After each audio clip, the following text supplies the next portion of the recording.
I'm sorry, guys. I'm dealing with things. I feel like my camera is cloudier than it usually is. Right now, why is that the case? That didn't really help. Okay. Anyway, I'm just dealing with things. Last second. Trying to get everything together. I hope you all are doing well. Hey, Don Champlu. Hey, Don Champlu. I hope you're doing well. Shout out to you, man. Hope everything's fine with you on your end. Don Champlu, in case you don't know, is a father too. I'm sure beautiful baby. I haven't actually seen this baby, so I'm just gonna assume it's a good-looking baby. It's got a handsome father, so I'm sure it's a good-looking baby. And we always wish our friends well here. Yeah. Okay. We're just okay. We'll move things along.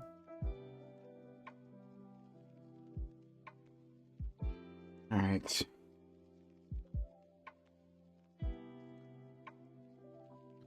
That include just basic genetic testing. And when we know that there are certain things that are markers for problems within people, and you only need to do it once because your genes aren't changing, right? Like you get it done once and you know for the rest of your life, unless they discover new shit, later on down the road, maybe you do it again, but you'll know if you have certain genes that have problems. And a lot of wellness clinics offer this, but you're not going to get it paid for insurance. You're gonna have to fork out cash yourself.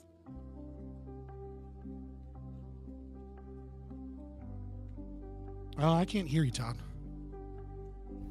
Yeah, I'm currently in the middle of my new doctor trying to talk me into getting the genetic testing, which I mean, I probably will and should. Your doctor was even suggesting it? Yeah.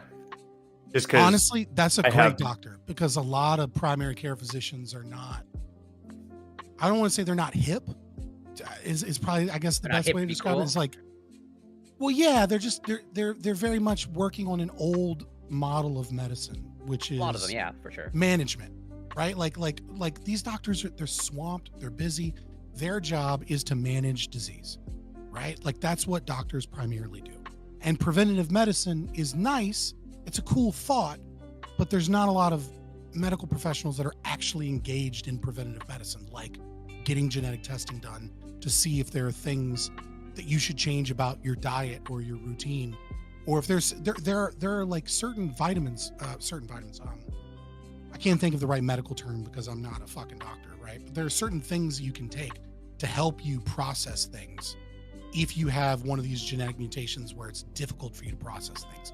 And like they're more often than not, they're just like polypeptides, right? Like they're very they're natural fucking ingredients. Well, not natural per se, but they're not like a crazy drug compound, right? Like they're things that occur within nature or can easily occur within nature to help you process things that your body just has a deficiency processing. And it can, and it's a shame that this isn't done for literally everybody, just like immediately, but it doesn't make insurance companies money. So that's why it's not done. I was going to say. To Scott's point of what he's bringing up earlier, so and what you said, Todd, I know some people a couple of people in my mouth that appear to be chronically coming down with something, chronically in like some sort of mild infection, and at least of the people around me, or those people that I'm referring to, like, yeah, they tend to overall lead, in my opinion, not the most healthy lifestyles. Where like I'm immunocompromised. I take a medication to suppress my immune system, and I seem to get less infections than they do. And yeah, when I look at the lifestyle, if you have sort of the foundations sort of in check of like nutrition, sleep, etc., and then you're still coming down with chronic infections or illness, then yeah, definitely probably okay.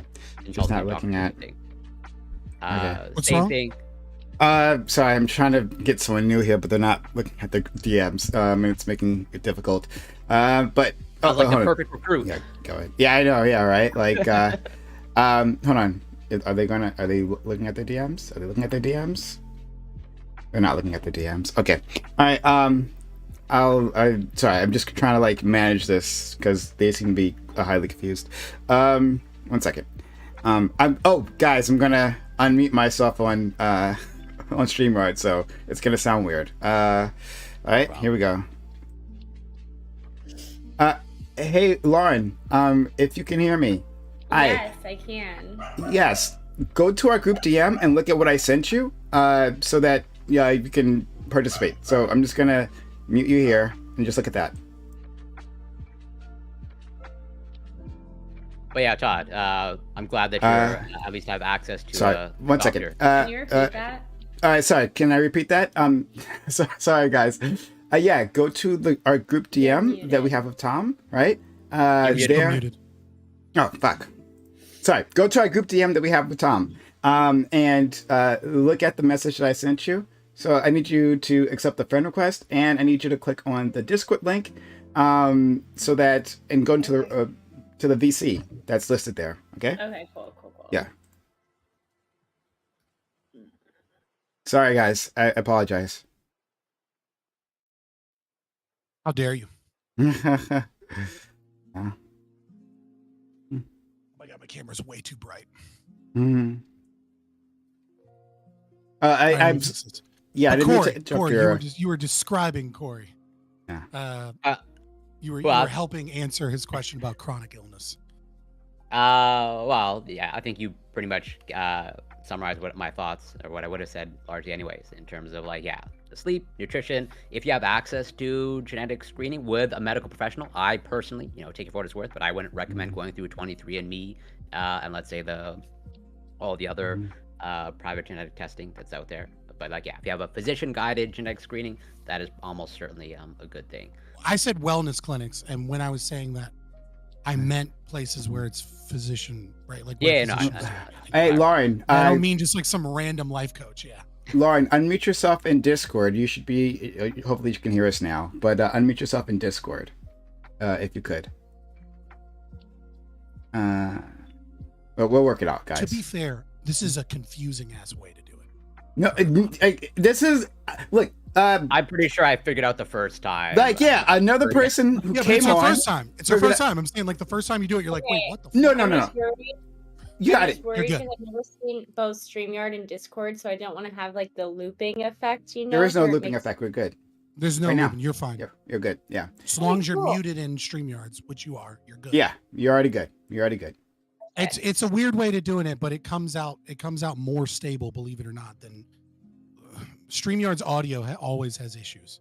Yeah. Okay. Yeah. You're cheap. We're glad to have you. Okay. So we're and so to everyone else, we are waiting on two other people. Hopefully they will be here soon. I mean, you'll be right here? No, whatever. We're waiting on two other people. Okay. Corey, I'm sorry, I kept interrupting you. If you wanted to finish your thought. Oh, no. It's your show. Yeah, I was interrupting you. No, it's fine. Okay. Anyone else got something to say while we wait for the rest of our participants? About what? Well, it's pretty much About like anything the really. majority of people are late. Is what, like. Well, no, only a minority It's of not a people. majority now. Oh, okay, it was no. It was a majority. Like it was Scott. Me. Lauren just got invited, so that's not Lauren's fault. Oh, You're is like it? Okay. puny time constraints. My Hold apologies. me. I appreciate She's I'm got not plenty of subject to issues the. on her own. I'm not subject to this concept you mere mortals have called time. Okay. I was about to say we have a superpower. I'm trying my best. Okay. You know what I hate? I'll tell you what I hate. Since we're on the topic, we'll get some controversy started while we wait on people. I hate when I share or explain things that are only slightly beneficial to racists, and then they just fucking go with it like I threw them like a pass at the 5-yard line, and they've got 95 more yards to go. And I'll explain. So someone was. I think they bitching call about that a fucking- dog whistle, Scott. Yeah, you got it. It's okay. So like someone was talking about these fucking studies, which have been, they're so ridiculous, right? Where they talk about how these resume studies where like people with black names will get thrown to the bottom of the list. And it's like, hey guys, I've looked at these studies, not all of them, obviously, because they have been repeated multiple times and they come out with different degrees of significance. But I've looked at many of them.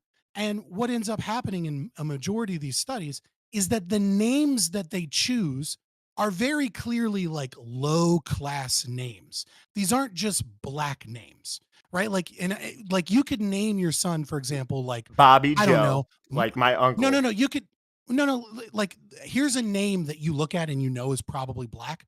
Mike Washington.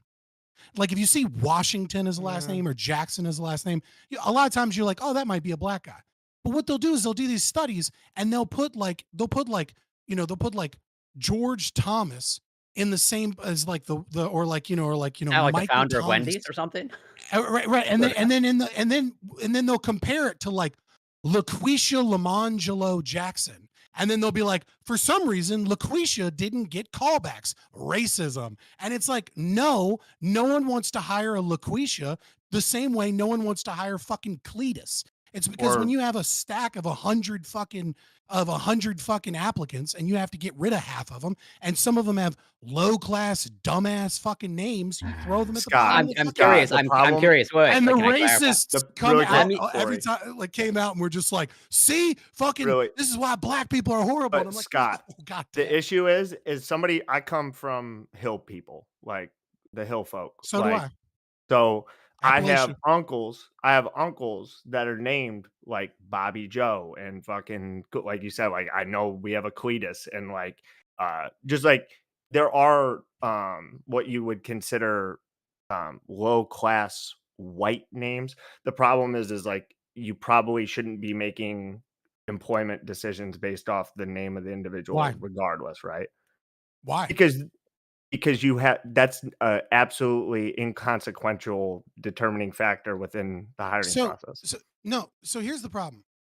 I have a job position that I need filled, right? I'm a hiring manager. I'm tasked with filling this position. I've got 2 available positions. I have 1,000 applicants. I run them through a computer system that makes sure that their resume have the keywords. Now I have 150 applicants. Now, I am being paid by my company to fill this position.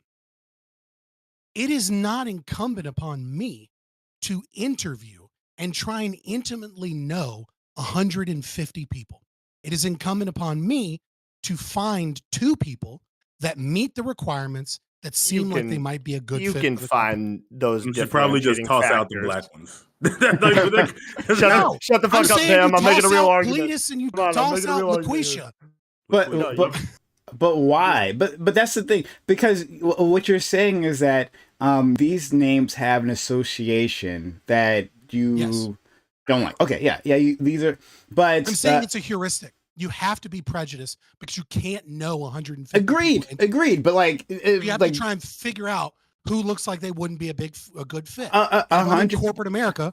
100%. I agree with you. I'm just saying there's not a good heuristic at all, right? And I think in the end, you actually agree that's not a good heuristic. You're just saying that people use it as a heuristic, but not that necessarily it's an excellent one. It would be one thing if there was like no resume to go by. If someone gave you like no other information and you had to make a selection based off of strictly a name, like a lot of biases are gonna come out. But whenever you look down at like LaQuisha and then you see she still has like this master's degree from Harvard, exactly. You find the factors elsewhere to make that like for sure. I'm not gonna hire them decision, not because their name's LaQuisha. You're going to use a multitude of heuristics. What my whole point was isn't that like you should never hire a LaQuisha. My point is that these are bad studies that people use to show that like everywhere in America is hardcore super racist, when really some of these things are signifiers of far more than just race. They're signifiers to a hiring manager that this person has shitty parents that named their kids LaQuisha Lamangelo. They probably grew up in a bad area. Why do you do that? Hold on. There's like literally a racial like there's a history to these names, right? Because I always thought these names were interesting as well, right? But like I'm a foreigner, or at least my parents are foreigners, right? Yeah, right. And funny story, my dad was going to name me something super fucking foreign and like unbelievable, like a name I've never heard before and never heard since. It was really my mother saved me. My mother saved me, but and named me Prime, of course. But first name Optimus. First name Optimus, yeah. But like the history though is that like leaving the plantations, right? Black people, not surprisingly, weren't literate. And they had names they wanted to give their children, right? Like good Christian names, only names they knew, right? But they weren't literate, and so they were trying to write down these names, and they they were wrong. And then these things just kind of morphed into a lot of these stereotypical black names that you see, right? They're like derivatives from these other stuff. So to say that like this is some of them are derivatives from multiple tribes and stuff too, where they're like trying to reclaim, but you have bred, burned, and beat the culture that they left from them.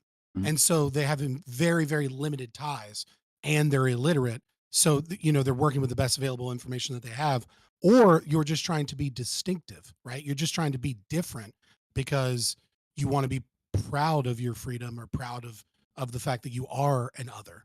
You know what I mean? So there's multiple reasons for them. I'm not saying that naming your child LaQuisha is the end of the fucking earth. What I'm saying is that it doesn't necessarily prove systemic racism in hiring when people see names that look low class and think that's probably not it probably shows more classism than it does racism, which in some areas may be a good thing for you if you're trying to hire people of a different class for your company. Corey and Lauren. racist that they assume class from that? I don't think it's racist to assume low class from LaQuisha versus Michael Washington. Low class? No, but Michael's not a black. When they talk about names, like we're not talking about last names. We're talking about giving first names. This is like the thing that they're referencing. So you're saying like, oh, just name all your kids Michael and Thomas and Cody and Corey. Like there's honestly these names aren't even. Yeah, I'm about to say, like that's defeating purpose. Like the point is.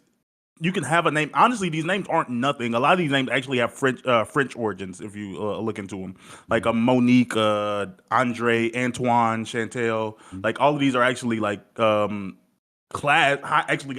class French names. Not saying that every parent knows that when they're given a name, but there's like a background and a history connected, especially if like people related to like a lot of the. I agree. Name your black son Louis.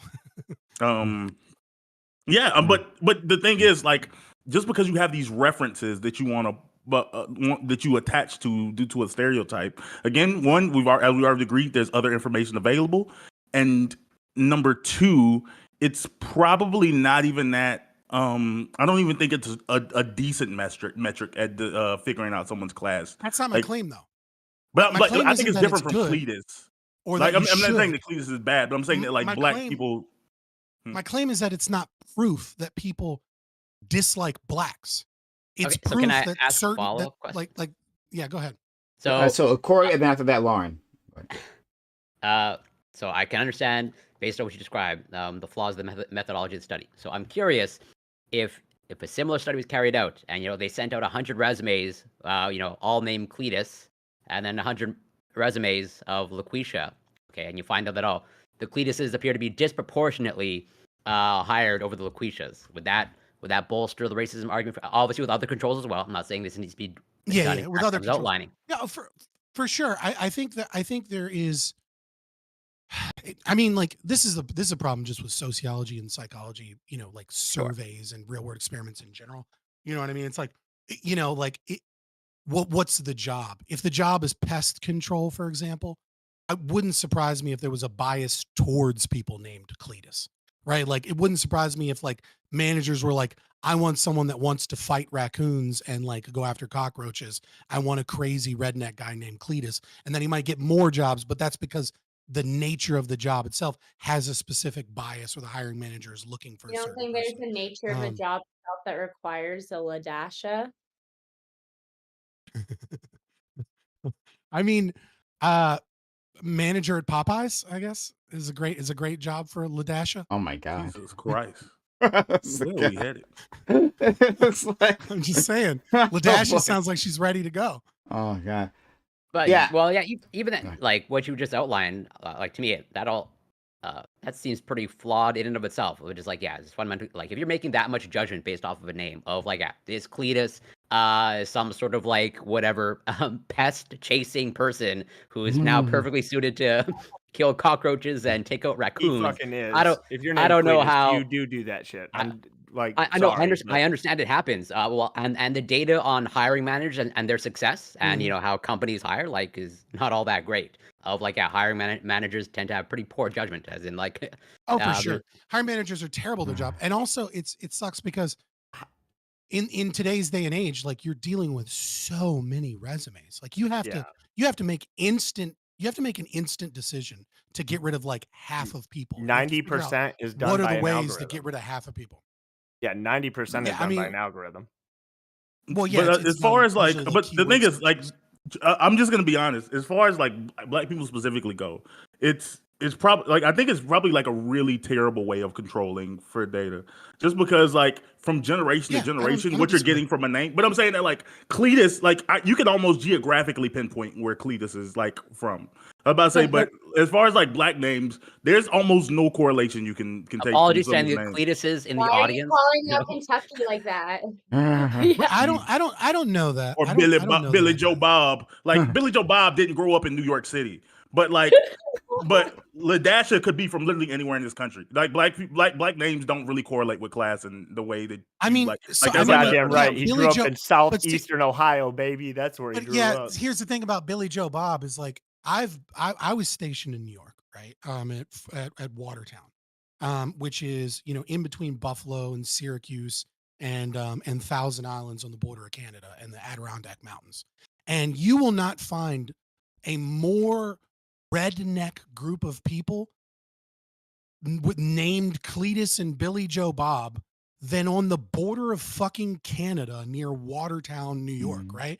And you wouldn't think that. You wouldn't think New York is where you would think you would find Cletuses, but I guarantee you there are Cletuses. Well, I meant the city when I say that, but I understand. Yeah, but that's what I'm saying is that like you're not, you say you could geographically pinpoint them, but really what you're really saying is that the overwhelming majority of Black Americans are still cloistered in cities, whereas white people have developed subcultures and groups based off of geographic regions determined about whether they are in cities or in rural communities. So I mean, like that's an interesting thing for sure, but I don't know that it necessarily points towards why this is racism per se, so much as it just shows a different type of white. And I think you could probably make the same thing for like higher class sounding Black names are probably people that are more likely to have grown up in No, fucking gated community or what we're doing here is simply acknowledging that these things are connected, right? Like that it's I'm not trying to talk shit. Associating I'm actually with class. curious. I'm sure these studies didn't disagree if you said that there's an element of class here. They would say that's kind of the point of the study.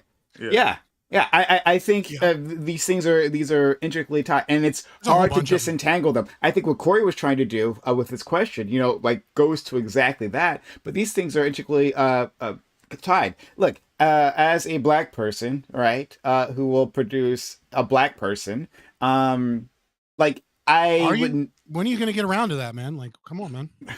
Chop, chop. Time to breed, buddy. Wait, it's your fucking duty. Okay. Some babies. Oh, hey, man, like I told you, I've been working on the browning. I'm ahead of all y'all motherfuckers. I've been working on the browning of America, right? Like, that's like a goal of mine. But like, I would never. I mean, you say that, but, I would never name my child one of those names, right? For exactly the reasons you're talking about. My name is like super fucking bland. And yeah, I guess I just leave it at that. But my name is super bland, and I think it's like been a benefit to me. So I have a question. I have a yeah, question for the Black people here. Legitimate question. Do you think that there is like an almost unfortunate thing to the fact that many other minority, like from your perspective, obviously not from theirs, that other minorities often speak a different language and often have multiple names, and that this is something that isn't necessarily as common with them. So if you meet like a lot of Asian immigrants, what you'll find is like, if you talk to like a Korean girl or something, right? Like her name will be Brittany, and then she'll have her Korean name, right? And she, and they'll love using Brittany in public, etc. And then in family gatherings, and you'll see the same thing in Hispanic communities where, they'll have nicknames that are in Spanish that are like the family knows that everybody refers to them as. But out in the world, they have like their resume name, if you will. Do you think that is like I mean, I'm just curious how you feel about just that thing. I think that's really the immigrant status more than race. Because I know Africans that do the exact same thing. Like do Africans do the same thing? Yeah, Africans and Caribbeans also will have like a more American variation or shortening of their name. Like there was this girl, her name was like I always called her Brit. That was her name. And she in school she had Brittany, but her real name was like Brittimiania or something. Like if you asked her mother Right. what it actually was supposed to be. I knew a girl in the army named Pomvu Caligamaliro. Every time I saw that girl, I was like, this, and Pomvu was spelled MPH. And I was just like, this poor fucking girl had to know the whole alphabet day one of kindergarten. Like, you know what I mean? Like, it's like, write your name was a fucking task. Jesus. Yeah. Poor thing. My kid's name would be very ethnic. I want you to know it. Just know it. That, like, so Scott can put that one in the shredder immediately. But yeah, I don't. What are you talking about? Bam works in tech. Don't let him fool you. The motherfucker's going to use nepotism to get his baby's jobs. He's insurance. I'm in insurance. I was about to say a real. Well, didn't you used to work in tech? No, you're missing up GSU. You think all black people look alike? Yeah, that's right. But yeah, so we'll move past this. I just but I hadn't heard the thing about like Africans and certainly not Caribbeans. I haven't heard them do that. I mean, I can believe you. I'm just saying I haven't heard about it, but like that would make sense to me. I have a cousin with a very foreign a sounding name, but she has like a nickname that like is very much like more familiar to Americans. Mute yourself if you're talking to your cat. Don't be disrespectful. Right. I thought I did mute myself. I clicked this little button and I thought I muted. Does this not mute? Am I still talking right now? Yeah, you would definitely. Yeah, we can hear you. Very disrespectful. Because look, it says that I'm muted right now. No, it's definitely working. You're probably not using the right mic.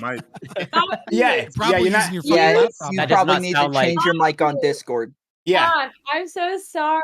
Yeah, You were boss. They all heard our conversation. How I mean, embarrassing. I think it's working now. So maybe like you try to test it by like repeating your social security number. No, I think she's like using her we'll let you computer know mic or if we something. can hear it. I see how like there's like a button here and you click I know. mute and it's supposed to be mute. But if I was just that's not the mic that you're on. That's not the mic that you're on at all. Yep. Okay. Just go to Discord and go to your settings and make sure that you put it on the right mic. Yeah. If you have trouble doing that, let us know, please. Okay. So why don't we get started? While that's happening. Hello all, thanks for being here. This is the Reverie Roundtable, which we have Mondays at 8 p.m. Eastern. We have a great group of guys here, and we already had like a really fun pre-conversation as well. Really excited. So we'll start by introducing them, but if you've enjoyed what you heard so far, hit the follow button or the subscribe button if you're watching on YouTube. We'd love to have you. Okay. Start off with Black American Made. Bam, right? You wouldn't be shocked based on my name that I am in fact black and American and made.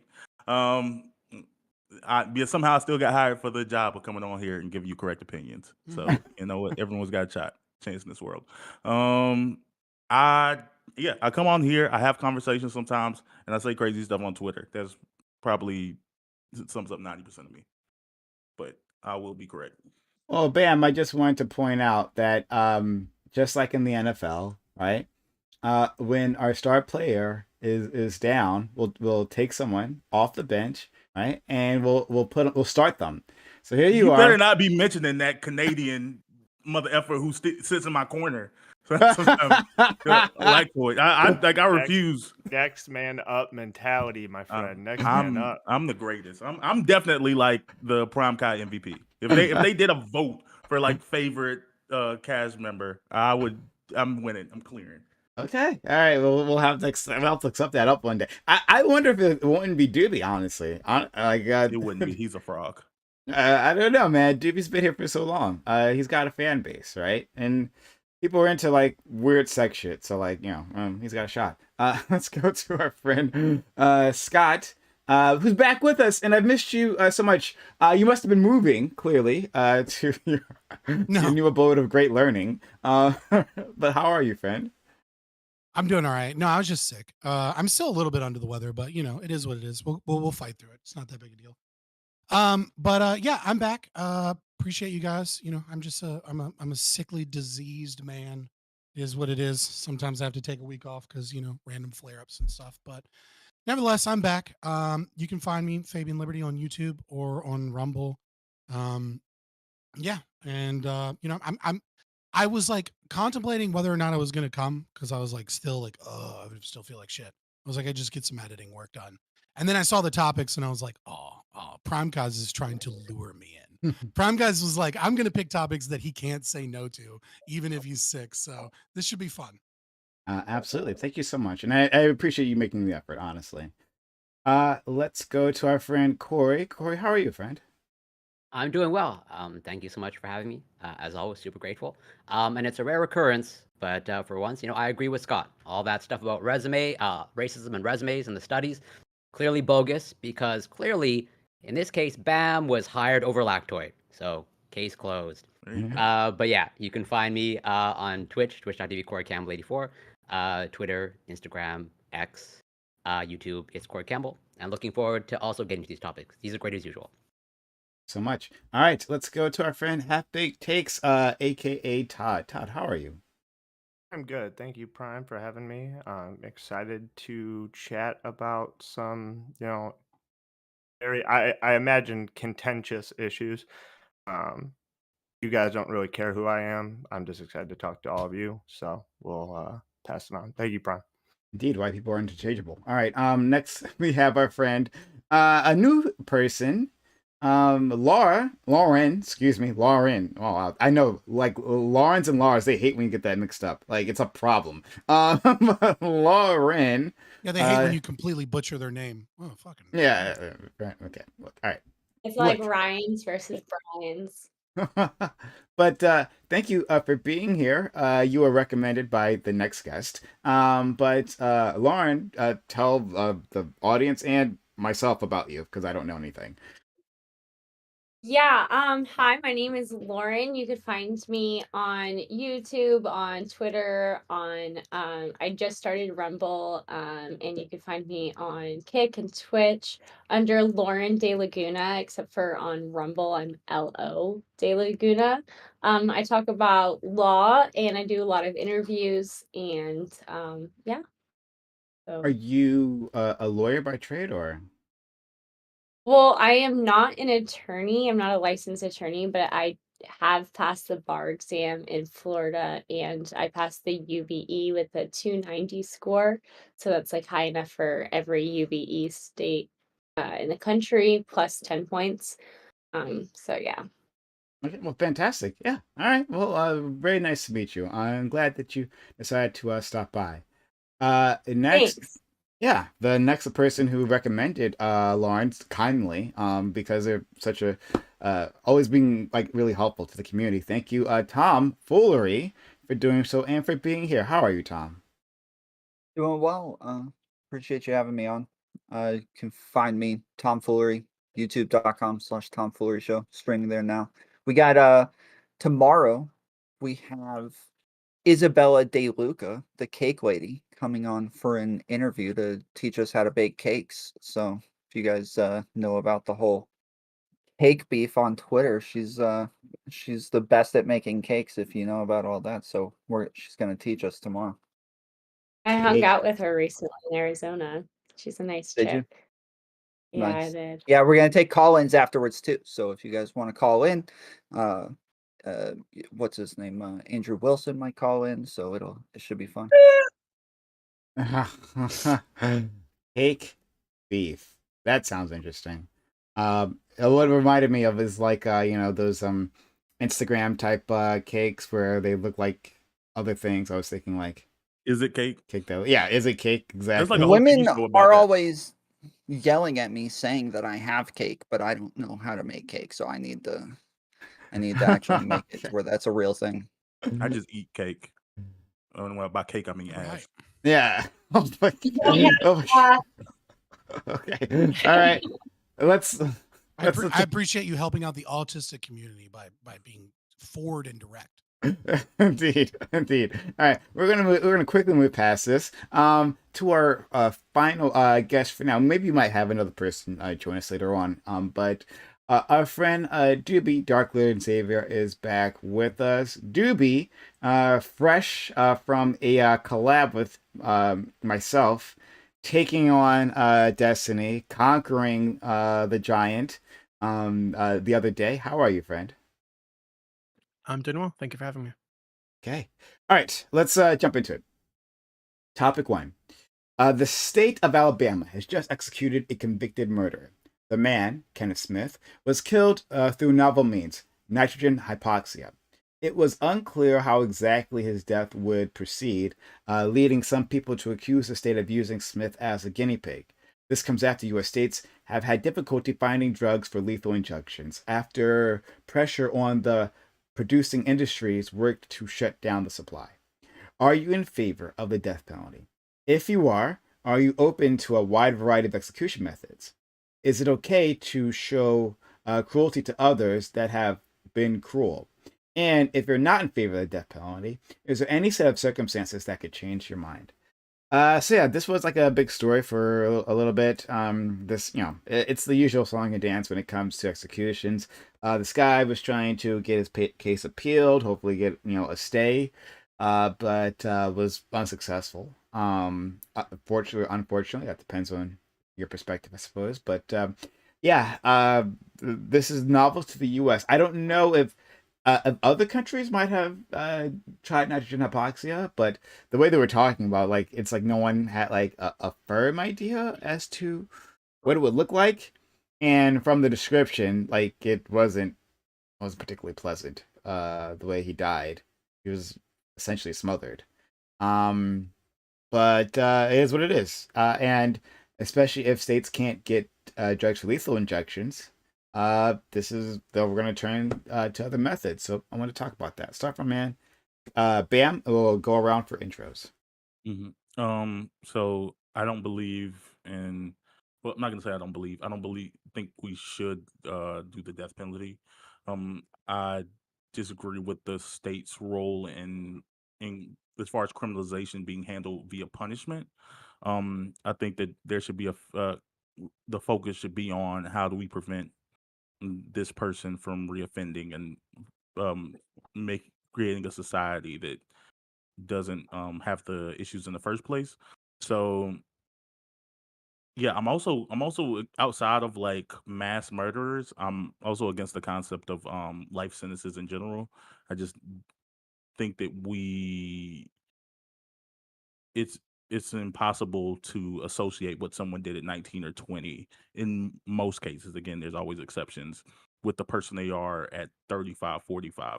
And even when we do put people on death row, they end up serving like the 10, 15, 20-year sentences in the between time, like leading up to the execution.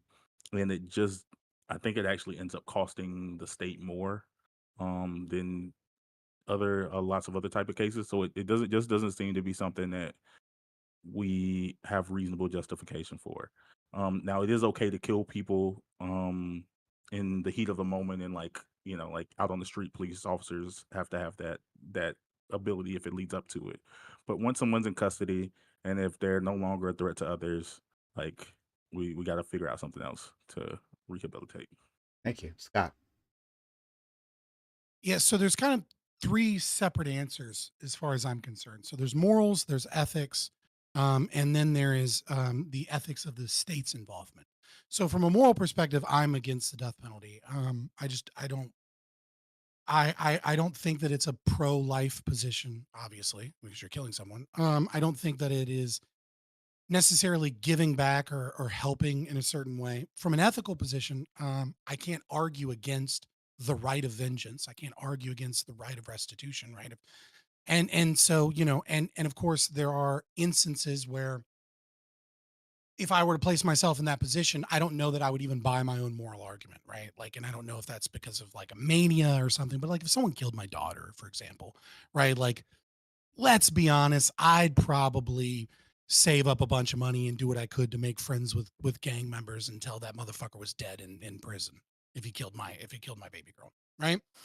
And then there is the ethics of the state's involvement. And so I think the state's involvement, obviously I could just give you the broad ANCAP answer that like the state doesn't have the right to do any of this shit, obviously. But I've brought this quote up before many times, and I'll say it again. Show me the incentive and I'll show you the outcome. It's from Berkshire Hathaway, Charlie Munger. And so the problem with the state doing the death penalty is that the state has no incentive against. I mean, I won't say it has no incentive, but it doesn't have a good enough incentive to keep itself from wrongful convictions. Right? When someone is wrongfully convicted and killed, it's not the judge who has to shill out the money to the family. Right? It's not the prosecutor. It's not anybody involved in that process. Instead, it's an insurance company that is paid for with premiums by the taxpayer. So when the government wrongly convicts someone of murder and then kills them, you, the taxpayer, pay the family for that money when it gets overturned. On top of that, they investigate themselves. And so you have the government investigating itself, and then when they do spend money to correct the problem, it's not their money. It's an insurance company's money that is paid for with tax-paying dollars by the municipality. And so that is an extreme problem, because under a true system of justice where you have the right to vengeance, there is an understanding, if you kill someone, that there's always the likelihood, however small that it is, that you're wrong. And if you're wrong, you have to pay. Right? It's kind of like a Hatfields and McCoy situation, where at a certain point you have to go, I'm going to choose to not shed any more blood, because it could be that I'm wrong. It could be that we don't have the right guy. And so if you do choose to kill someone under a free system of justice, under market justice, you make damn well sure that you've got the right guy. And I think the criminal justice system has shown, even though it's usually right, that it's not good enough. And nobody that fucks up are the people that are actually paying for this. There are way too many prosecutors that have been proven with documentary and investigative journalists over and over again to be withholding exculpatory evidence and doing all kinds of evil shit, and they get a slap on the wrist and then they keep locking people away. I mean, it's not that common, but it's common enough. And so, yeah, I would say morally, I don't think that I'm for it. I'm wishy-washy on it. Ethically, you have to allow it because people have the right to vengeance. But in terms of the state doing it, the state doesn't have the appropriate incentives, and because of that, it is completely ethically just insane to allow the state to kill people. Corey. Well, I echo a lot of the same sentiments that were just said by both Bam and Scott, except for the ethical part. Like, I whatever diverge with Scott there in terms of, like, I don't think there's an ethical argument for whatever vengeance in that regard. But I guess that's a separate philosophical argument. But to answer the specific prompts, are you in favor of the death penalty? Clearly not. And so not open to a wide variety of execution methods. And speaking of this particular case, this seems like a pretty, like, barbaric way of dying. And I'd say a pretty strong case to be made that the United States is a developing country, or this puts it into a developing country territory in my mind. But am I open to somehow being convinced that the death penalty is whatever ethical? Yeah, I am. I'm never so firm in my positions that I can't be swayed, but let's just say it's a very high bar. And yeah, I'll leave it there for now. Odd, please. All right, so I'm okay with capital punishment in very, very strict circumstances where you're trying to alleviate as many of those, possibilities of getting the wrong guy. I don't think you should be executing somebody under even under the reasonable under a reasonable doubt standard that we hold within criminal convictions. However, my biggest issue with the current system or the current process is just the amount of time that it takes. It takes an incredibly long amount of time for these executions to take place. It costs the state an exorbitant amount of funds. I see a lot of problem there. When it comes to the actual nitrogen hypoxia method of execution, it seems like this, they didn't necessarily know, and they thought it was going to be quick and painless, but obviously it took 22 minutes. He writhed around in pain, was like clearly being suffocated. So the 43 other inmates that are currently set to be executed in this method should probably reevaluate. In Alabama specifically, and this changes from state to state, but the three methods are um, execution by electrocution, lethal injection, and now this method. I think all three are probably not as efficient as they should be. Let's go back to the firing line. That typically works out pretty damn well. If we are going to be killing people, if the state's going to be killing people, let's be sure it's quick, painless, and as effective as possible. Thanks so much, Todd. Let's go to Lauren. So I thought it was just very interesting hearing the previous answers. So when it comes to the death penalty, it has been decided by the Supreme Court that it's not cruel and unusual punishment under the Eighth Amendment. However, when you are administering the final act, it does have to be painless in order for it to abide by the Eighth Amendment. You're not allowed to torture people, so it is really important, constitutionally speaking, that when we do determine that we are choosing to end someone's lives, that we're doing it in a constitutional manner, which does not include torture. I am on the fence about the death penalty. There's a lot of reasons to be for, and there's a lot of reasons to be against it. But because so many people on this panel are against it, I'm very willing to take the for position. Furthermore, I heard a couple of things referenced earlier that I just wanted to address. I think it was either Scott or Bam. They kept talking about, I think it was Bam who was talking about, well, the only reason that we have a punishment system was either to like rehabilitate people or to deter people from committing crimes. But there's actually 5 reasons in which we have the punishments that we have in our system. There's deterrence. So we have punishments to deter people from committing crimes, because if there's a punishment in place, then hopefully people will realize that if they commit the crime, they might be punished. There's incapacitation, in which you're taking a person out of society, you're putting them in jail, you're preventing them from committing the crime anymore, which includes the death penalty. You're taking them out of society. There's rehabilitation. Obviously, the death penalty can't administer that, but that's for people who cannot be rehabilitated. So a huge part of punishment is part of rehabilitation. If somebody can't be rehabilitated, another reason why the death penalty is good. There's retribution, and this one's really interesting.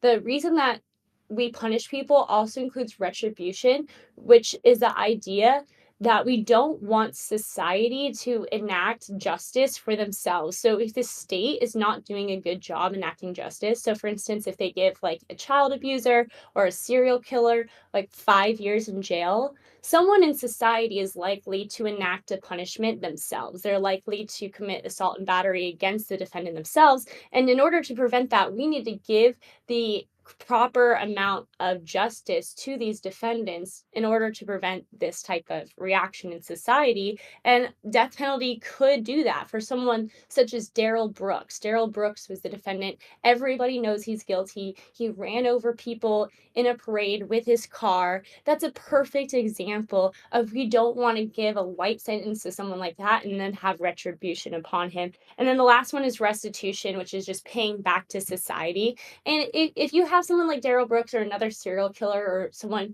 who is just a mass murderer, it is restitution to some people to give a soul for a soul.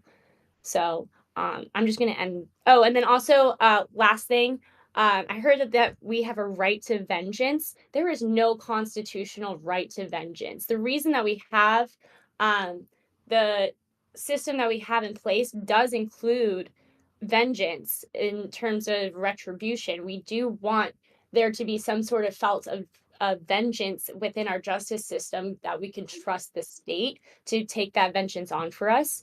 But we don't have a right to vengeance ourselves. And I'll leave it there. Thank you so much. You give us a lot to chew on there. Let's go to our friend Tom.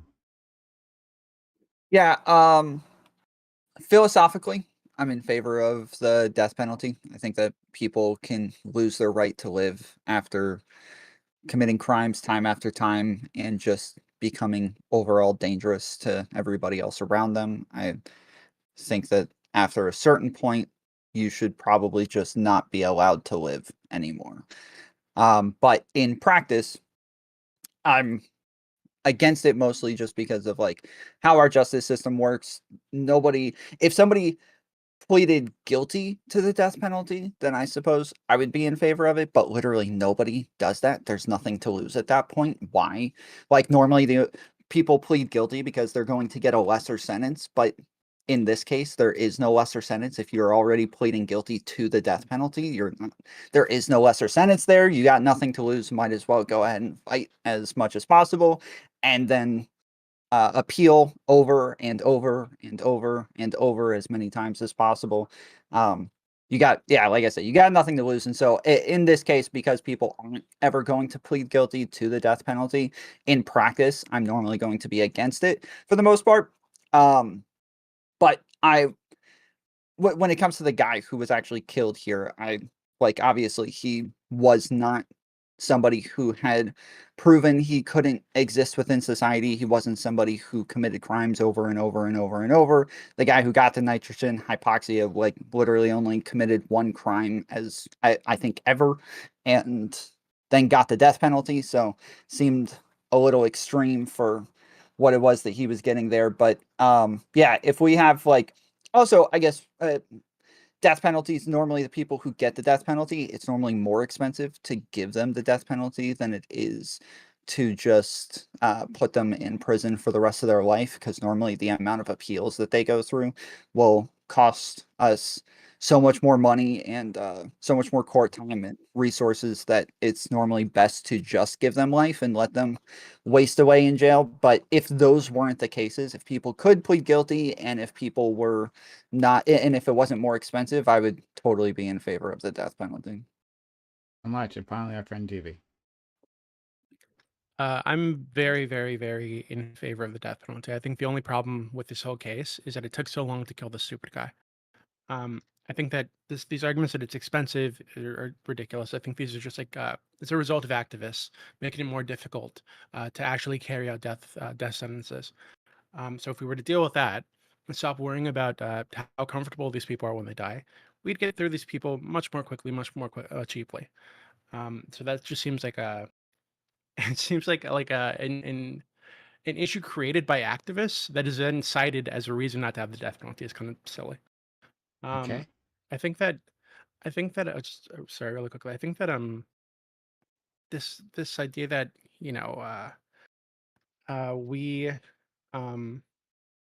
that we owe anything to these people after they've been convicted, after they've gone through the appeals process, after they've had a jury, sometimes multiple juries, multiple judges look at their case and decide that yes, this person did this terrible thing. At that point, I think if we've decided that the punishment for doing this thing is death, and you did that thing, I think they've made the decision for themselves. They chose to do that. Usually knowing that the death penalty was like a potentiality, that this was a possibility that they could be sentenced to this. They did the thing anyway, so fuck them. I think it's ridiculous to even care about these guys. I just wanted to check quickly, Lauren. Everything okay, Lauren? Because your camera's out. You're also muted on Discord at the moment, so if you're going to respond. Yeah, I don't know what has happened with my camera, but I'm working on it. I'm trying to fix it right now. Take your time. Okay, go ahead, guys. Yeah, I guess I'll give her a second because I was going to respond to what she said to me, but I had okay. Well, I had a separate point though. A separate point related to the concept of we're going. I don't believe that society should bend. Okay, she's back. So I'll ask both. I don't believe society should bend the knee to. Or our government system should bend the knee to society's desire for blood.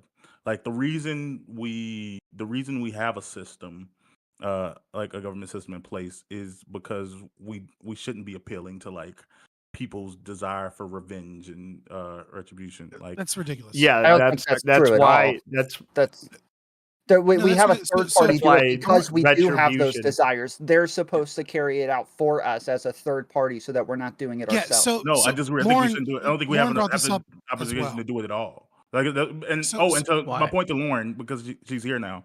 Like, I never said that there's a reason why society, like, we don't have a reason for having a punitive system. I'm saying I'm against the concept of a punitive system. I didn't say there wasn't reasons for it. I'm saying that, like, and I'm not even necessarily. You're muted on Discord. Sure, if my response is strictly based on rehabilitation. Some people are like 100% on like restorative justice. I don't even know if necessarily people have a right to be restored, and I don't think people can be restored in a lot of these cases. Like, I think that actually, yeah. So what do you do with those people? So if somebody's like there's a famous guy that I reference all the time when this shit comes up, Samuel Little, right? Went around the country for decades, raping and strangling dozens of women. Up to like 100, I think. I think they convicted him on like 70 or some shit like this. And he bragged about it while he was in prison. He would tell stories about it, how they were like, it was like picking grapes off the vine. Why should we spend any resources at all trying to rehabilitate that guy? I think we shouldn't put I think that it's, even though the reality is we end up doing this, I think we shouldn't, we should seek towards an ideal that we don't put a value on a human life. Like, I don't think we should associate that with a cost where we're like crossing that threshold. What? Like, you asked me the question, I'm just answering. I'm saying that, like, literally, you're not answering the question. I am. He's asking why should we pay the cost? I'm saying that because he's a human being. That's my answer. No. But like you're talking about.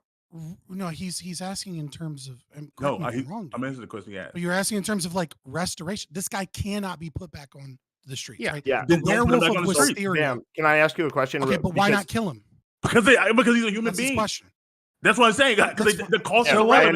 Some human beings deserve to die. Some human beings are better off dead. That's totally fine. And that's a moral that I disagree with.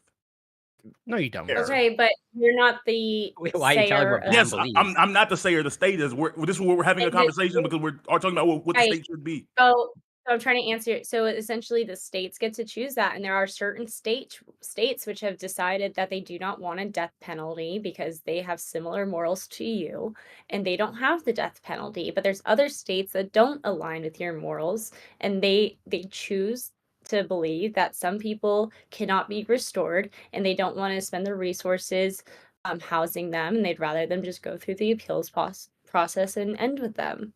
So people have I understand that argument, but it's not a cost thing. If non-death penalty states offered like to transfer out like people that you have on death penalty, the states would deny. It's not a money thing. They want like it's not necessarily it's a desire for blood.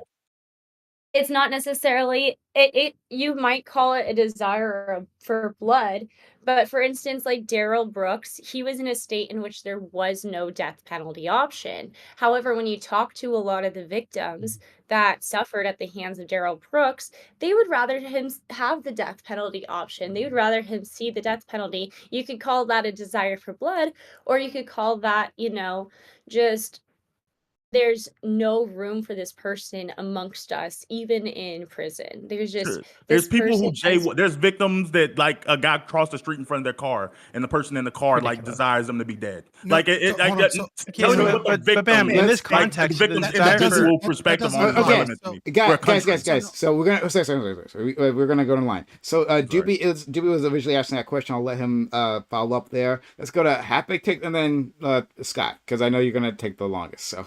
Okay. Fine, yeah. I'll be quick. So I just think I want Bam to explain why, in this context, right, someone doing a terrible thing intentionally to another person or to many other people, why in this context is the natural, I think, response for vengeance, for blood, why isn't that as valid, and why isn't that something that should be upheld in the same way that the other human desire for compassion, empathy, huggy fifis, why isn't that just as valid? And so you're asking that we kind of toss away one human desire, one human reaction, and embrace another. Yeah, I think that as far as the states, I think the state should appeal, like, because they're not subject to all of the individual emotions a human feels. Like, there's a larger body of people, like that, a larger body of people who are I guess supposed to be like outside of the, like, they're from the third party looking in. So I think there's like, ideally we should have them remove those levels of emotions to it. Now, if it's one thing to talk about like the state having empathy, I don't even know if it does a decent job of doing that. Like, I get that we're appealing to individual judges and sometimes 12 jurors, like we end up doing this, but legitimately, I think it's okay to leave someone in jail who truly can't be restored, but that's not even like 95% of how the murder cases we have. 95% of our murder cases is like this person, like two guys one night robbing somebody, have crack, like killed a person, and when they were 22, and now we're deciding that like that person is like can't be brought back into society. Like that's. Well, we're not deciding that person can't be brought back into society. We're just deciding that what they did was so heinous and it's irrelevant whether they can be brought back into society. That's not like the only thing we're factoring in. Like it's not all serial killers. Well, let's go to Happy Takes. Let's go to Happy Takes. He's been waiting a while. Then Scott, and then we can go back to you. I think most of the people that would be on the side of being okay with capital punishment would tend to only want that in very strict circumstances where you're avoiding these situations that you're talking about. And when we talk about the prison system and the criminal justice system, there are all these aspects that Warren was talking about: incapacitation, rehabilitation. I don't remember all of them, but at the end of the day, the most important one is the incapacitation end of this. We're trying to remove dangers to society from society, and certain dangers fall to a degree where that incapacitation requires them to no longer be alive anymore. So, and morally, I think it's just as heinous to lock somebody in a cage and isolate them for the rest of their life as opposed to just executing them and removing that danger. Then I wouldn't feel comfortable with it. Like I wouldn't feel super comfortable with it. But in that case, I would leave it up to a decision. They would have to consent. Whether between life sentence and what you call it. But I still feel weird about that. Okay, let's go to Scott. Hold on. Let's go to Scott. One second, Lauren. Let's go to Scott. Then we'll go to you, and then we'll go to Corey. Okay. Okay. So to throw in a small olive branch to you, Bam, because like I said, morally, I'm not necessarily in favor of the death penalty. I'm 50-50 on it. Ethically, though, here's the problem. Like when you're talking about a subset, well, I guess probably a larger subset than the other ones that people are talking about, right? And so I think it's important that we kind of separate those two, as Half Baked Takes was talking about. So for most people, what do you do with a 19-year-old violent criminal? You just put them in prison until they're 27, and then their brain is fully developed, right? Like when you talk about young violent men that are 19 years old, their brain develops somewhere around 25, 26, 27, and very often I agree. They're not that person anymore. And I do understand that argument. But the thing about the ethics of it, and Lauren was taking me to task. I don't understand why. Maybe she'll explain, because she said you don't have a right to vengeance, blah blah blah. But then she described the right of vengeance. Yeah, I don't give a fuck about the Constitution. That's just a piece of paper. It doesn't grant rights. It's just I wipe my ass with that piece of paper. But so the Constitution is just a piece of paper. It does grant. It's just a piece of paper that we all agree. It literally grants rights. It grants rights, but you just don't wipe it. Let him ANCAP. Let him do it. He's doing his thing. It literally doesn't. Does it grant rights? Read Lysander Spooner's Constitution of No Authority. No, it fucking doesn't. Are you saying it doesn't grant rights? Or listen to George Carlin when he says, if you want to know anything about, and I'm quoting here, if you want to know anything about your precious fucking rights, just Google World War II Japanese internment camps, and you'll find all about your precious fucking rights. Okay, it's a piece of paper. So what I am saying is that you have an actual right, a natural law right to restitution and retribution. That's so much more real.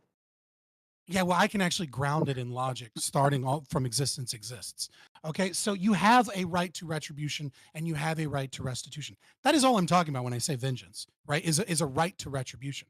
So there's a Blockian kind of perspective here, which is that person A murders person B.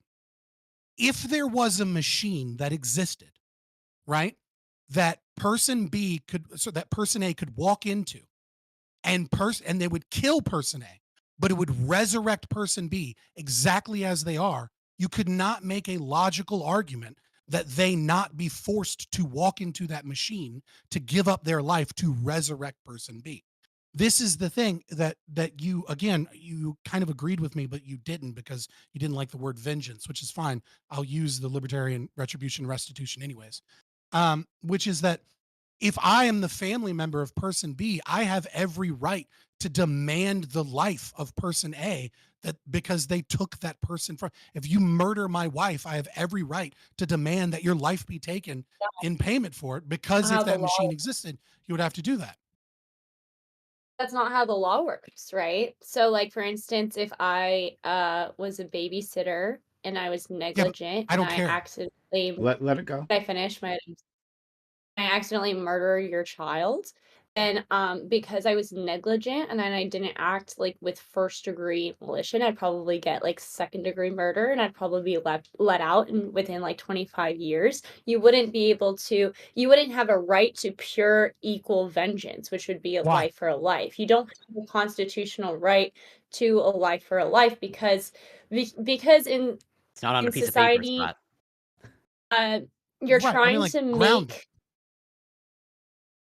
Yeah, you're trying, like, there when it comes to crimes, like criminal actions, it's very you're trying to make the defendant whole, but in cases like murder, it's literally impossible to make the defendant whole. So at which point you're punishing the person for the crime in which they committed, and making the defendant whole as much as, or sorry, the not the defendant, the aggrieved, the victims whole as much as possible. But you wouldn't have a right, because the person didn't commit a criminal action worthy of death, and also there's no capacity of making you whole. If there was like a financial limit which they could require the defendant give to make you whole again, then they could require that financial limit. But just like legally speaking, it's not technically a life for a life. If you're negligent, you You could haven't made kill an many argument. people. You've only I your just argument is to fall back on English common law, right? Like, I don't thus know. far, I'm right? I mean, I'm like, falling back on like as it is, and the law as it is. If you're negligent and you kill many people, that doesn't necessarily equate to okay, you but earning but the death Yeah, but penalty. the I law, think what Fabian Scott was is putting that arguing forward doesn't is what the matter. law says Like as it like is. you're smoking weed, right? Like, on camera, depending upon what state you're in, that's either legal or illegal, right? So, like, It's legal. when I say, like, you're saying you have a right to smoke weed in Colorado, but you don't have a right to smoke weed in Maryland, that doesn't make sense, right? Because, like, if a moral is universal, if a right is universal, right, it must be universal. Either you have They're a not right to do universal. something, or you don't have a right to do something. Right? You're making the argument You that sovereign, rights are only granted by power, which that argument is are might you makes a right. sovereign citizen? Are you a sovereign citizen? What's your deal? No, he's arguing something that Pretty much. No, I'm a libertarian. transcends legality, right? So he's arguing about the ethical or the No, moral I'm arguing foundation. natural law. Yeah, right. So it transcends the human societal legality that I think you're referring to. So he's asking you to Yeah, give a so- But it's justification just for why it should be the way that what it is currently now, and not the way that he's suggesting, basically. it's just funny because the way that you said that, like, if you have a right to smoke weed versus a right not to smoke weed, it makes me think that in you different have like states a is the key. fundamental like understanding of like jurisdictions. No, he and understands how what the No, they're law well, is. yeah. He's not Well, appealing he's to the saying law. he disagrees with the law. He's asking you to justify the law. He's saying he disagrees just with it. okay Does because not people care. because He's not in giving America, the he way doesn't.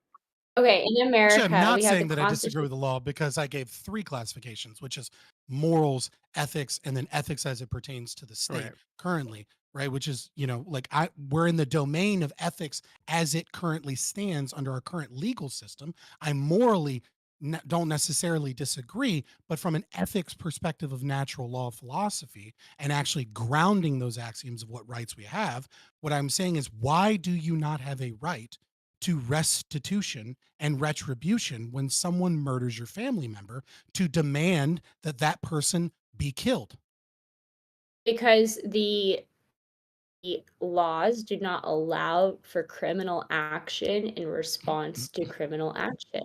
That's the reason. So Okay, We have so a maybe I process can for argument's going shit, over your head. Scott. You're We have a not. maybe I can process explain for it another way. shit. It's going over your head. Lauren, So why? No, why you're asking why? Because you can't There are 3 retaliate with domains here. criminal There are 3 domains here. action. You're refusing to leave one domain for the other 2.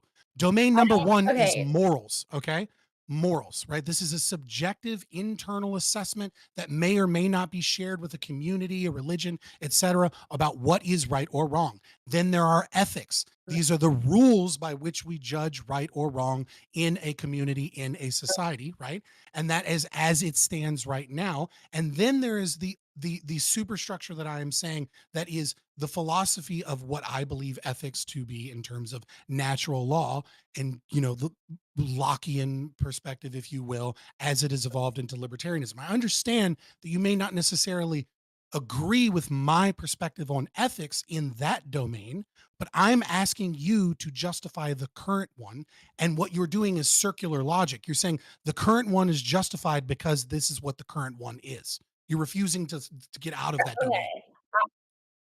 Okay. The reason that I could justify the current one is because we cannot have society enact their own punishments. We need to have some governmental force in between it, which is lacking of the emotional characteristics that come within a person. And we need society to rely on that governmental piece in order for society to function properly. And Why? in order to have Scott, because if we had society enact out their own punishments, we would have vigilante justice, which would just result in No, you wouldn't. like no, that's lot- exactly If you look what at you're Honduras, talking I about, agree look with at her. I prosperity agree in with her Honduras. as an institutionalist, but it's Right weird now. that you're saying that like the system vigilantism is supposed to be in above prosperity. people's emotions, but you appeal to all of those emotions like earlier is what the system's supposed to do. That seems contradictory. No, what I'm Me? saying is that when an No, individual Lauren. when an individual is Lauren? wrong, Oh, so this is talking Lauren. Yeah, I'm saying that like Lauren said that like Okay. because I agreed with her that we need a third party that's separate from the like subjective human emotions like that like we face. I agree that that's Institutions. preferable. But she We appealed. need institutions. But Yes. That's not an argument for the state. But she appealed earlier we- to like the reason we kill people is because humans' emotions desire for us to kill people. No, not the reason. The reason that we kill people, we have 5 reasons for different types of punishments. One of them being is we don't want humans to seek retribution in the way that they see fit. And so therefore the state doles out proper justice and proper penalties, Couldn't then we just people punish will them be too? less retribution. No, it's not that we People who don't seek want retribution? individuals No, to because No, they no, no, kill no, us no. for an retribution. unjustified It's that people have penalty. a Yeah. right to It would be restitution and unjustified. retribution. No, And the there's state no- takes we're that right justifying it. from them. Em, I know you don't Okay. agree, the but state- no, Hold on. takes Scott, that right. let me. It's not that we don't want that. Let me The try. state is fulfilling Let me that try right. one more time. I just want to make sure we're clear. Okay, right? So I think so Lauren, I liked how you like put forward those 5 areas previously, right? And what you're saying in terms of retribution, right, is like it's the reason we do this is anti-retribution, right? Because if there is a sense of justice or fairness, or at the very least process, that will help preclude people from taking matters into their own hands, right? So that's why we have our system of justice as it is. Okay, which I love, right? But then you And I'm also said, against. oh, okay, Because and then you also talked about is a right the restitution. state I'm takes. getting to the restitution thing, right? And I think Scott already put forth a really interesting hypothetical that I don't think anyone here has actually grappled with yet. He talked about like if we had a device, a machine, right, where you could just like walk into, like take a person, put them into it like a murderer, right, Bring that and then their person they killed. victim would like be reconstituted, right? That would like they would just be brought back to life magically. Don't have to worry about how that happens. But like a life for life. If we because you said previously, restitution like is impossible when it comes to murder. There's no way to do it. We can maybe like give them some money, but at the end of the day, it's impossible. But if it was the case that we had this technology, right, then that means restitution is possible. We can actually make them whole. So In certain situations that wouldn't be applicable though, because like for instance, let's say you are driving and you make a mistake, like you're texting, or maybe you make like a careless error, or maybe you're just driving and you just make a genuine mistake and you accidentally kill somebody. Should you be required to give up your let's not life? worry about that yet. Let's not worry about that yet. I would Let's say just probably. we're talking about a axe murderer, right? Kill Right. this person. Murder. Like Let's would it be assume mens rea. Let's just say that. And Let's assume they that Yeah. they for this- admit for they this. did it. They admit 100% they killed Like a everybody. Daryl Brooks situation. Like if Daryl Brooks could walk into a machine and bring everybody back to Yeah, life. That a he life, killed. a life for a life. So, like, would it be moral or ethical lot of lives. for that to be the case, like in law, right? Like, would that be? Yeah, I would even agree like with it. in my I opinion. don't know how so you could answer no. Oh no, to no, this. no, let her do it. whenever we come into new technology, it's always very interesting to see how that plays into the law. But I would imagine if we were to create some new technology, I would imagine that the majority of states, especially those states that already have the death penalty, would be in favor of, in first degree murder cases, having some sort of Would you requirement personally for agree people. with it? Would you personally agree with that method of restitution? You said yeah. No. Yes, especially if in cases in which I would already be pro death penalty, then I definitely don't see a reason why I wouldn't also want to Okay. bring a life back into. Okay. Thank you. So if that's the case, right? Do you believe that the murderer has a right to say that they not walk into that machine? The I promise I'm murderer getting has a somewhere with it. right to. Right. Does Daryl Brooks have a Right. right to not walk into that machine? Does he have a right to say, fuck you, I'm not walking in that machine? Or can we force him Well, into that machine? if he was sentenced to death in the Daryl Brooks in his state, it's not possible to be sentenced to death. Oh my However, God. let's just say Yeah, if let's it just was. say You need that was piece of paper, possible. Scott, that says go into the machine. Let's just say it was possible for him to be sentenced to Okay. death. Then in that case, yes, they would be able to require him to be sentenced to death, which would Okay. and So then also if you believe, so why is it that it would be okay to force someone to commit suicide if it returned the lives of the people that they killed? Why would that be morally and ethically okay in your own opinion? What is the basis for that? I'm not necessarily saying that it's morally or ethically okay. I'm saying that You the said it was people just He within he wants to know I'm though saying your morals. He people is within trying to certain find. people within certain jurisdictions have determined that that's what they believe to be Right, but he morally and doesn't care ethically. about their opinions. He's asking what Lauren Daily I'm not Gula. asking. He's I'm not trying to asking. drill What, past. what the, He's not what the law says. He's asking what Lauren Daily Gula feels. I started this conversation. I started this conversation with saying I was on the fence on the murder, on the yes, and I'm trying to death walk you penalty. through it. Right. Scott, I don't think I she has a moral. I think she probably just doesn't have a moral argument here. Okay, she's but she's falling back on the law It's because not- she doesn't know. Like, probably right. I fall back on the law Right. because I know Well, a then lot you're of the law. then let's and the learn law, together. I Let's fucking come to one. Right. Let's go. Okay, fine. So let's just for argument's sake, let's say I'm morally okay with it. I would say I'm morally okay with it because they already took a life and they consented essentially to their own death when they decided to take the life of another. Right. So they would be stopped essentially, right? From a Kinsella point of view, right? Not necessarily Getting at the from big words. a retry position. They would be stopped from I don't arguing that think their life not be taken because their actions No, they proved would that they had not already be morally stopped. consented. No, they would not be as stopped because they would have their day in court in order to make their argument.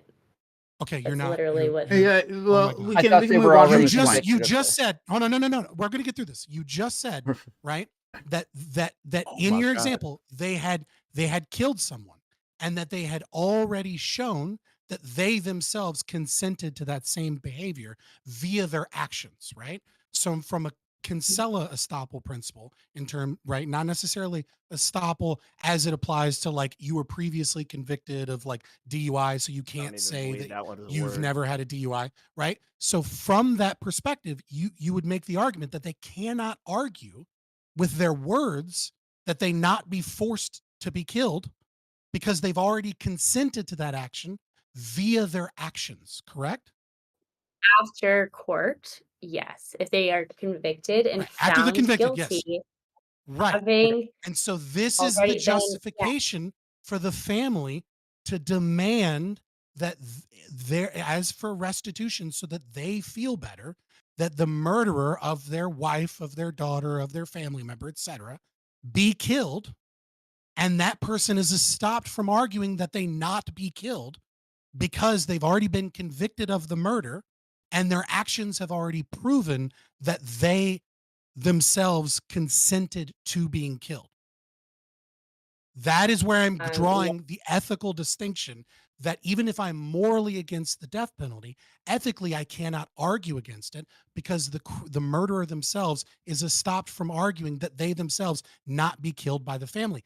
That is the right of vengeance or the right of restitution that the family demand. I'm going to commit lethal injection on myself if this continues. So, Scott, do you really believe? Oh, not in Canada. I was trying to get last final I thoughts. know, but it's just, dude, it's not. I don't. We're missing. Do you really believe vigilante? Because you said this wouldn't be vigilante justice if we didn't leave it up to the state. What would you call that? What do you mean? Vigilante what justice would doesn't you call exist. The murder like a retribution based murder by someone I said, other than the state? You wouldn't call it vigilantism. You would just call it freedom. It's not vigilantism. That's psychotic, but fine. It's not psychotic. You're just saying it's psychotic. You can go to Honduras right now in Prospera, right? Where you can choose a rights enforcement agency, where you can choose an insurance agency that represents your human rights to varying degrees.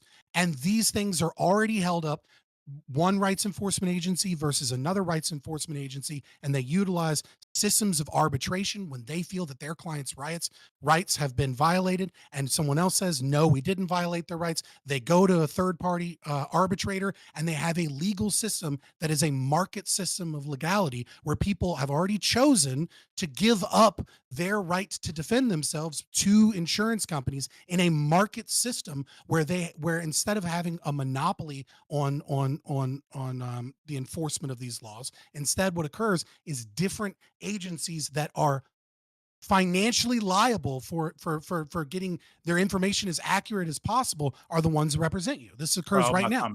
I don't believe you. I don't even think you think that's a better system. I absolutely believe it's a better system. It works great. It's working great in Honduras. You could argue that that's a better system, but I would absolutely guarantee that and I am pretty much a capitalist in every regard for almost everything, except for things that really ought to be doled out by the government. And one of those things is criminal justice system. Because if you dole out that to capitalism, you are going to see the wealthier people just not really paying for their crimes or their actions, and you're going to see people of lower class as opposed to now. I mean, as someone who's worked as a public defender and somebody who has worked in the public defense system before, I'm very happy to say that America does. Clearly, public defenders are not. So as someone that has worked in public defense, you know that 97% of all criminal court cases don't go to court because prosecutors use their prosecutorial power to mostly just force people into plea bargains. Right? Down That's because not the only reason. It's also because a lot of cases get dropped.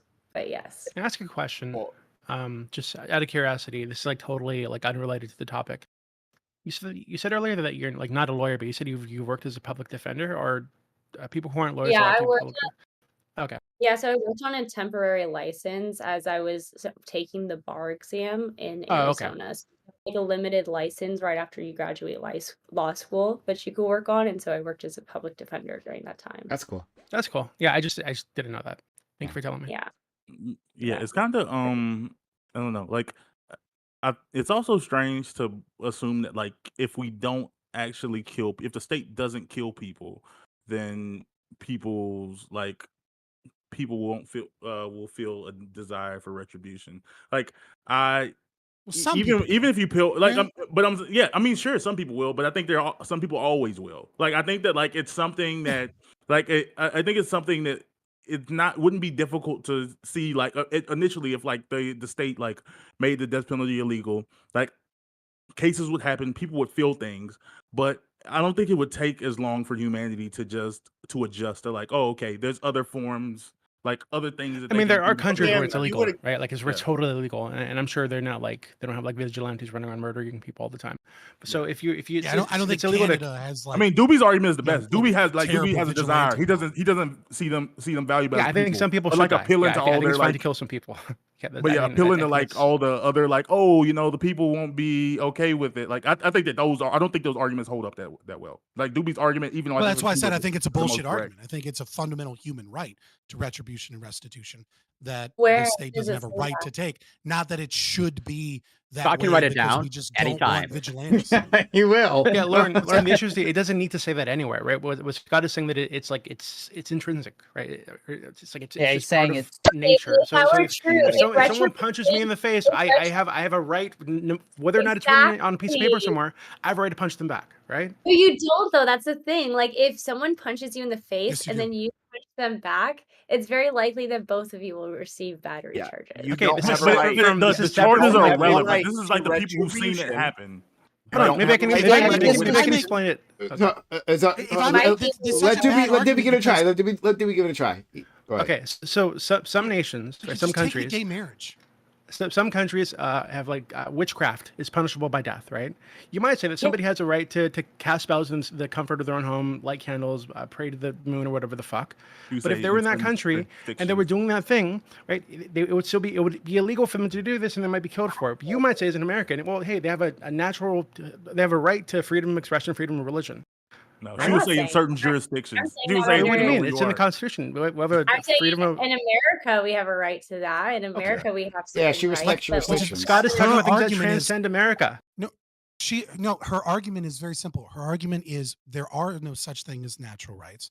Might makes right. And that Yeah. and at the end of the day, there is no such thing as human rights. You can violate any fucking human rights that you want, no matter how evil, no matter how bad. If China wants to kill all the Uyghurs tomorrow, there's nothing wrong with that whatsoever. assume Because that's the not Uyghur what Muslims you- have no right to exist because might makes right. Well, If Lauren, I- if you I mean, if that's disagree the with case, I That's agree the with her natural then. I consequence find of it it. funny that That's you the think the natural If that's the case, I Constitution agree with does her, not actually. instill you with some type of yeah, human hold on, right. hold on, but Okay, let's get to okay. that in a second. But Lauren, like, do you disagree with that? Because you were shaking your head like that, like you wouldn't agree with China like murdering all the Uyghurs. But if She China disagree passed with a it law, morally, but she would say it was right. Well, I mean, first of all, that is against, I think, even their own laws, and it's against international but they changed laws it. But to they changed the murder laws. But they changed the laws. Uyghurs. So it is against the law. But But Well, but they're yeah. saying like if it's not against the law. Like, yeah, clearly that's like any Holocaust type event is completely immoral, obviously. Would you say that the But is it the against Jews the Where's that have right? a written right down? Like to is it exist the in problem is that 1944 Germany? well, the Do they problem have a is right that to life? when he's saying there's a natural right? Like we all just appeal to these natural rights that just happen to exist. And and you're saying like, well, You're they appealing only to the fucking exist if they're Constitution. It's not Wait, like just the let yeah, Tom founding do you're it. fathers saying didn't Hold say, you're "We are saying they endowed only with exist certain as inalienable long as rights." somebody you're saying they only exist as long as somebody is protecting them. And so he's saying, well, even if somebody's not protecting them, my rights are still being violated. It's just that I believe that my rights are like this inherent thing that exists regardless of whether or not they're being protected. But every time he appeals to you and says like, hey, justify why that right should exist, you say because it's in the law. And he's like, yeah, but I don't believe in the law. I believe in a human right. I believe they're inherent. So you have to tell me why those rights should exist or why that is a right. You have to justify you're why it's saying in the law you and why have it's protected. You're saying you're having certain unalienable rights that exist no matter what country you're in. So even if you're in communist China, you ought to have certain rights, even though communist China would step on the throats of those rights. So now I we're would say in that America. you do have rights, and then they We just do have step on them. certain things that are occurring to us in America, and you want me to justify why the state should have a right because you believe the state is stepping on the throats of your unalienable rights by committing murder against defendants who are convicted of murder. That's what I you're actually, saying. Sure, yeah, I I didn't wanna actually, go actually, that now that far this has been in like, terms of now that, that I this has didn't been like want to go that reframed, far, but I can go that. That's fine. Now that this has been reframed, I realize I actually agree with Lauren. I actually do think that you guys have a duty. You've always agreed with Mike. I know. Okay, hold on. Yeah, exactly. I didn't realize that's what she was arguing. Yeah, I didn't think that's we'll what she was get to arguing. authoritarianism really in quickly. a little bit. So I think what actually would need to happen is you guys argue that we should justify all drug dealers. Like, relax. Yeah, not all. I'm okay with giving them a couple of chances. That's fine. Even psychedelic drug dealers, Doobie? Let's not talk about it right now. Yeah. But look, change his opinion after you did shrooms, huh? Look, okay, no, listen. So I guess what would need to happen is you guys would need to like justify or defend the existence of these natural human rights that you guys say we have. Like, where do those come from? How do we know what they are? Yeah, if we're saying Mike makes right, then you already know where we believe our rights come from. So you have to give us you're right. You believe that rights come from a power source, right? I believe that rights are inalienable, like the founding fathers believed, which I don't know how you would argue in favor of the Constitution and then argue against all of the founding fathers that believed in natural law. But setting that aside, that you disagree with the people that wrote these documents. Yeah, I do. Completely. What I would say is, so it starts with existence exists. It then moves into formal Aristotelian logic. Once you accept that conversations require, law of excluded middle, et cetera, we move into Habermas's performative contradiction, where the postmodernist says that I believe that truth is subjective and that there is no universal truth, and Habermas would say, obviously that's a performative contradiction, because if you believe what you're saying is true, you believe that is a universal truth. So either you're saying gobbledygook or you're not. Then we move into understanding that ethical systems have to be conflict avoidant in order for them to be ethical systems. And then we would move from an understanding of instantiation of private property rights.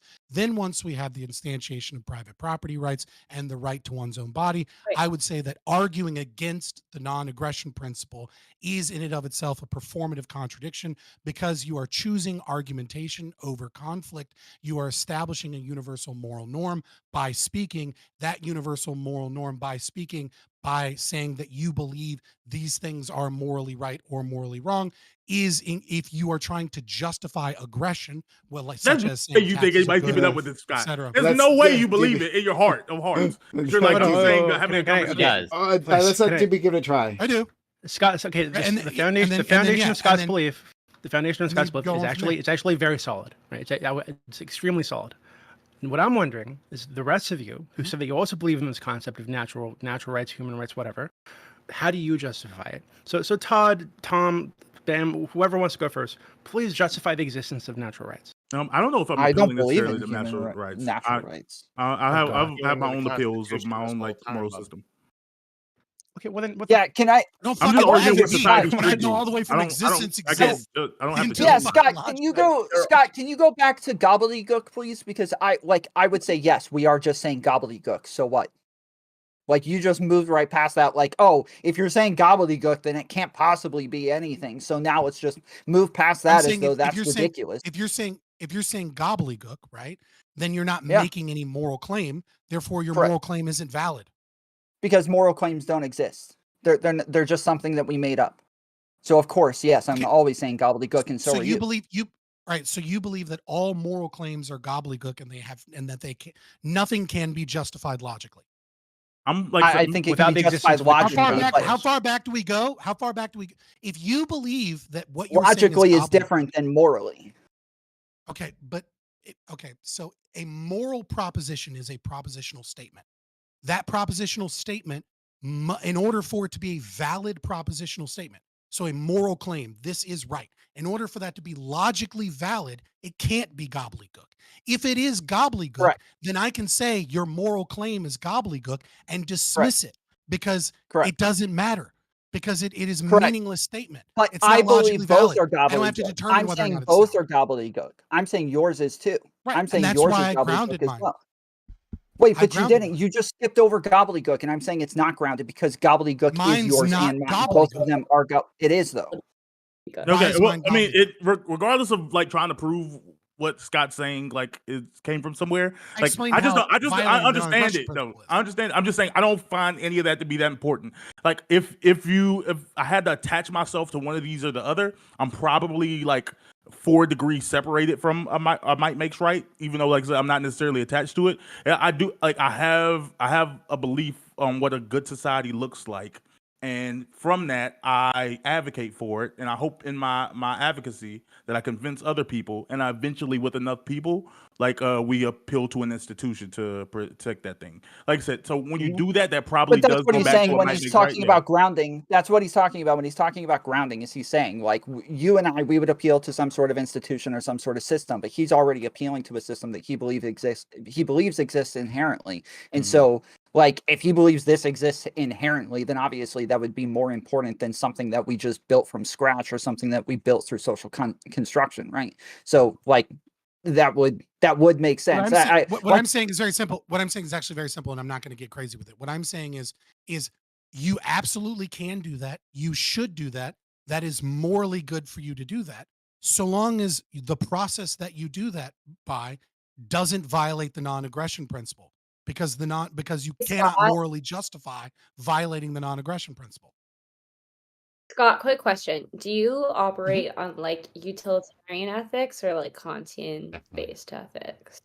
Here we go. So You just turned them on. So what I would It say just got is hard. that I would say is that libertarianism is my bedrock, and that is close to a deontological position, but it is prescriptive, not descriptive. Or sorry, it's descriptive, not prescriptive. And so when it goes into the domain of prescriptive, I tend to teeter between virtue ethics and objectivist philosophy. This is where I tend to go from that. I mean, isn't all objectivist would be deontology like descriptive? no, at its core? objectivism would be primarily consequentialist. I'm saying, isn't Primarily all consequential. deontology descriptive at its core? Well, so no, it depends, because like a deontological rule, don't do this, right, would be descriptive, not necessarily prescriptive, right? But like when you put it into a moral system, those moral systems tend to have tons of prescriptive values, right? So like Christian ethics, for example, would have deontological principles, but would have plenty of prescriptive things that it tells you are the right ways to act in the world. Whereas libertarianism doesn't tell you it doesn't give you any moral oughts. At best, it gives you ought nots by the contraries of the non-aggression principle, right? But it doesn't say like one ought wear yellow. Earlier, you were asking me to explain the ethics. So because you fall under more of like a deontological stance, you would say like murder is murder, and therefore murder is wrong, and therefore nobody should murder. That includes the state. Just because someone commits murder against you, that doesn't give the state or anyone else the right to commit murder, because that's morally incorrect. Yes? Sure. Yeah, I mean, the state doesn't have a right to murder, obviously. Yeah. You can understand. Well, they clearly do. Justified. Right? Well, no, justified killing wouldn't be murder. Murder has baked into it the assumption that it's ethically and morally wrong. Fine. Okay, but according to you, with deontological ethics, killing, whether it be murder or justified killing, is ethically wrong, and therefore you should not kill, and the state should not kill, and therefore there should not be a death penalty. But you can I think there are plenty of justified killings. Self-defense as well. Why the fuck restitution as well. Okay, then why, other than in defense of self, which is different than a killing, you're defending yourself. You're acting in a way to defend yourself, not acting in a way to commit a killing. However, in a situation in which the state is enacting the killing upon somebody who received the death penalty, they are enacting in what you would deem morally unfounded. Like there's no way to justify something just killing under your line of ethics, because it's deontological, and killing is not allowed unless it's you keep an saying act killing is not allowed, but no, I said killing someone in restitution is allowable ethically. I said I'm morally against it, right? Because I don't think it's a pro-life position. I don't think that it is necessarily intelligent. I think it's more expensive, and I don't mean this from like the position of like people of like, it's expensive because of all of the additional court costs, but I mean that like if you make a mistake, it is like you must pay the ultimate price, right? I think if you wrongfully kill someone, then your life is also forfeit if you wrongfully kill someone. And so like I don't think it makes financial sense for an institution to do that. I said that my issues with the state doing it is that the people that make the mistakes aren't punished, right? Like when a municipality, like the city of, Chicago or whatever, right? Like when they convict someone wrongly of murder, Chicago has an insurance company that it pays, and that insurance company pays the family. But how is that insurance company paid? Well, it's paid with tax dollars. Not even necessarily. There's some states that don't, like, let's say you're wrongly convicted of murder and you're put in prison for 20 plus years, and then you're later found to be not guilty. There's some states that don't have any restitution for wrongful conviction. But even in the sense that you do get restitution, right? The people that wrongfully convicted you due to negligence or potentially other problems, right?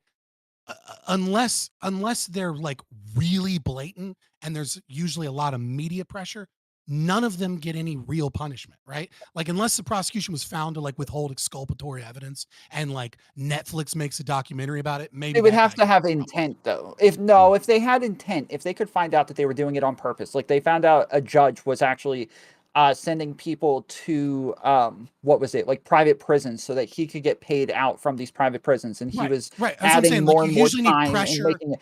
It's not pressure, it's intent. If they actually do this on purpose, you're making it sound like somebody makes a mistake and they act like they just have a bunch of they don't have like a good defense, or they don't have a good defense attorney, and they end up getting convicted worse, and they end up with I think you're extrapolating. I agree with you. That is also a problem. Negligence is not. I want to be on your side here, because I actually do understand what you're talking about, and I very much understand. You saw this in the Dukin case. I think it's on Netflix. It's a Netflix series. I think it's something about a drug deal, or like some I forget what it's called, but essentially this one woman, she worked at the state crime lab, and she was supposed to test the drugs. The one that was like doing drugs while supposed to test the drugs or whatever. Yeah. Oh, I remember that. She was supposed to be testing drugs, and she was doing the drugs themselves. And she wasn't necessarily who I'm focusing on here. It's more the prosecution. So the prosecution found out that she was doing drugs. And when she did, she realized, oh, shoot, all of my cases that I've been working on over the past years and relying on this drug tester are now essentially in jeopardy, and all of these people might get off the hook because she's, been snorting all the drugs. But instead of like revealing that information, the prosecutor's like, oh, no, she's only been in on drugs for like 3 months or so, when the prosecutor had evidence she had been on drugs for years. So like in that example, I think that is a really good example of prosecutors are not getting slapped on the wrist. Like they're really not getting punished enough. She should have been in prison, not just disbarred. I think she was disbarred, or at least sanctioned. But yeah, I mean, and there's prosecutors who hide Brady evidence. So as you said, exculpatory evidence, murder cases all the time. In law school, we learned about a man who Kamala Harris. He was a black man, and he was bald, but the person who committed the murder had dreadlocks, I believe, at the time of the murder. And just because they were both black and in like a majority non-black area, they said that it was this one person and it wasn't him. He was on death row minutes before he was electrocuted. His second defense attorney on the appeals case actually snuck in to get the evidence, because he had been asking for the evidence. The state wouldn't give it to him. He had to lie to the police in order to get them to give him the evidence. He got the evidence. He tested the jeans that he was wearing, and it wasn't hit like the victim's blood on his jeans that they were trying to convict him of. So, and that was the only evidence that convicted him. This is why I said it's a difficult conversation, because there are 3 domains, right? And this is what I was trying to explain. And Tom Foolery, I think you'll follow me here too. He kind of said the same thing in his opening statement, which is that like yeah, I'm all for it, but like the way the current justice system works, I don't think it's accurate enough to my liking to give them that power, right? And this is again kind of the same domain where it's like there is a moral question that you have about how your subjective feeling about it. And then there is an ethical There's system not that exists within our legal framework, and then there is an ethical system that exists that is your what you believe to be the correct ethics. And for some people, that's going to be consequentialism. For me, that's going to be libertarianism mixed with these other forms, et cetera. And that's kind of why it's we have to kind of it can be difficult because we can be having three different conversations at the same time. Hey, by pause for a accident. second. I do want to let Corey in because he wanted to say something quite a while ago. So let's go Corey in. I think Doobie might want to say something, then Bam, and then Tom. Well, just to engage with Doobie for a bit to understand your framework better, since you're the one I would say that's most staunchly the pro death penalty side. Since I understand, Lauren, in the beginning, you said you're on the fence, but even then, I sort of like pose it to you. So one of the arguments that's put forth is like, yeah, some people can't be rehabilitated, and so like, what do you do with those people? So I'm curious. Whatever, 20, 50 years down the line, 100 years down the line, when we have, our Neuralink chips available to us and we can actually like reprogram someone, arguably someone commits a crime, we can make it, they've lost some bodily autonomy. So we can now go in, we could just make them a drone. Okay. And so pretty much reprogrammed. And so like they're rehabilitated in some sense. So would that shift your position on death penalty whatsoever? It's really interesting because I really think a lot of like Hey, Stoner. one of the reasons it was to Doobie. It was to Doobie. One of the reasons I like America is because you can I'm still interested in her answer. Lauren. You could hear me, right? He asked the frog. He asked the frog. Oh. Yeah, no worry. But if you want to go out, I'm still because you're on the pro side. I'll shut the fuck up. I'm so sorry. Go ahead, Doobie. I'm so sorry. I'm so rude. I'll forgive you eventually, probably. So I think, Corey, so you're saying, so if there's something we can do to people, right? If so they commit a heinous crime, then there's something we can do to them to like turn them into a drone or shift their personality or make them a different person or whatever, right? I think at that point you've violated their bodily autonomy so severely that I in some ways I think that's even more like that's even worse than a death penalty. That's even worse than killing them. Reaching in with your magic science fingers and shifting around their personality to your whim, like that's pretty fucked. I think I might even be opposed to that. But I can imagine there's some people I'd be okay with that for if they were just turned to like fucking drone slave things, I guess. But well, I think in some ways that's worse than killing them. Because you're essentially taking away their personality, their identity, yeah. Oh, they're humanity, but death penalty definitely still humanity. No, they're still human. They're just a human that we're killing, right? You're essentially turning them to some kind of robot, like some like flesh robot. Yeah, so I'm curious. So I went to a little bit of an extreme. So let's just say, we know the areas of the brain that like leads to their behavior. We could just like go in and just like whatever, remove that. Sort of like somewhat what we do a little bit with chemical castration for some individuals.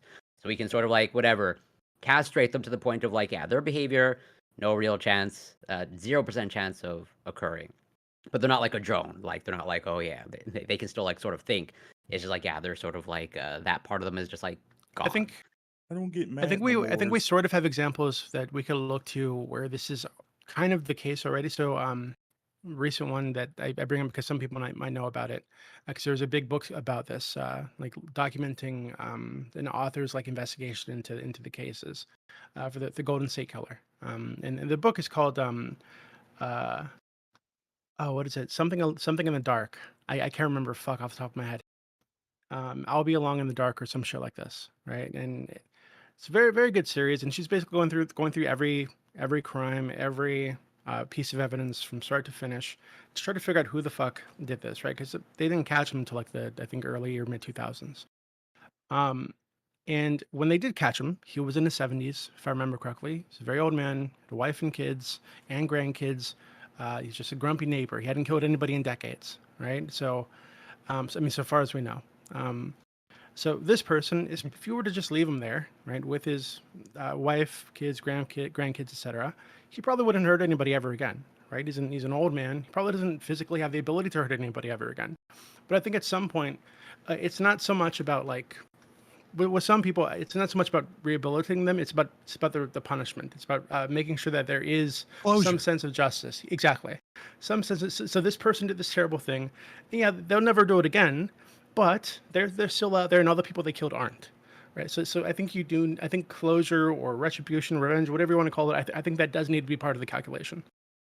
Okay. And so just to again further like flesh out where you're coming from, because when you rewinding when you were engaging with Bam earlier, I don't want to pour words in your mouth, but I think you were sort of like at least what I understood is like you were coming from the point of like, well, why is like the viewpoint of like if they collectively come to the judgment that this person should die for their behavior, why is that less valid than like Bam's position? And so I'm curious, are you in favor pretty much like no limits on punishment, as in like why limit it at all? Like if a jury wants to, or if they just want to say like, well, you've stolen the car and you've damaged it, and we feel like you should die for that. Is that also valid as well? No, I think it's fine. But Even though why? I'm very It's not very restitution. pro. Yeah. I mean, Scott knows what I want to say. I think even though I'm very, very pro death penalty, right? So in the case of drug dealers, that you guys always get on me about, the reason I'm okay with killing them is because these are people But not that are psychedelic drug intentionally, not them. These are people who are intentionally Not your drug dealer. like damaging the lives of their community members, potentially ruining the lives of many, many, many people, right? Like long term. So if this is like they might not kill anybody directly, but they're destroying a lot of lives potentially, and they're doing this for their own benefit. So I think in that case, that the damage is widespread enough that I'm okay with killing them, right? After a couple warnings. So yeah, I don't think this applies to somebody who crashed a car or broke a window. Sure. There are So things then, we can do to fix the damage, to have restitution be paid, and have everybody be happy moving forward. but then it doesn't. Obviously, again, from what I understood, what you were saying earlier. So that naturalistic desire for vengeance, it's divorced from that, because you seem to recognize that we should put limits on what people desire. Of like, if someone desires that they want this person dead if they stole their car or stole millions of dollars from them, like that is like that feeling is invalid, right? So why can't you just almost say the Yeah, same I thing think. of like Well, the that way that I think feeling of about it is the government, the state, should be like the reins, right? The thing holding the natural desire for vengeance, keeping it from going too far, or keeping it from coming to the forefront where it shouldn't, where it's like unnecessary. I forgot what word I was going to fucking say. yeah, but The it's law There's just actually a that's- much that's kinda- easier way to do this. There's actually a much easier way to do this, and it was why I was talking about Yeah, but Lauren. It was go back to why I was existence talking to you exists. about estoppel. No, this is why I was talking about the estoppel principle, right? Is that like, let's say, Corey Campbell, you have a basket of a bowl of apples outside of your window, right? And these are not apples that are significant to you in any way other than like every week you replace these apples with new apples. They're not like special apples, right? They're just apples. And I walk up and I steal an apple from your window and I run off with it. You have a right to demand your apple back. And if I've already eaten the apple, then you have a right to demand that I give you something of equal value to the apple. that I pump your stomach and No, listen, right? That would be going into my body. Let's not I'm get joking, too wild with it, right?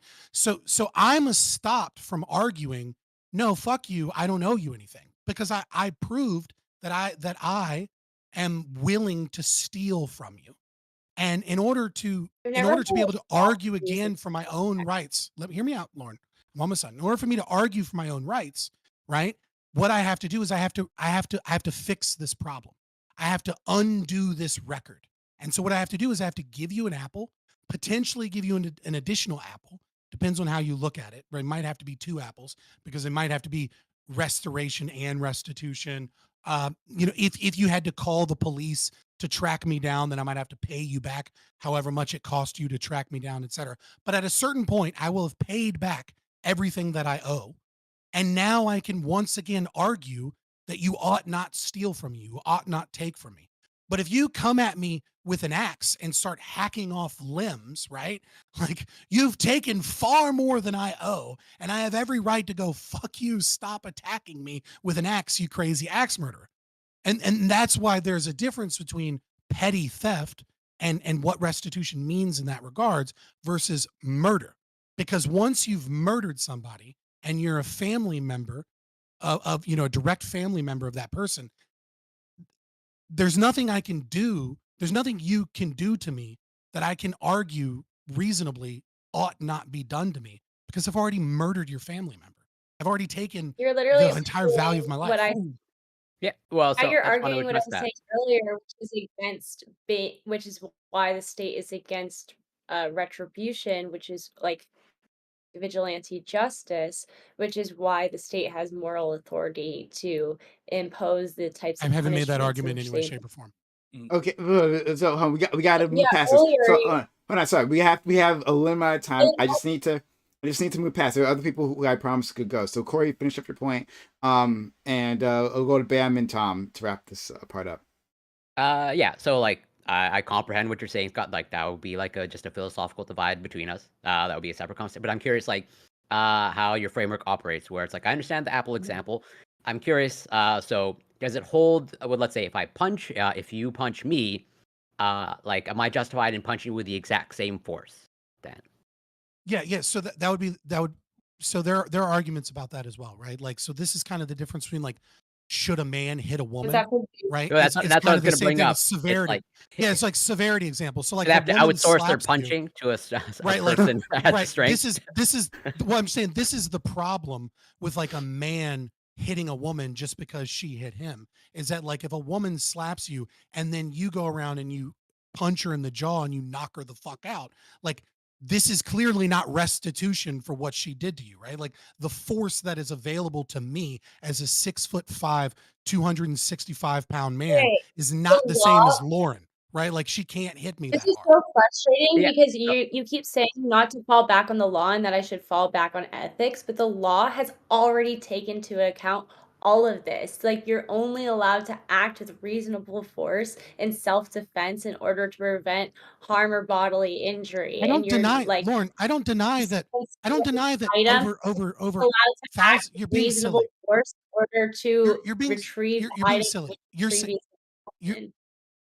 being silly. You're saying because there is a problem that exists within humans, and we have created one solution for this, that solution must be the right solution, the best solution, or that I'm crazy for not defaulting towards that solution. I don't think English common law or the United States government is the worst government to ever exist, right? I don't think, like, I wouldn't prefer to live in the fucking Congo right now, right? But what I'm saying is that, like, I don't think it's perfect. I think there are systems where it violates human rights, and fundamentally I'm against states because I'm an anarchist. That doesn't mean that there aren't similar solutions or that there aren't solutions that are workable in some degree. I just don't think that the state has the right to do many of the things that it does. Corey, you should probably make a point rather than ask a question. Yeah, finish it up. It's got to be quick, and I got to move on. Just to close it out, like to Scott. So like you can probably punch, like, just to see how your framework actually operates, boots on the ground. So you probably punch way harder than me. So if you punch me and I've seen you lift. Yeah, but I can't throw a punch probably. But yeah, so if you punch me and I can't generate the same force, would I have to hire someone to, like, punch you with the same force? This is a fun conversation. I get it, but like other people are trying to talk and stuff, right? Yeah, I would say that, like, it would just depend upon what rules you set up with your rights enforcement and your community, etc. Like, technically speaking, yes, you have the right to exact proportional violence, right? And if you feel threatened, you know what I mean, then whatever it takes to end that threat, et cetera, and there are other modifiers, but I don't think that's necessarily like. We got to move on. Sorry, Lauren. We got to move on. Lauren. Sorry, we got two other people who've been waiting. We got to move on. It's time for the second topic. You can go to Tom. Okay, Tom, go ahead then. If you have anything else, I'm trying to be concise. I know you Doobie, are. at the beginning, you were saying that you felt like this specific guy that we were talking about should have gotten the death penalty and that you felt like it should have been sped up and everything. You were talking about the Smith guy that we're talking about, right? I don't I don't remember if I was saying this specific guy. What I'm saying is that if he was. fuck, what was the word I used? My opening Was it- okay, statement, I maybe- just hold on. mentioned him, and then you immediately like started your opening statement like, I think we should have killed him quicker and faster and definitely. Oh, killed hold him. on. Oh yeah, so this guy, if I remember correctly, he was on death row for like fucking 30 years or some shit like that, which is fucking Mhm. ridiculous, right? Which is one of my major issues with how the death penalty is currently like practiced or enforced. You have people that are just sitting there for decades, costing all this fucking money with their useless appeals that we all know are going to fail because we all know that they're guilty. Just drags on forever, and then that ends up being used as an argument against the death penalty. So that's what I was referring to. It's like, But it's this so specific expensive. guy, It's like, no, it's not. yeah. So this specific guy, if I remember correctly, wasn't he like a hitman or some shit who killed a woman? And if that's true, then yeah, he should have been fucking killed 30 years ago. Fuck this guy. But I thought later you said that they should have had like numerous convictions and numerous problems where they've been proven that they can't be rehabilitated. He killed one person, never No. committed another crime, never got arrested again, like never had any other problems. No, when I said numerous chances, I was referring to drug dealers, right? Because these people, the damage that they do is more indirect. If you're somebody who is, looking at going through an offering to murder other people, innocent people for money, once is enough for me. That's good enough. I'm about to say Singapore probably goes farther than you. I know they have. Well, so Singapore does not fucking I play. think if you have like in this case, 50 grams of weed is like death penalty.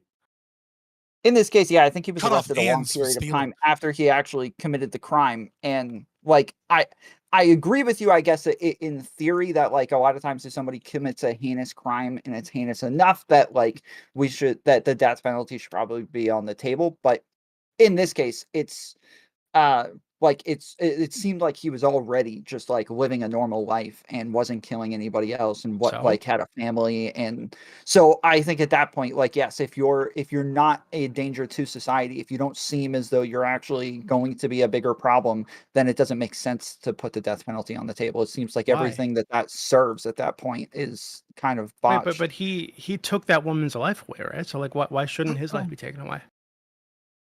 I don't think it should be a 1-for-1. Do you think everybody who kills somebody in some sort of malicious way should automatically get the death penalty? Yeah, usually, yeah. If you Like all maliciously murder one another cases? person, yeah, of course.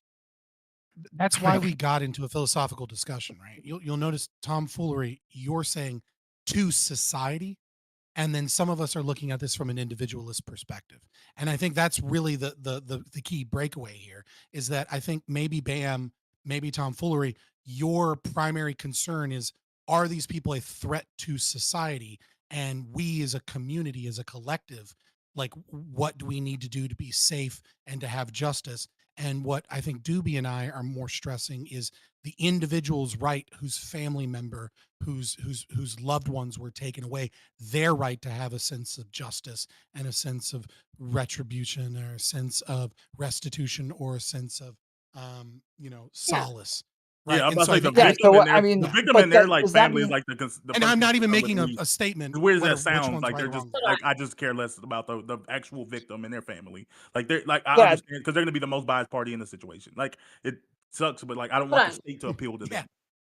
right. That's the entire point of having a third party do it. And that's why we have minimums and maximums that are already set up ahead of time so that we kind of have like a system in place that we sentence Yeah, I people would say that's by. evil. But okay. So Hold on. then would we Wait, take Tom, into consideration what the family wants then? Because like if one family says, "Hey, I wish the best for this guy. I hope that he is able to get out and like live a happy life and be If I was trying to move, rehabilitated and everything." so as a Fabian, because I like peep the name Fabian, right? So I'm always trying to move the needle slowly towards libertarianism, not start the revolution tomorrow. As a Fabian, I would probably be in favor of a justice system that moves more closely towards respecting what the family wishes. And so, like, if the family pleads against the death penalty, like the judges don't have a right to dole that out if the family doesn't want to do it, especially if the family would prefer that the individual in question go to jail, be forced to get a job, and for a percentage of the money that they make in prison to go to the victim's family, et cetera, right? Like I think plenty of family members would choose, let's say my wife dies and I This is have what happens one in kid. practice. You know, I think plenty of people would But then you would have choose minimums and instead of the maximums death for penalty. restitutions then?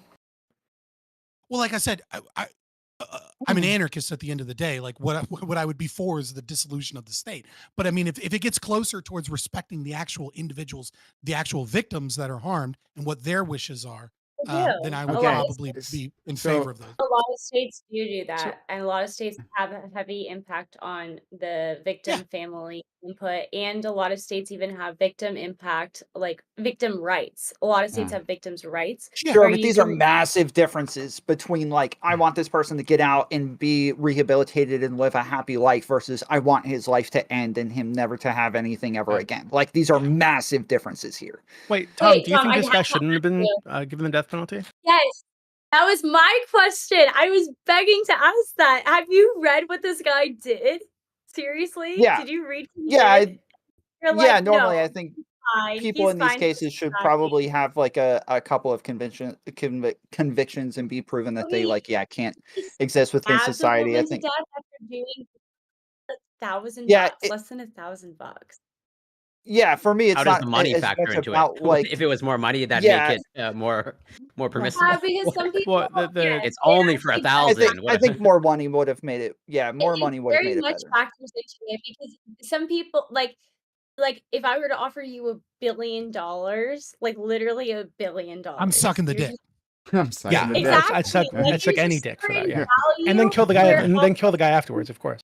Yeah, with the money But that I then burned. Yeah. when you get into like 1,000, when you're getting into like the tens of thousands of dollars for a life, that's wild. Like to get me to murder someone, you would have to like pay like millions of Let's put it on dollars. Sure, record. but at that Let's point, put a number on you got to that. take into On this consideration recording. their like Yeah, their right. life situation That's as well. actually- You would have to take into No, consideration no like, amount how of money Yeah. for me. they are. Be that Yes, clear. we're talking about how much they Value is actually subjective, paid, yeah.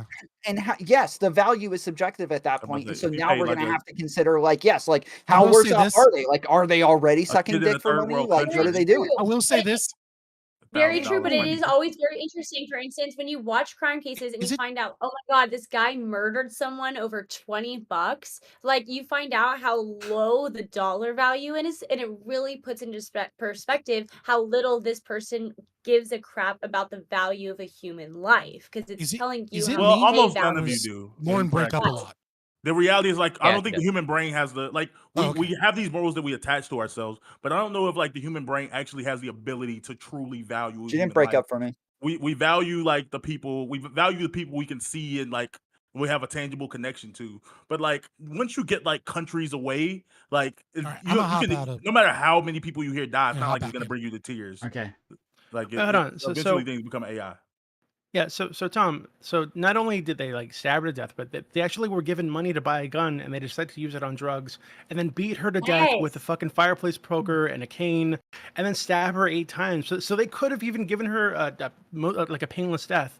They chose not to, right? So like this is like Oh, and I don't adding think we drugs need to this multiple changes convictions. things.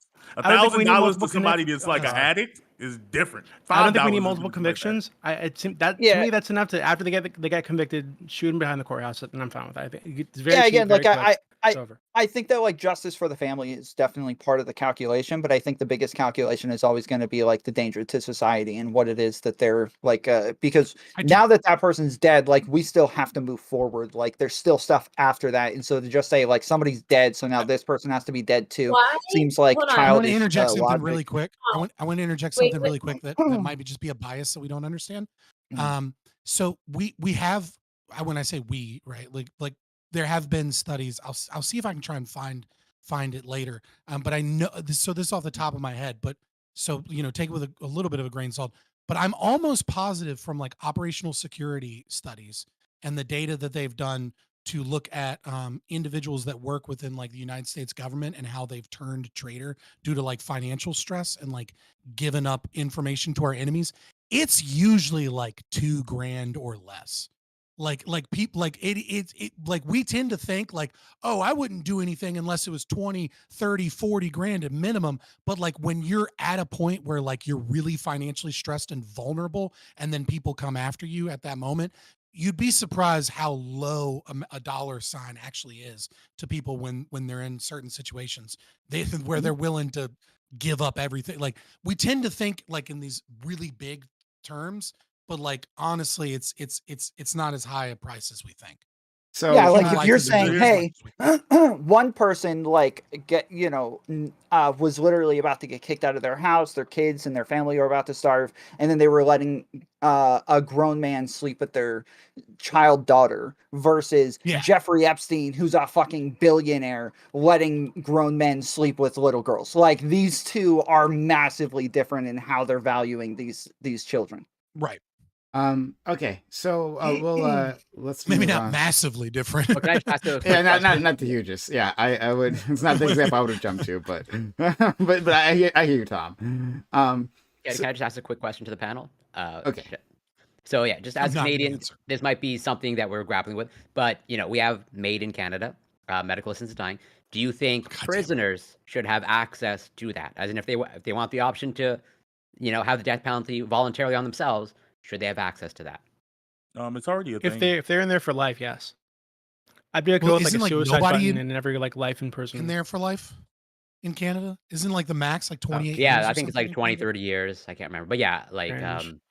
our life Disgusting. like I don't think there's any truly life sentences in Canada. It's because and it's crazy that we do that because like people say they're like, oh, that's not enough, and it's like you people have no like you're seeing a number, but there's no way you have any concept of time to believe that like any person, regardless of the age, you can go through 30 years and you're talking to like anything close to the Andy same human being. Dufresne. Like that's not the same human being. Now again, they can still be a bad person, but they're not the same person after 30 years. I don't give a fuck. The person they used to be did this terrible thing. They were in the same body, so fuck them.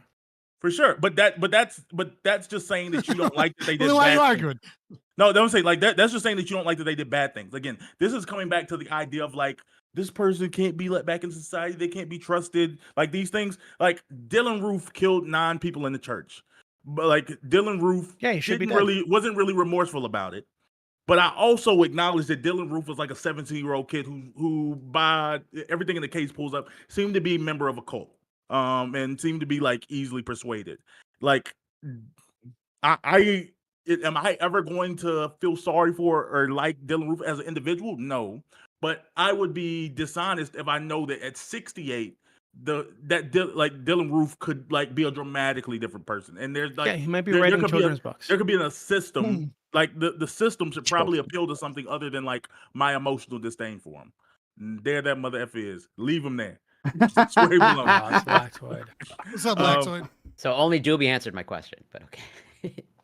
No, but I think they already do that. Like tomfoolery started off like no one pleads to a death penalty, but I think that actually is a thing. People, but the thing they plead to isn't to like not die. It's for like preferential like locations, like Well, no, like it's family and things it's a little like bit. that. I'll be I think super quick. I think pleading And to the I'll- death. this is all But I was also- saying, if they plead guilty, Just I'm joking. okay with the death penalty in those cases. No, so plead. So here's what He's makes talking about a suicide button. Well, yeah. So medical assistants dying, they don't nitrogen gas them. They don't like. It's a little bit different. They actually have access to the materials to ensure death. So that's what I'm asking of like not just pleading to the death penalty, as in like they get essentially what we have in medical assistants dying in Canada. Like they can voluntarily, you know, kill themselves through whatever more humane means. I'm all for it. The only problem that I have, one caveat which makes me against it, is that because the state is responsible for healthcare, I don't think the same institution that taxes people for healthcare should also be allowing people out of said care in terms of using suicide, right? Because there's a really corrupt incentive there where you have a problem where people are not getting access to care quick enough, and it's causing depression rates, and it's causing medical issues, and it's causing stress and cortisol and all of those things that lead towards suicide to go up. And you may have a person that goes, well, we can fix this by having more outreach for medical assistance in death, as opposed to we can fix this by increasing healthcare outcomes, right? So That's my major distinction there, and I think that's Speaking it's a of perverse incentive. That was another thing I was going to bring up is Doobie. Earlier, you were also saying that like the cost argument is something that comes from activists, but the cost argument comes from activists on the pro death penalty side, and so that's why it comes up so often. Is that people say, "Oh, well, we don't want to house these people, we don't want to pay for their food, we don't want to pay for their living, and so it just makes sense to just go ahead and kill them instead of paying for them to continue living." That's and different. So the cost argument comes up to say, like, well, actually, it's more expensive to give them the death penalty why? than it is. Yeah, hold on, but it's Why more is it more expensive though? because of activists. Because But also Tom. Yeah. There you go. But also, Tom, like I would say that once somebody's been given the death penalty, any cost associated with keeping them alive is waste, because we've already decided we want to get rid of this person. So I'm okay with letting them go through like an appeal or two, but after that, like just fucking get rid of them. They don't need to be sitting there for decades while we're like paying for their health care and their food. The appeals process takes decades. It doesn't usually take Yeah, that's decades ridiculous. after they. Right, that's what I'm saying though, is that it like if it actually does take decades and it actually is more expensive to kill them, and now we're just like spending more time and resources on this person who we're pretty much saying is a waste of life in the first place. It doesn't make sense that we're saying, hey, and then now that we've done all of this, now let's also go ahead and spend even more money for the death penalty and waste more time and more resources on this person that we think is a waste of life. Like it just seems like so much energy is being put into somebody that we could just let them sit and rot in jail and die anyways, and that's like we're just shoot them in the head and it's or over. let's well, I mean, if that was an option, that would be great, but I just asked a simple question. I did not bring this up. We will move forward. I don't know if sorry, we with like a 15 minutes 17 minutes overtime here of this one, but I mean obviously the death penalty, maybe I should have put that 1 second. Yeah, you're screwing up. I do have a question for Tom really quickly though. You said earlier, Tom, that somebody should have to have someone should be sorry if I'm fucking up if you're trying to close, but you said earlier, Tom, that people shouldn't be allowed to get the death penalty unless they've had multiple convictions. So are you saying the number of convictions matters more than the egregiousness of the crime? And if somebody commits a whole egregious and disgusting crime. So for instance, there was a woman who had no prior charges, and then she pretended to be pregnant, befriended a pregnant woman, was friends with her for 9 months, up until the week she was about to get birth, cut the baby out of that woman's stomach, stole the baby, and ran away with her. Do you think that woman shouldn't just be a allowed one-time to get offense? Just a one-time offense, though. We call that persistence. One time. Yeah, no, I think the egregiousness of the crime, how many people you killed in that crime, like how malicious it was, all of those things matter as well. Yeah. So, I don't know if Scott. Oh, there he is. Did you say that was premeditated? So Scott can hear me. That's good. Because I wanted to say that, like, the discussion that you were having before, you and Corey, I thought was super interesting. We don't have time to do it right this second, but like, I don't know, like, why we wouldn't use a neural link to like reprogram a person's brain. Like, if we're talking about rehabilitation, which is more of a direct way of doing it, then I don't know why not. And furthermore, I don't know, because Corey jokingly said, you know, if you stole the apple, like, you should get your stomach pumped, right? Like, but like, why not? What if I want that apple back? And I have a chance to get that apple back in whatever form. It's just very important to me that I get that apple back.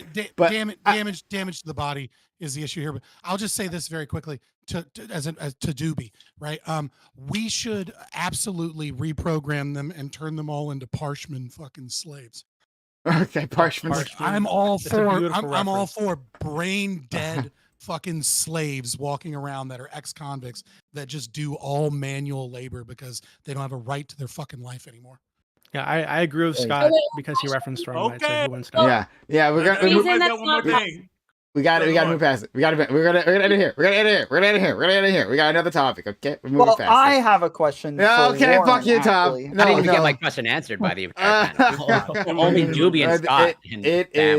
It's a sad world for us all. But we can, hey guys, we can do it after the stream. You know, for extra time.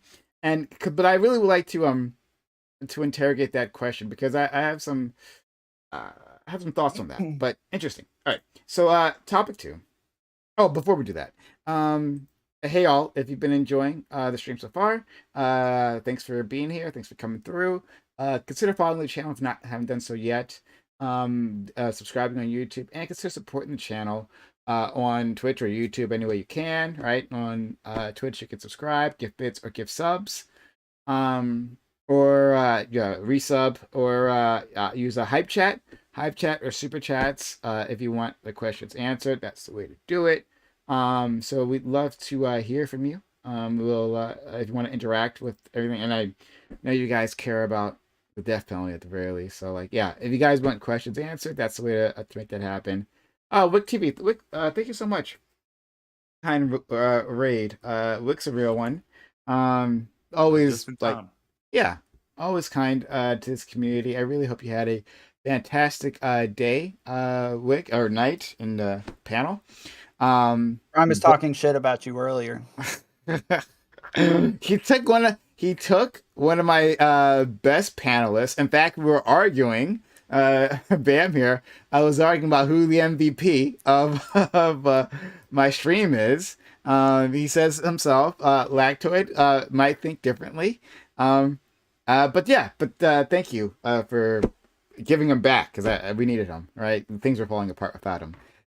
Okay. So we're going to go to our next topic right now. So you guys have it. Well, you've missed the death penalty talk, but we're going to be talking about democracy. Topic 2. There is an endless struggle between democracy and authoritarianism that has been raging since the Greeks came up with a new way to organize society.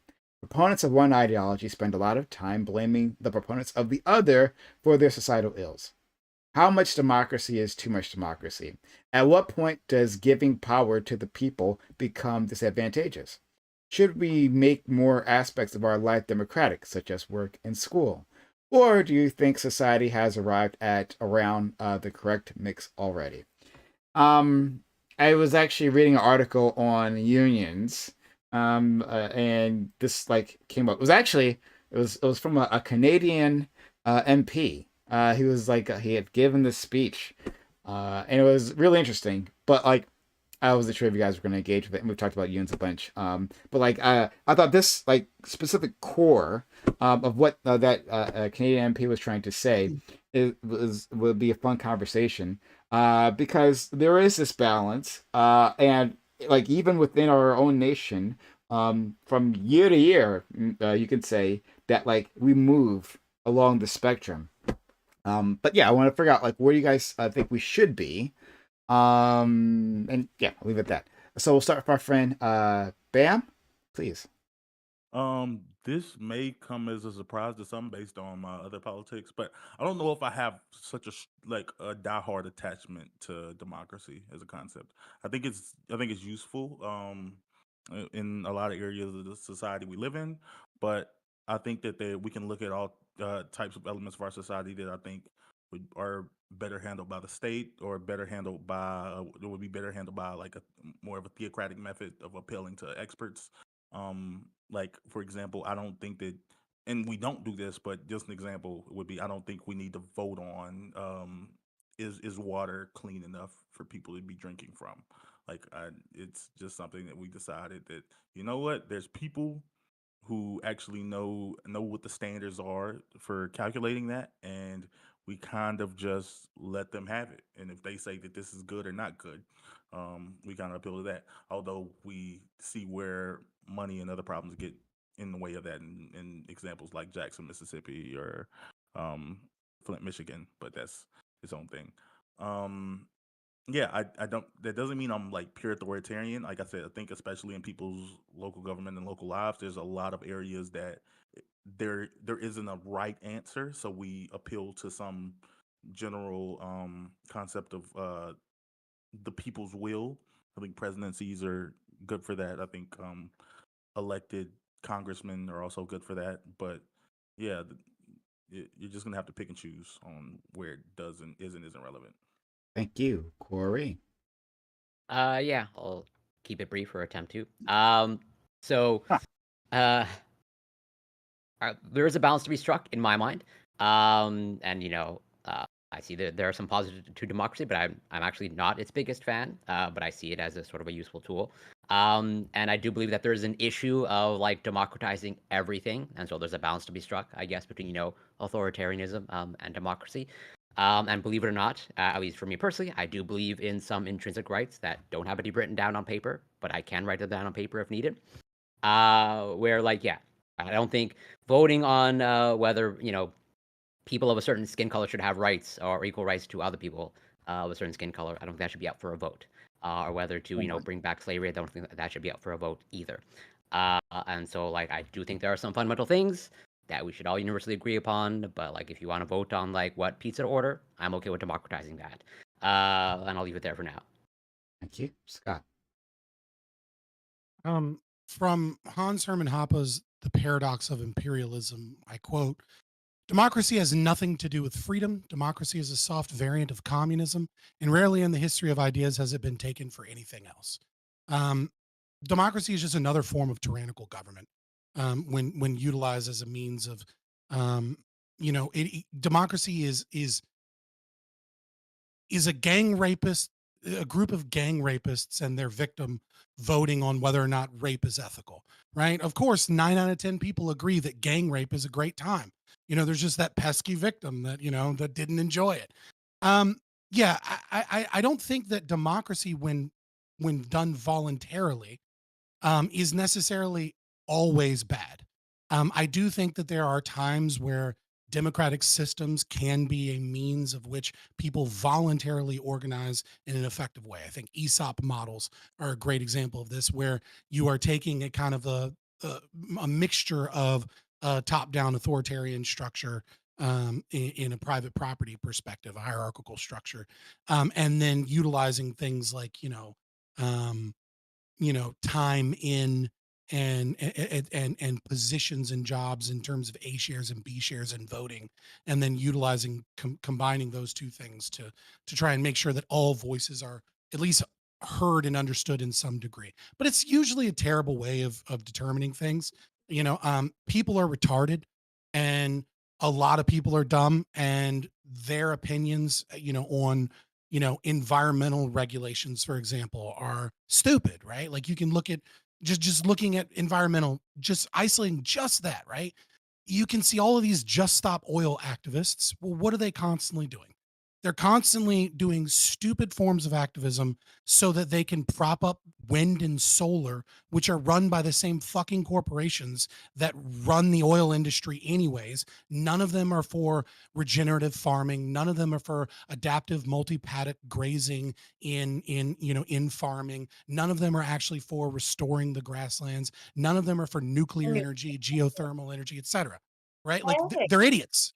They shouldn't have an opinion. And the idea that we allow a large mass of people to try and have some level of power so that the majority can outwit the minority is idiotic.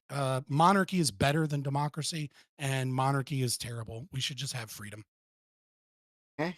Once again, people, I have to say that my friend Scott always brings something unique to our stream, right? Who but my friend Scott could relate democracy to gang rape, right? And if we didn't have that, I don't know, like surely this conversation would have been of lesser quality. Real MVP. The real MVP was in front of us all the time. Thank you so much, Scott. Let's vote on it. Who's the MVP? You're welcome. Let's vote on it. Not the MVP, I'm the heel, right? The heel can't be the MVP. But they're important. They're important. The face can't shine without a heel. Let's go to our friend Tom. Yeah, I'm generally in favor of democracy. I don't want pure democracy. I don't like, everything being voted on. I think that there is like a good middle ground somewhere. I think it's generally good that we currently use democracy to vote on our authoritarian leaders and allow them to go from there. I would always okay with democracy as long as that's what everybody votes for in the end. But the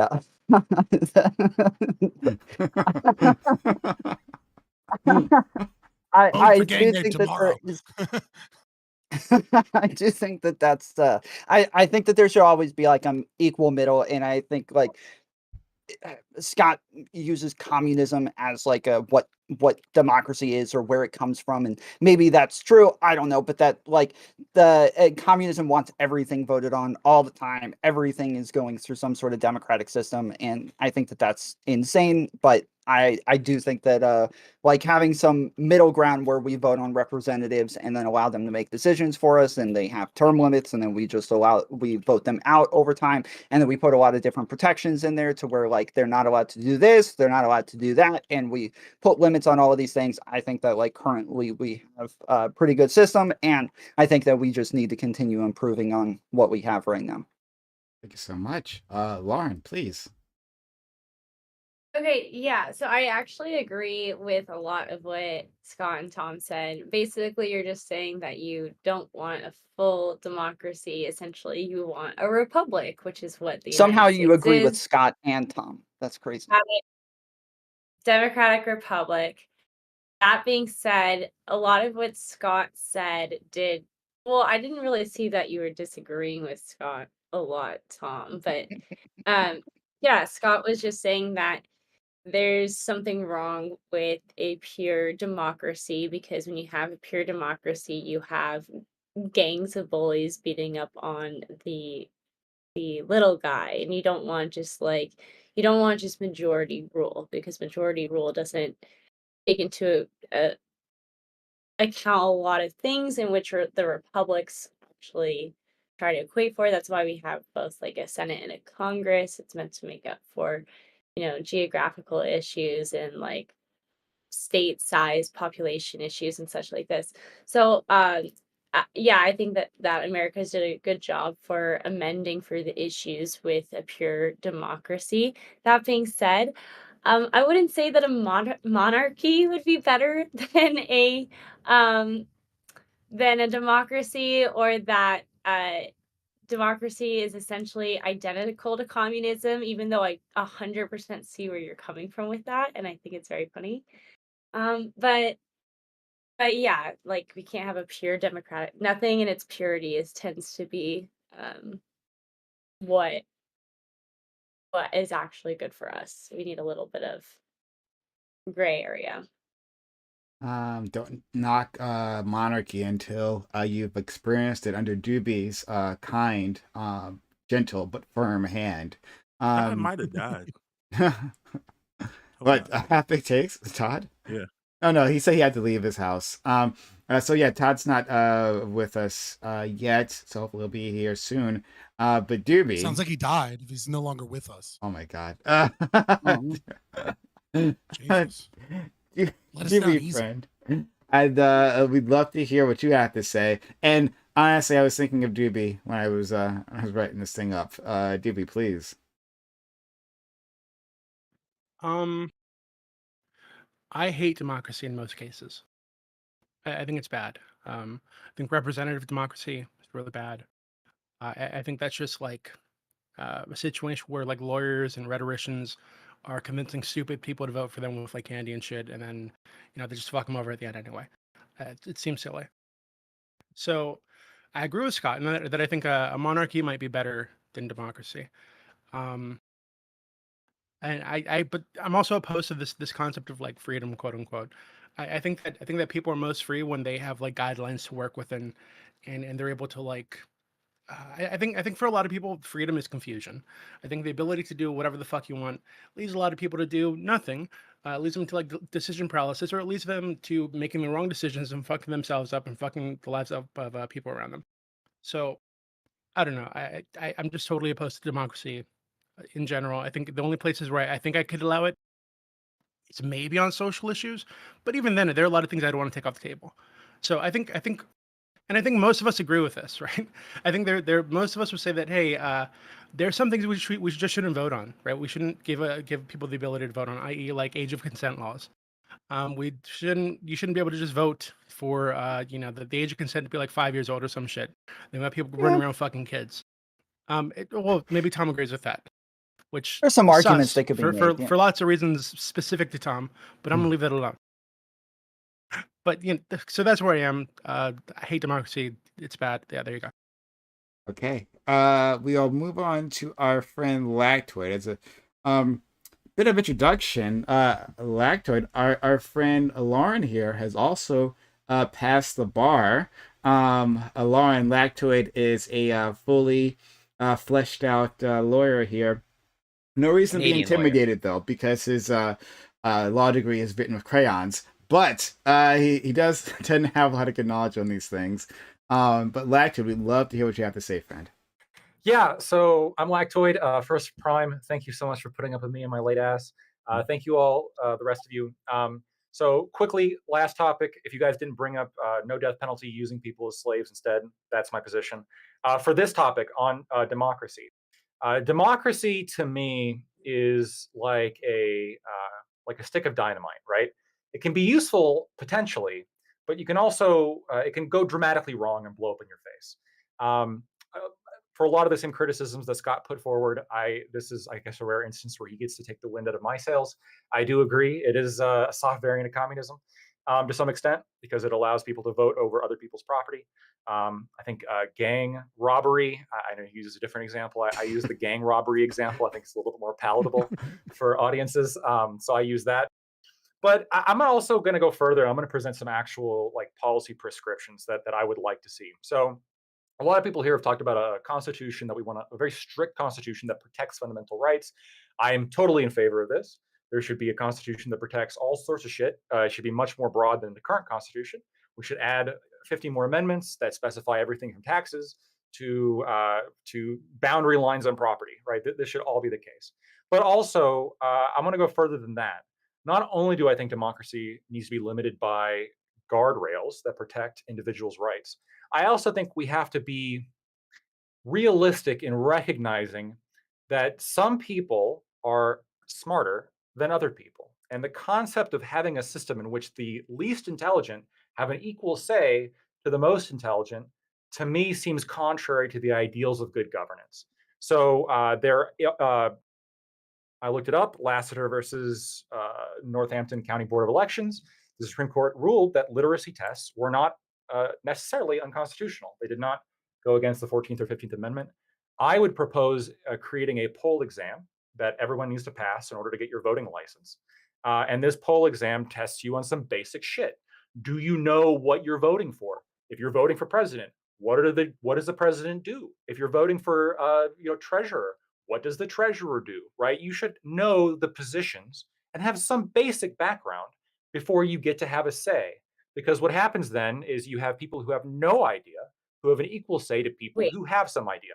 We should also, after that, after we designate, okay, the minimum level of intelligence or knowledge, I suppose, needed in order to vote, we should then weight that vote based on IQ tests. Because if you have a higher IQ, you've got better judgment on average, you're more likely to make a good decision. I want those people having more political say. Okay, open to the panel. Wait, there are oh my god! I'll just say really quick to you. Let me just say it really quick because I was going to say this to you. Like, if we had to pick between a perfect democracy and a perfect monarchy, like realistically, a perfect monarchy would be better because it would be more time efficient. Like if you had a perfect monarch, it would always make the correct decision. But that doesn't make it ideal, but I understand that reality. That's it. Go ahead, Lauren. Fuck you, Scott. In general, the fuck is that background, Scott? You never seen this meme, sir? Somebody's gonna fuck him. Democracy, right? I believe it's I believe it's a state by state issues according to state constitutions, but many state constitutions have deemed it unconstitutional. Correct? There's law, yeah. The Civil Rights Act and some other legislation, the Voter Rights Act as well. Specifically, the Voter Rights Act mostly got rid of literacy tests across the whole country, but it's not unconstitutional, which means we could repeal it. Well, no, but okay, it hasn't been decided to be unconstitutional by the Supreme Court because it hasn't reached that level. However, it could be deemed unconstitutional if enough states acted. So in Lassiter specifically, it was heard, and they said that a literacy test is not unconstitutional, the 14th and 15th Amendment. That said, the Voter Rights Act, which came afterwards, did get rid of literacy tests. So that's why we don't see them anymore, right? We could repeal the vote. Yeah, we could repeal the Voter Rights Act and bring them back, which is what I think we should do. I see. This is one of my many problems with democracy. But I have a, and I know this is probably not good to shoot the people that are closest to me in terms of what I believe. But the idea that because someone has a higher IQ, they're better at voting is in my turn. I don't know that I necessarily buy that. Yes, you have better, if you have higher IQ than you, it's highly correlated with G factor, right? And so if we're saying that general intelligence means that you tend to make better decisions, you tend to have low time preference behavior compared to high time preference behavior. But I don't know that they're saying that IQ though, are they? Because like a literacy test is just Lactoid like was saying like Lactoid was saying. Were you saying IQ? Oh, he said well, no, there'd be two tests. Okay. There'd be the initial like knowledge test to make sure you know what you're voting for, and then once you like get the voting license, you get like a little number. Like you get your IQ written on your license. Potentially, if you have a 200 IQ, your vote counts as 2, right? So, and if you have 150, then it counts as 1.5. If you have a 50, then it counts as 1.5. My problem is that there isn't a correlation between intelligence and wisdom, and there isn't a correlation between intelligence and morality, right? And so while you may be favoring people's votes based off of you may be favoring people's votes based off of intelligence and their ability to critically think, you're not necessarily doing anything in terms of what should be done, what is right or wrong, what the state should or shouldn't be doing, assuming you believe that the state should be doing anything at all, and you're not like me, an anarchist, or also known as a real libertarian. I'd also imagine. Let's Scott. Or just I want to respond to this too. Or wise decisions. Right, there's no correlation between wisdom and G factor. Just to add to that, though, but I'd also imagine there would be an issue with classism because people of higher intelligence tend to end up in a higher class level. That's not a problem for Lactoid. It's not a problem for Lactoid. I don't even have a problem with that. You want only the wealthy to really have a choice over our government. Also not a problem for Lactoid. Well, it's not because they're wealthy. It's because they're smarter. And I wanted to take issue with a couple things that Scott. They'll be missing out on certain perspectives that they just won't be able to have a good. I will be missing out on stupid perspectives. Yeah, I'm about to say you don't know who you just talked to. Right now. Like perspectives of poverty, because a lot of the government is about how to manage poverty, and so if the people in charge of managing poverty have never really had an experience with it or had a short-lived experience with it. Yeah, because they got out of it. You mean they're good at getting out of poverty? Oh boy! I'm about to say Lactoid is a professional bullet biter. So, well, a couple of things. First of all, I don't believe it's the government's obligation to alleviate poverty. Second of all, we could have the Constitution address this if we wanted to. Third of all, this I could just eat this as like a I don't know, as just like a downside. Where I think that the benefit of having intelligent people have more of a say is just so much better. I want to take issue with something Scott said, though. You said that IQ doesn't correlate with morality. You're dead wrong. Among the political ideologies that have the highest IQ, it's classical liberals and libertarians. Therefore, IQ directly correlates with good morality. First of all, second of all, you're talking about political philosophy. You're talking about political philosophy. Like I recognize the only moral political libertarianism. I'm sure I'm with you in the sense that there's there a is correlation. a loose correlation there. Yeah, except I know plenty of libertarians, the majority of whom hold that mantle, that are dead fucking wrong and immoral. We call them libertarians. Well, sure, right? I understand that, but there's a correlation. Right? Like, I'm not looking for a perfect show system. me Democracy is inherently. Show me the study that shows IQ and anarcho-capitalism. Sure, I'll bite that bullet. Right? Because it's not your brand of libertarianism. No, come on. But I would say even my brand of libertarianism is held to by the high IQs. That would still only be at the extreme end of the distribution, right? Like, so when you're talking about standard deviation from the distribution in terms of IQ, right? You're talking about roughly 66% of people are going to sit between 85 and 115. When you're talking about like anarcho-capitalist, full-blown libertarians, you're not talking about people within one standard deviation of the mean, right? You're talking about a small I understand group of people, anyways. I'm just I'm it's saying not a strong correlation, yeah. Well, it depends how we define strong here. I think there is a correlation. I think it does correlate with morality. With wisdom, I suppose I'm trying to address that with the initial test to make sure you know what you're voting for. But what I'm looking for when it comes to G here is like the ability to make judgment calls, the ability to read people. I mean, IQ's every possible thing that you can think of that's good in society, IQ is correlated with, right? Lifespan, career success, chance of criminality, like everything. Being And so vegetarian. potentially it wouldn't surprise me, honestly. And so you could like point to all this and you could say, okay, well, it makes sense then that people who have better judgment, right? Assuming that everyone passes this initial exam, Right. if we're going to have democracy, we got to have it's at least an improvement to have more capable people have more of a say than less capable people, right? Like if you're on a boat and the boat's sinking, are you going to pick the least intelligent person to get us out of to fucking save the day, or are you going to like go to the smartest person and say we got to get rid of this water? You're smart. Like let's figure this out. Yeah, but it's understand, like I the understand smart the people are just gonna be concept voting in their own favor. Well, so like you. But what if the the problem smartest here? person- The problem Hold on, here yeah. is that IQ is not knowledge, right? IQ in G factor is the ability to learn, right? That's what intelligence quotient is, and it's highly correlated with G factor. And with G factor, we're talking about the ability to learn, and this judgment. often.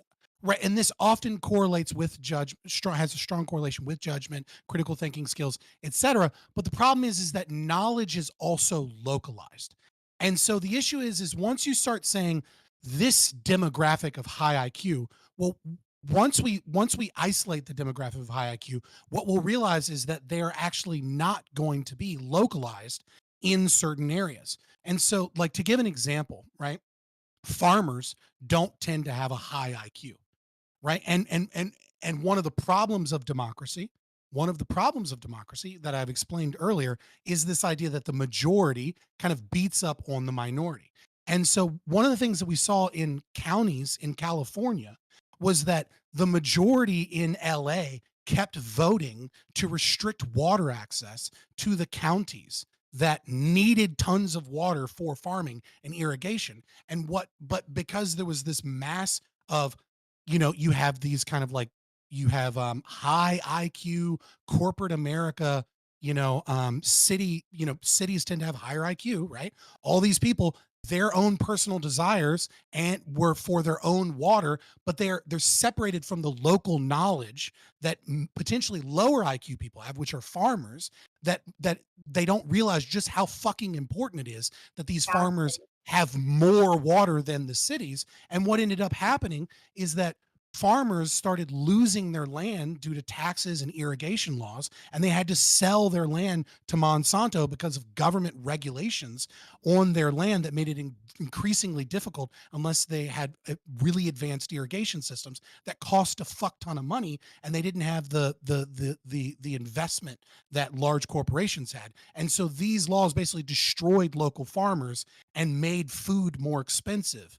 And that's right. So if anything, if we're going to do it by IQ, if we're going to do it by IQ, we should make sure the lowest IQ people are the only ones who get the vote, and the highest IQ people get less of a vote. Really protect the farmers, yeah. Or just democracy get all the sucks water. and capitalism is Lauren, based. what'd you get? Hold on, this also gets back into your example with the boat, Lactoid, with like, okay, if the boat is sinking, don't we want to go to the smartest person? Okay, but if the smartest person isn't thinking about the benefit of everybody else, then the smartest person might figure out what he needs to do in order to help himself and his family in the most effective way possible, and maybe to steal from all the passengers' luggage and prevent them from getting off the ship because he's smart enough.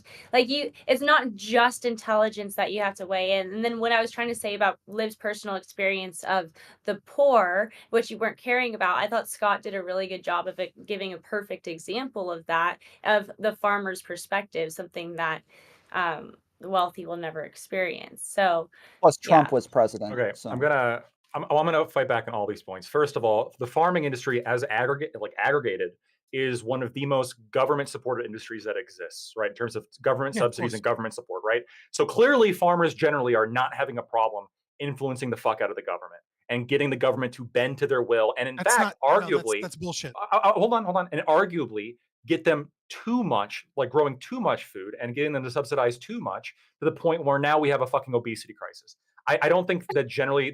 I think we could stand to lose a little bit of voting power among farmers. First of all. Second of all, no. Let him go. I'm going to respond to that.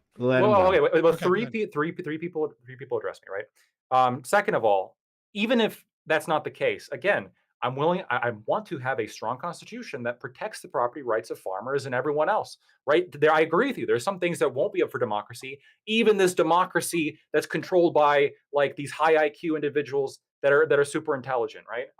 And this also kind of addresses the problem of like, well, what if we have the high IQs that are like just dumping on the poor people?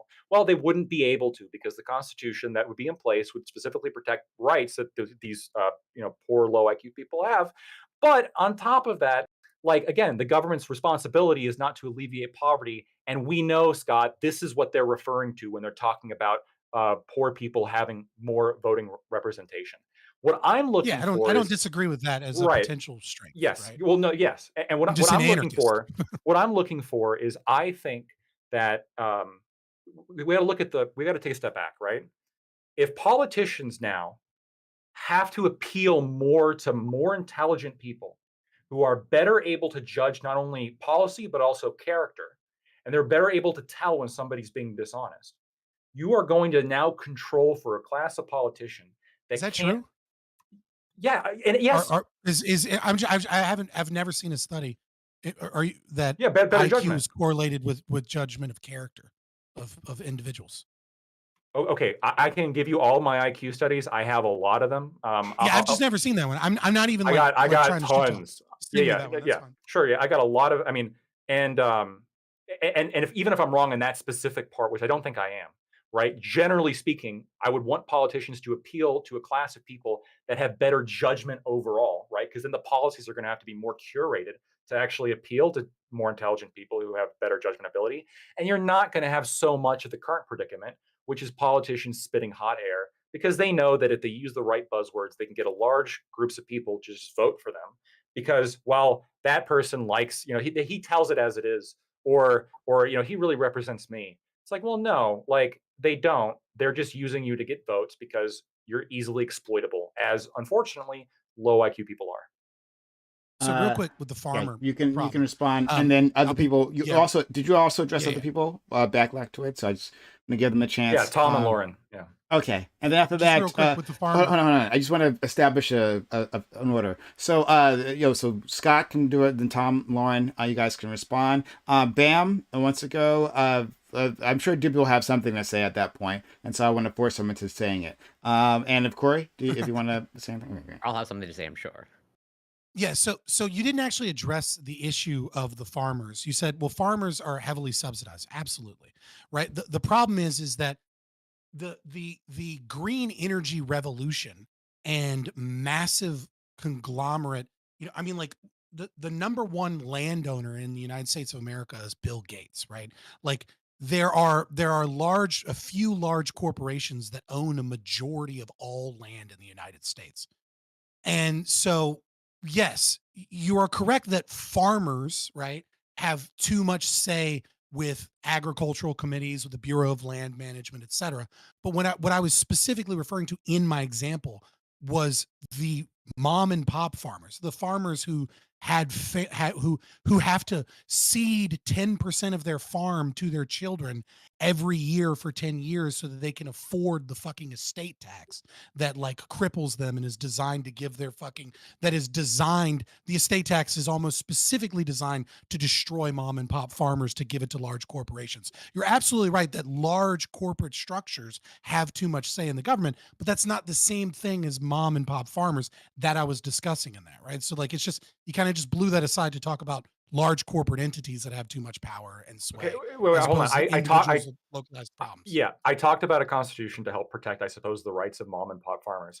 but I take a little bit of issue here with the characterization. There's no constitutional violation of restrictions. I want to create one. I want to create. We can create this, right? This would be part. Look, if I have the political will to overhaul the voting system to include IQ tests, I'm pretty sure I'm going to have the political will to implement some constitutional changes as to what we're going to do here.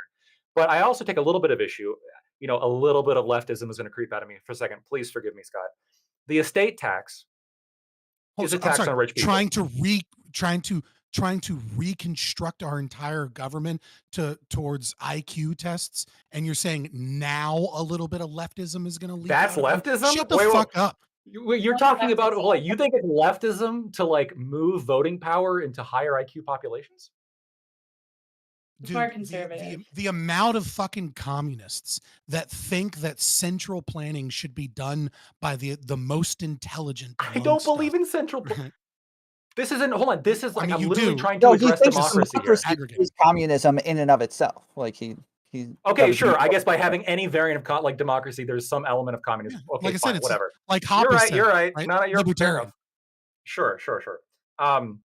The estate tax is a tax on rich people. I don't know what the number is now. The last number I saw is you don't pay any estate tax unless the overall inheritance amount is $11.6 million.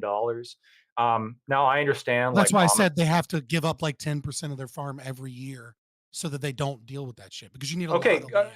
Yeah, I'm actually, to be frank with you, I'm less sympathetic to a mom and pop operation that has over $11 million in assets, as opposed to other pressing concerns, right? It's more leftism. So yeah, you could say it's leftism or whatever. I would choose other taxes to get rid of first. I think income tax is more of a problem than the estate tax. But I don't think that the problem with requiring IQ tests in voting is that, the farmers might get their estate taxes increased. That seems like no, that's not. I'm not concerned about example. This. Okay, we don't have. I'm not concerned about this one example. Yeah. I do actually want to move on. So let's go to Tom, Lauren, Bam, and Corey. I think that the problem is going to be representation. Sorry, so I don't care so much about getting the right people. If I wanted to get the right people, I would just say all fucking liberals are the ones who can vote in.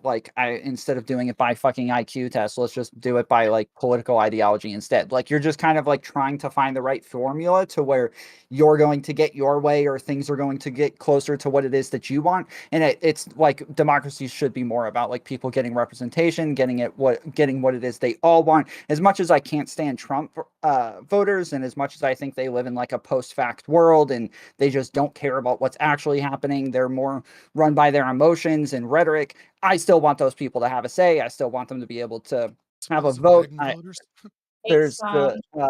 Yes, they get a little bit of a say. 100% as opposed to Biden voters. But yes, I think that it's more just about representation than anything else. Okay, let's go to Lauren. What if they suck, though, Tom? Can you answer that? The representatives? No, or the voting, the voters. What if they suck? What if they're passing, they're voting for bad shit? Well, that's what I'm saying. Is that they even Trump voters are voting as horribly as you could possibly imagine, yet they are still voting. So I still want them to have a say. I still think it's sad that Trump is telling them that their votes aren't counting, so that they're voting less, which makes the democratic process work less, to where he's less likely to get elected. And that's sad to me. I think that that's a horrible thing, even though I don't want him to get voted in. I think that is a horrible outcome. You have some threshold though. There's probably some point where you decide that then people shouldn't be. Yeah, but we should have protections for those relevant. Things. Yeah. Yeah, but we should have protections for those things instead of it being about whether or not there's whether or not they have a say. It should be more about whether or not we have protections against those things. Yeah, you're just gonna say okay, you don't have a say in that. We're gonna give you a say. What are these magical protections? Right? We have a constitution. We have a government that was a liberal democracy that enshrined rights and was intended to be an incredibly limited government that has all of these protections and checks and balances. And what we have seen is the Interstate Commerce Clause has basically given the federal government the right to do whatever the fuck it wants, as big as it could possibly ever want to be. And we have seen lawfare and the expansion of the Supreme Court be like the only real kind of check that exists. We're $34 trillion in debt. 8% of your taxes go towards paying off the late fees on your debt, the interest on the debt. We're going to be at least $120 trillion in debt by 2050, according to the CBO. Your constitutional rights are violated every fucking day by the police. Pick a fucking police department, and they're violating your Fourth Amendment, which has expanded massively to basically mean fucking I think nothing. you're just talking about things in proportionalities. Like, obviously, the bigger that we get, the bigger the government's going to get, and the more the more power it's going to have. I think that, like, the same with like cops violating our rights, like that's just going to happen more and more often. The more and more cops and the more and more people that there are. I don't know that this is actually disproportionate in any way. So what are these magical checks? The fact that cops are getting arrested, cops are getting tried for these things, like that's one. That's 2 steps forward, 1 step back. Like, you admit that the government is expanding, that the scope of the state is expanding, and that our rights violations get larger and more common. And then you, on the other hand, say, yeah, but some cops get arrested, right? Like, what is this magical check on the power of the state that you're going to institute that's going to stop this from happening that the founding fathers couldn't figure out? I don't know what I don't know what cops are out here like murdering a bunch of people and aren't getting tried or whatever. I'm not sure what it is. That's what I'm saying. No. You're missing the thing. Tom was civil asset forfeiture. Civil asset forfeiture didn't exist in the 1920s. What you're talking about is irrelevant. What Tom was making an appeal. No, I'm trying to tell you. Tom was putting parameters around like voters, and you're saying you're asking what are the stopgaps on the state? That like y'all are talking about two different things. Correct.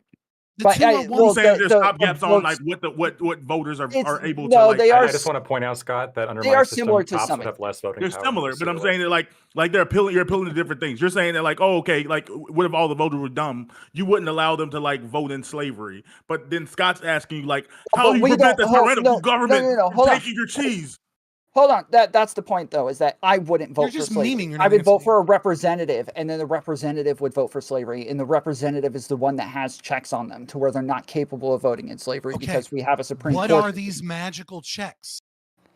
The Supreme Court decisions. Yeah, like the Constitution. Okay, like, but these checks aren't working now. They're only slowing. They're kind of working. Yeah, they're working in the sense that there's speed bumps. Scott, I think the issue is values. Values. People think that the system is only working if it's perfect, but the problem is no system is perfect, which is why our founding fathers put into place remedy systems and abilities to try to remedy the issues when there are issues. And so when you are pointing to when Tom points out these remedies and you're saying, well, that's not fast enough, or this is 2 steps forward, 1 step back. Well, these are always the remedies that have been in place.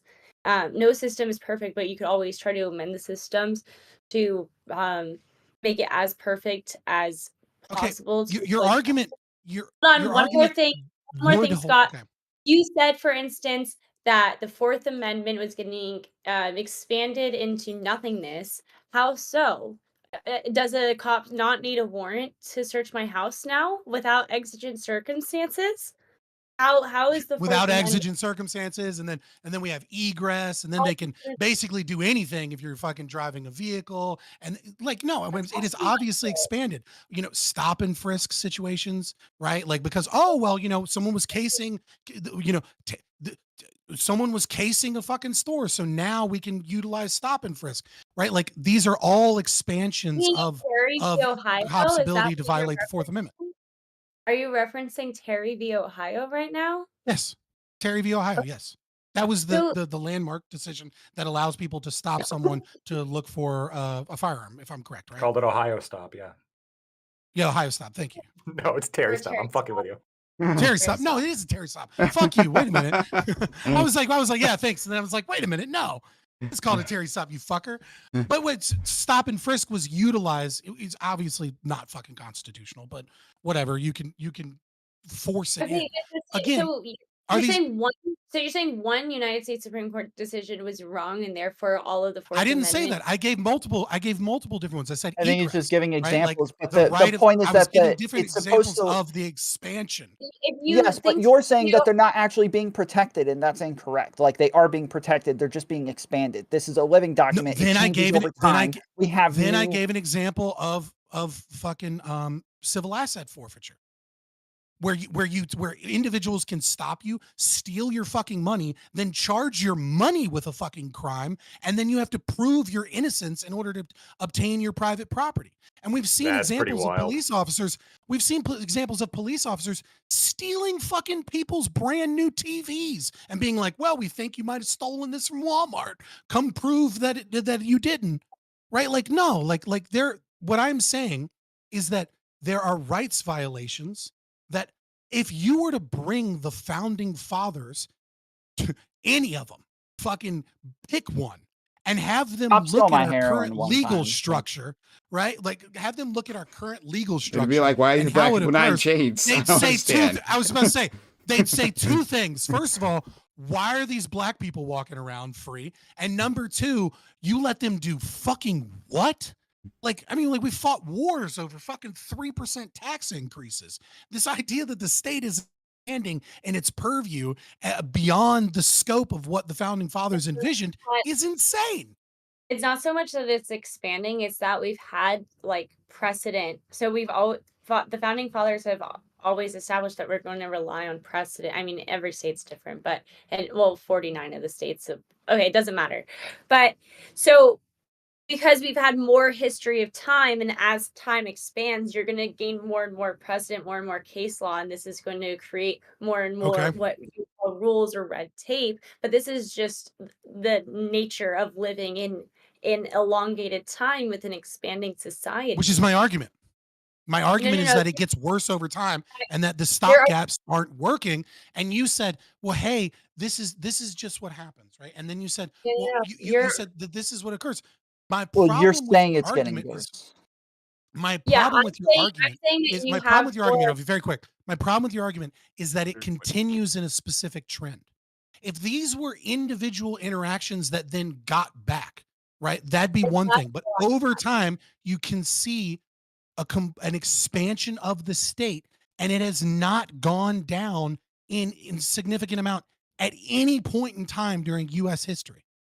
You can argue that there have been certain laws that have ratcheted up the amount of freedoms for the people and ratcheted down what the government is allowed to do. Just for example, like every amendment that's put into place, like I would say the 13th Amendment, right, 14th Amendment, 15th, these are all protecting the rights of freedoms in a way which the government was previously allowed to trample on.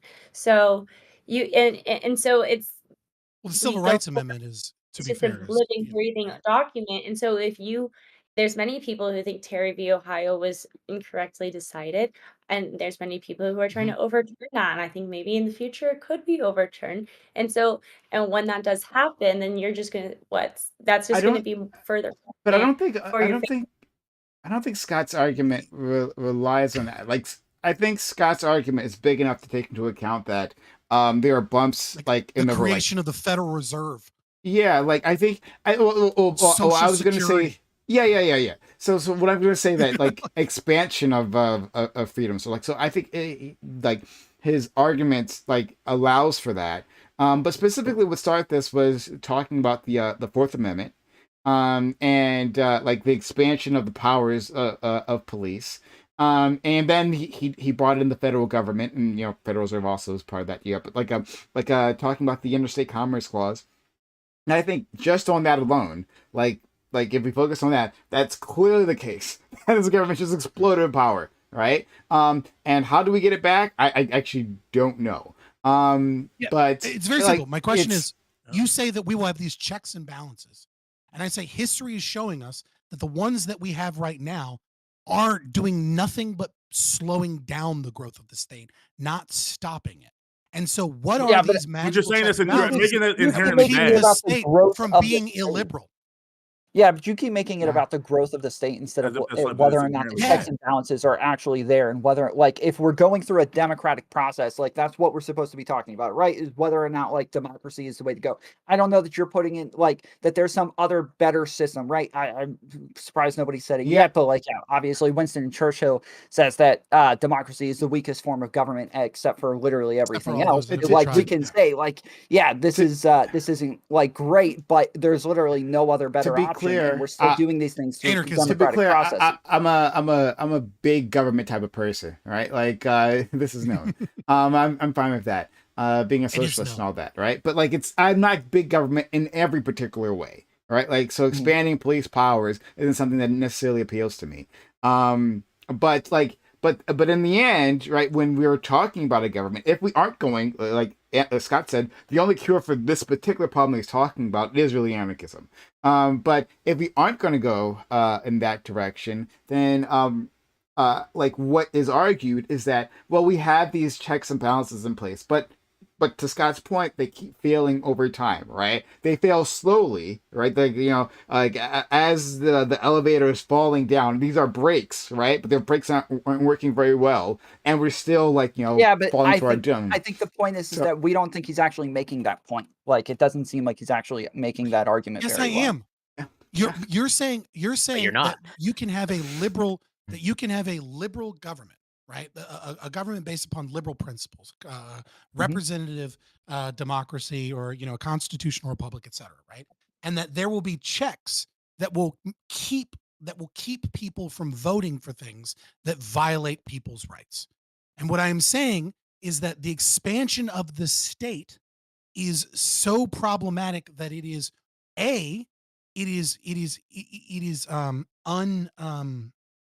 unsustainable, right?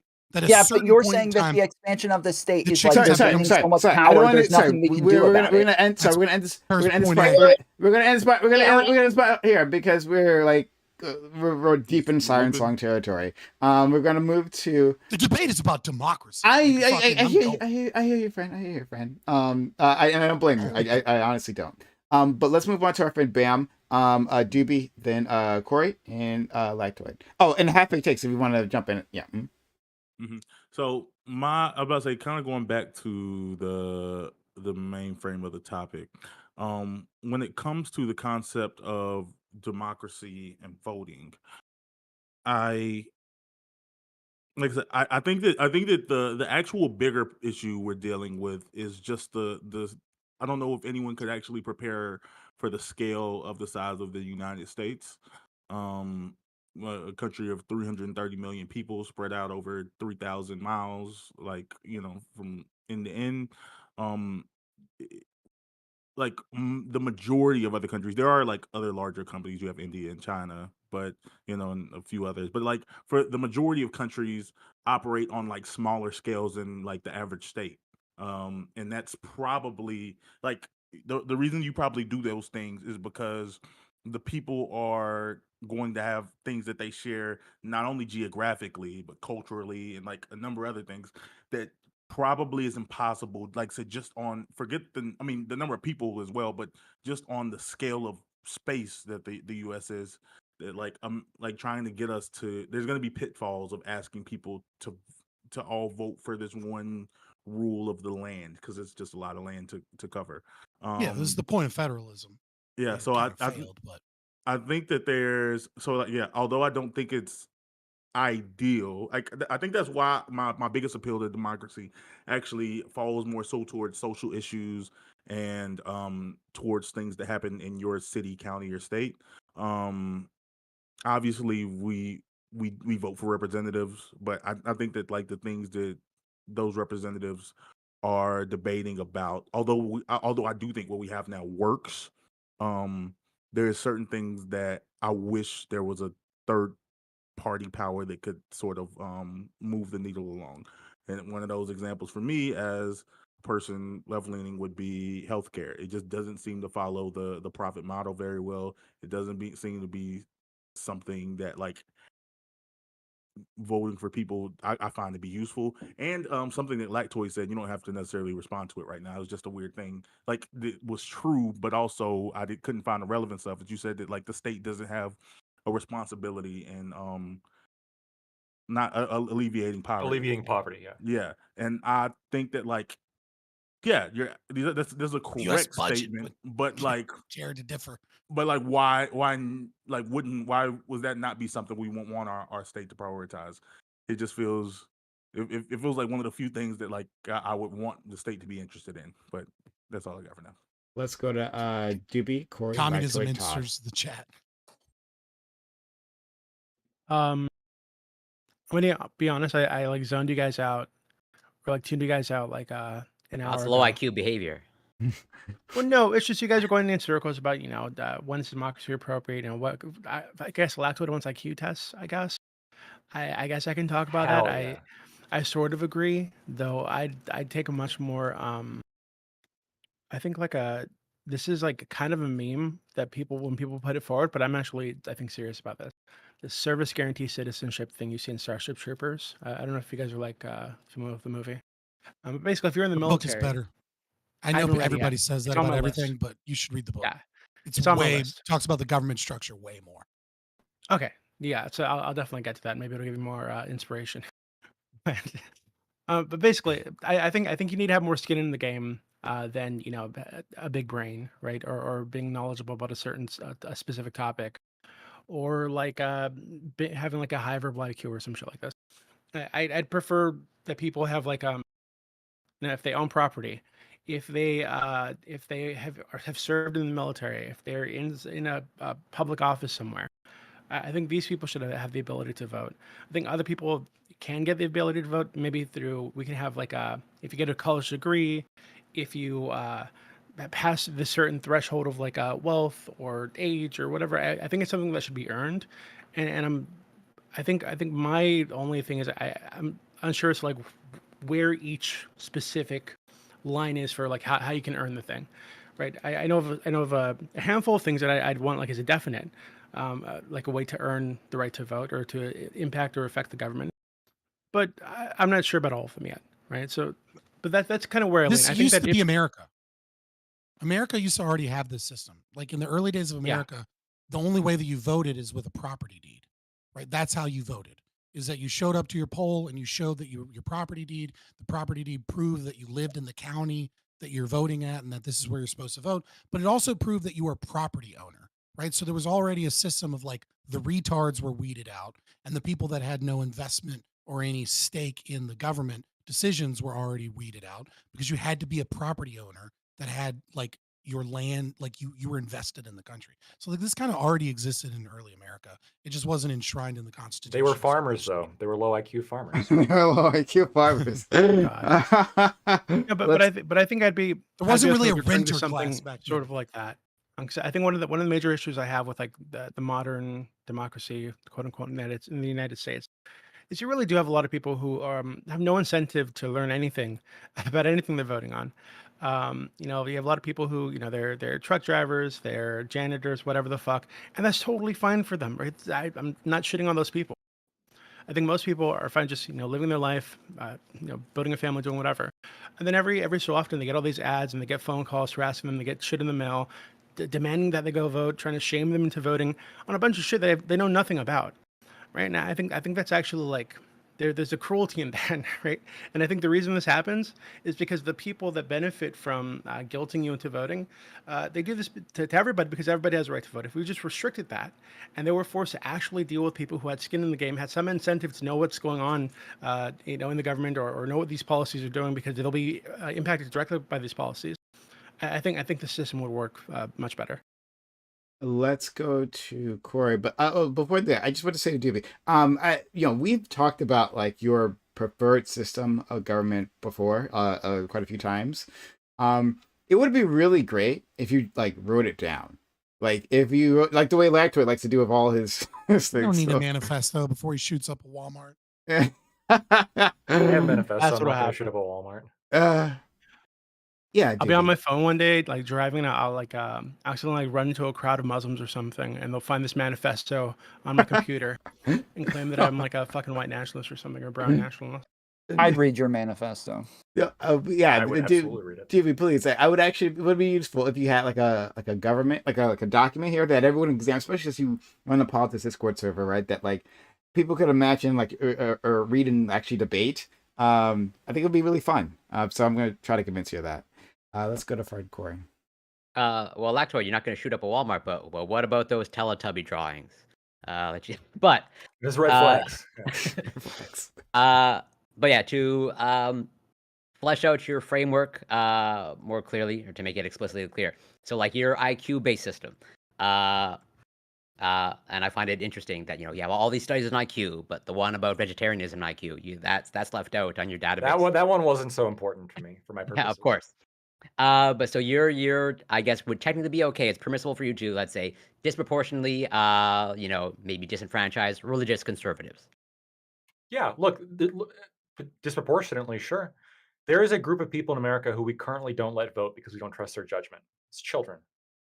Okay, if you want to make that, I was going to say felons is a great one. I'm not done. It's another example of people we don't trust. I'm not done, please. And also, so. You want a more fleshed out constitution. I can understand.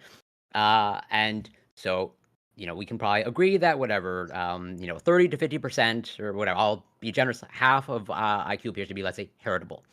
That's like the maximum. Sure, fine. What number would you want to say?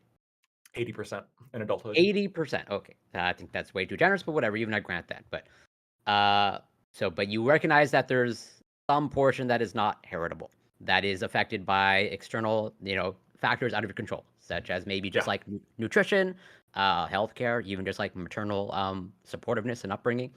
So would you enshrine in your constitution? I think I know the answer, but would you enshrine it of like, universal healthcare, and access to nutrition, to ensure that everyone has the ability to, has a good shot at getting the maximal IQ, or what happens when you fucking invite the communists? I showed you a study. Wait. You think you know the answer, Corey? Yes. The answer is no to universal healthcare. Again, this kind of goes back to my argument that it's not the state's obligation to alleviate poverty.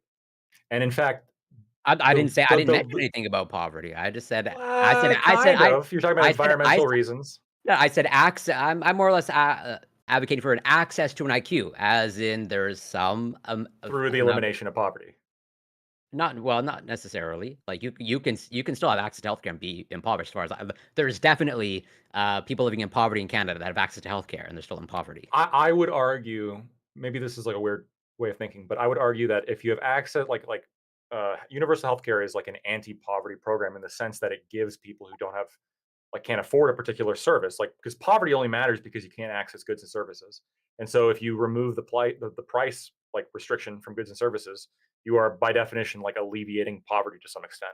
So universal healthcare is a state effort to alleviate poverty. I can grant that you are providing resources to these people, but I don't want to get into the philosophical argument of what is poverty. Universal healthcare is a pro-poverty position, period. Mm-hmm. Just move past it.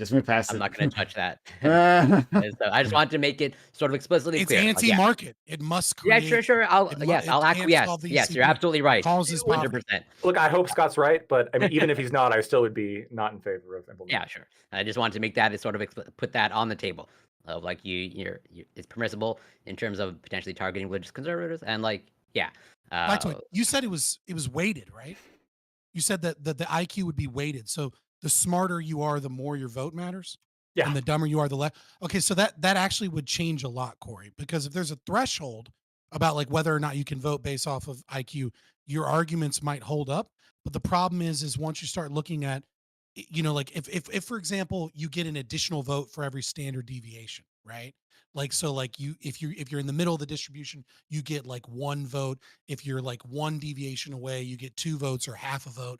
And if you're 2 away, you get 3 votes or a third of a vote, right? If you did it like that, so we could take an example like everybody knows, COVID and vaccine hesitancy, right? What you saw with COVID and vaccine hesitancy is that the people that were hesitant to take the vaccine and were anti-lockdown. Those were people that were at the very bottom of the distribution, people that didn't graduate from high school. Then high school graduates were more likely to be left wing on it. Then listen, hold on. Where's it Lauren, from? Then the people that were the most pro lockdown and pro vaccine were people with undergraduate degrees. Then master's degrees were similar to those that graduated high school, and the most vaccine, the PhDs, and the most anti-lockdown were the PhDs and people with doctorate degrees, right? So if the idea is if you're counting things as like a pure correlation, you might just be capturing the sheer number of midwits and not actually the same thing that he's scaling, where the most intelligent would revert back to more right-wing libertarian views and would have triple the votes or something. Sure, I can grant you all that. All that I would say is that data is muddied because chiropractors have PhDs and naturopaths have PhDs, et cetera, et cetera. There's exceptions, but the general rule holds, right? And I would say, that I would even take that. Let's say that Lactoid's assertion is correct, and like once you go to a certain like level of IQ, like you loop back around to like right wing politics. There's so few of them that like I'll take their weighted votes, and I think we'd still be able to outvote them. So there's not that few of them. Well, it just depends on how he weighted it. Like if he weighted it based off of like percentile, right? Like so if you're, like I said, if you did the standard deviation, yeah, you'd outweigh it, right? Because 3 standard deviations above the mean is like was it like 99.7, and then half of that, so it would be like 0.15% of the population, right? So like, I mean, like sure, but if you did it so that each block had the exact same voting power, right? Like you might, you know what I mean? Or even weighted higher. It just depends on how he did it. Regardless, democracy's fucking stupid. The exact same voting power. Holy shit. But, okay, that's very interesting. But anyway, well, I mean, maybe geniuses deserve 10 votes. I don't fucking know. Well, actually, can I clarify? Thank you, Scott. They deserve it, but nobody deserves votes. But I just want to clarify something quick with Lactoid. Are you still in favor of age-restricted voting? As in, there are children that have high IQs. Would you allow them now to vote? I think that age is going back to what Scott was talking about when it comes to wisdom, where there's a number of concerns that we have with voting. We have concerns of wisdom, we have concerns of judgment, we have concerns of, whether or not they have the base knowledge set, and we have concerns about, their IQ, right? There's all sorts of judgments or concerns that we have. I think age is a good way of addressing like a wisdom concern that we have. IQ is a good thing for judgment. And then if you're a felon, you probably have poor judgment as well. Okay, so it's not necessarily that they have poor judgment. It's just that they might be in favor of voting in laws that make their crimes more easy to commit. Not so much, yeah. Maybe. It's possible, but like I've seen the data, and like felons do on average consistently like perform in terms of IQ. So I guess we got to move forward. And we're just about to run out of time, and just as usual, especially if we have a new person, so I hope she understands, is that like past 11:30 p.m. Eastern, we're in bonus time. If we stick around, right, then at that point, if you got to leave, no problem, just head out. So you're not obligated to stick around. panels anymore? Huh? Do you do open panels anymore? There hasn't been a demand for them, really, honestly, in the same way. But anyway, I want to say 2 things to Lactoid before he goes. One, I think you could. First of all, like it's clear that intelligent people, as you guys were, I guess, admitting, don't necessarily have wisdom. Like intelligent people believe that the 2020 election was stolen, right? They have fallen for that conspiracy theories. You can see quite intelligent people fall for a number of them. Like during the pandemic lockdown, like intelligent people trapped in their homes were on Facebook, and then like started to buy in a lot of home remedies, like bleach, like that's the thing. Intelligent. When you say like essential oils, maybe? Are you saying generally intelligent? I mean, the one lady who clearly murdered her husband. I would think this is a great example of how people are are specific or have areas of knowledge that they can be very intelligent within, but um, you tend to see flaws or knowledgeable, yeah. giant gaps within knowledge. So That's I don't know. that's It a just and ends that's up a being point in itself, and that goes with like exactly how we're going to judge this, right? So we're, I mean, like pretty much this entire segment, we've kind of like taken on lactoids system, and I've been like judging rather than like debating the actual question. That's fine though.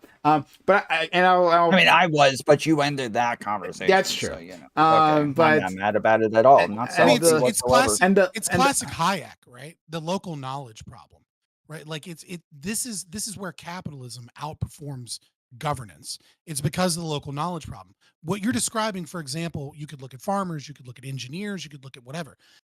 When what people that have knowledge of their own skills, of their own resources, their own materials, they put a price on those things, right? And then they say my time is worth $20 an hour, or my time is worth You're lowering your $30 IQ, an hour. Lactoid, just FYI. Right. And so you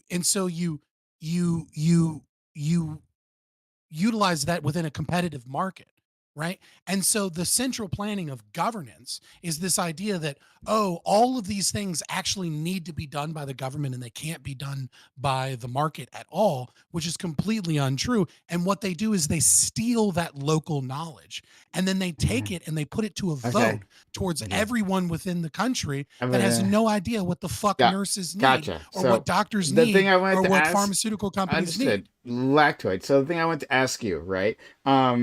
And maybe I can start to move on board with this system. And do we want something similar, really? Could we stipulate that this system can only be allowed in areas that have a minimum level of educational infrastructure, right? So if like we go to, let's just pretend, well, we don't have to pretend. I don't know. Let's like Alabama or Mississippi don't have like great education systems, right? And let's say it was like even worse than it is now. There's just like education deserts where people, for whatever reason, can't get a public education, which you're against anyway, and can't afford a private education.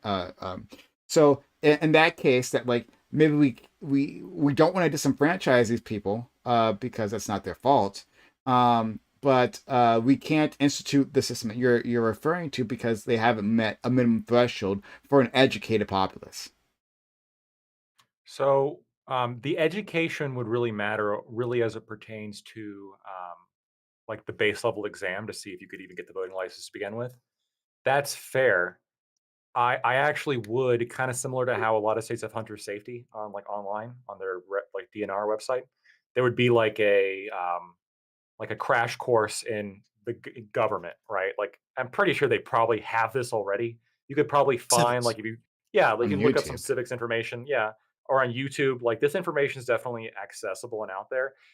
If you prove to me like a area doesn't have internet access, I'll ship them pamphlets that have the information they need to study for the test. But no, come on. It's not a lack of information. It's not a lack of Personally, I'll pay for information it. problem. It's Like- a desire problem. So the greatest Yes. boon. Lauren has to go.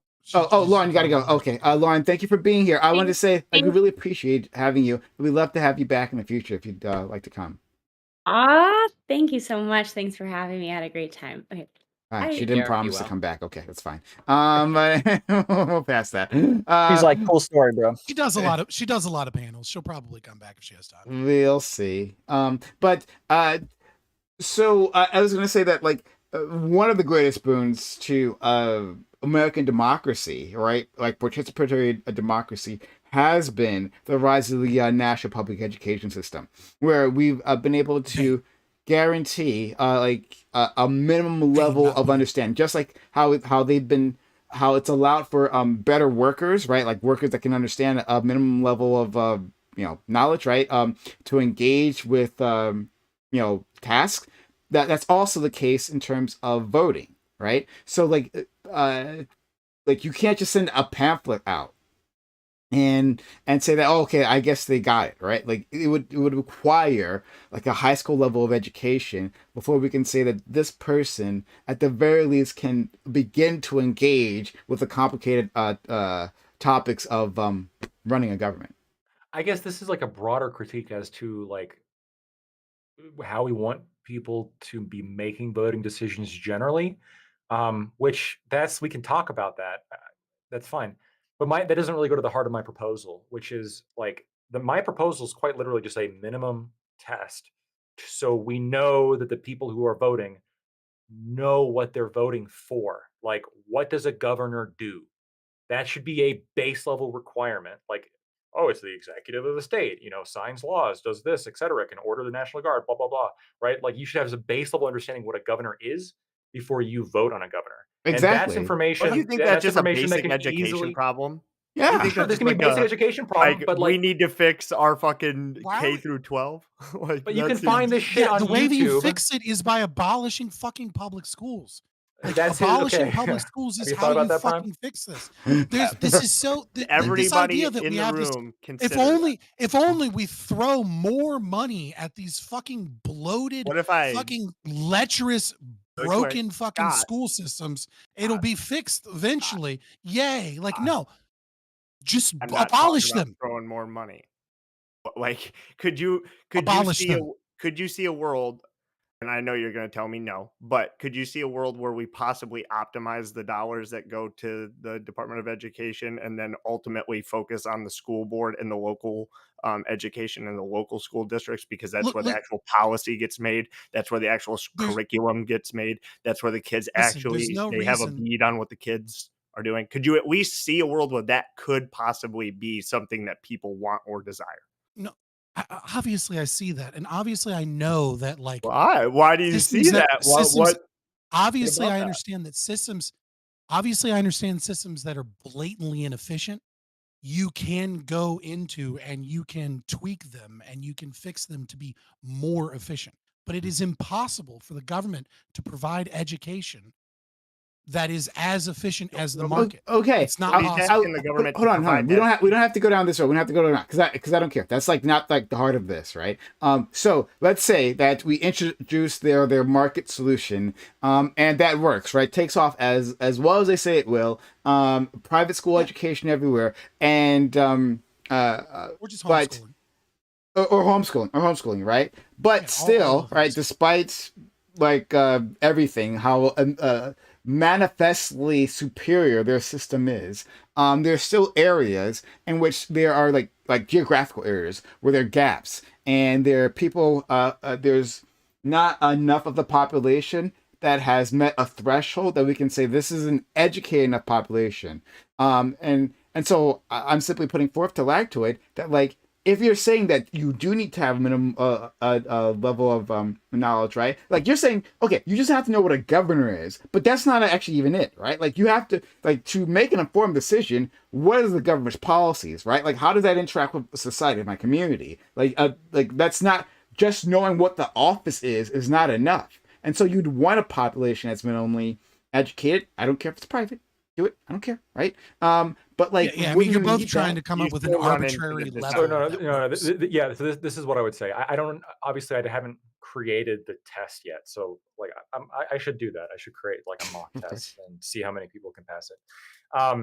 Just make it the fucking 1800s Kansas City middle school graduation test. Yeah, if you can pass the that shit, you're in the top 1%. Or the citizenship test, right? I mean, a lot of people can't pass that. Have you seen that, Prime guys? I haven't seen it, but you got to send it to me, please. There's a middle school graduation test that will that basically I would say 90% of high schoolers could not fucking pass. And it's just a standard middle school graduation. They didn't have running water, so who cares what they think? I bet you. I agree. Let to respond to what I asked him first, and then we gotta get half-baked takes, and then we'll do Tom. The unfortunate reality is, like, if somebody, whether by virtue of, I think that the test would be easy enough that anybody who didn't go out to seek out that information, like, is not somebody who I trust to vote.